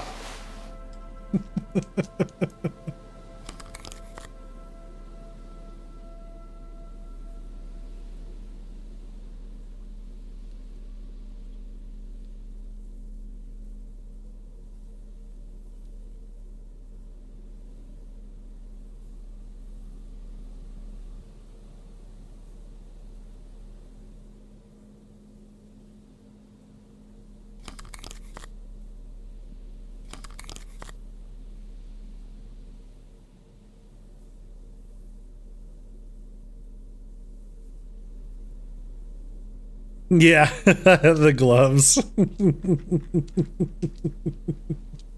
The only other gloves I have are fingerless gloves.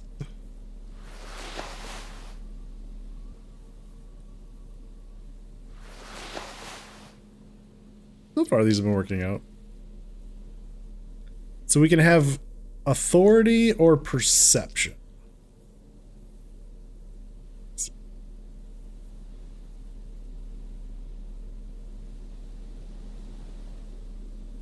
We've actually got a fair... The jackets all seem to do, like, +1 to 2 different things, which is kind of nice. Well, except for this one.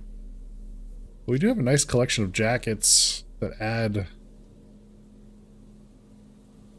Visual calculus, spirit of core and shivers, empathy at hand-to-eye coordination, drama and electrochemistry, logic. Pretty good.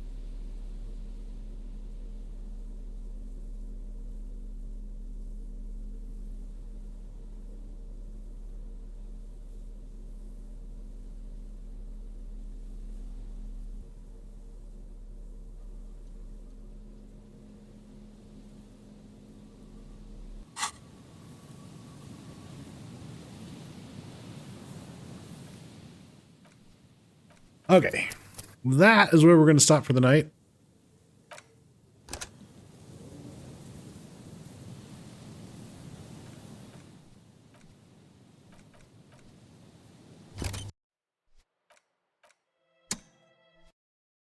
Hey, thank you all so much for coming and hanging out. Hope you're enjoying the game as much as I am.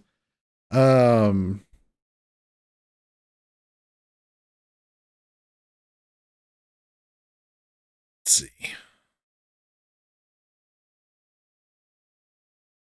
I'll be back Thursday evening, 8 p.m. Central, for more Disco Elysium. So be sure to swing on by for more. Let's see. Finally got our gun and our badge back. A little bit more of our uniform.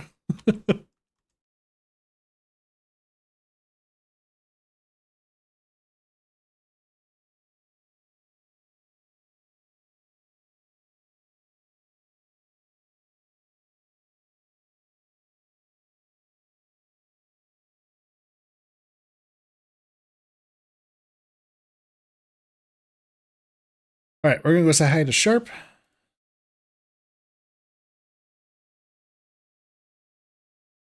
And I will see you fine folks on Thursday. Take care, everyone.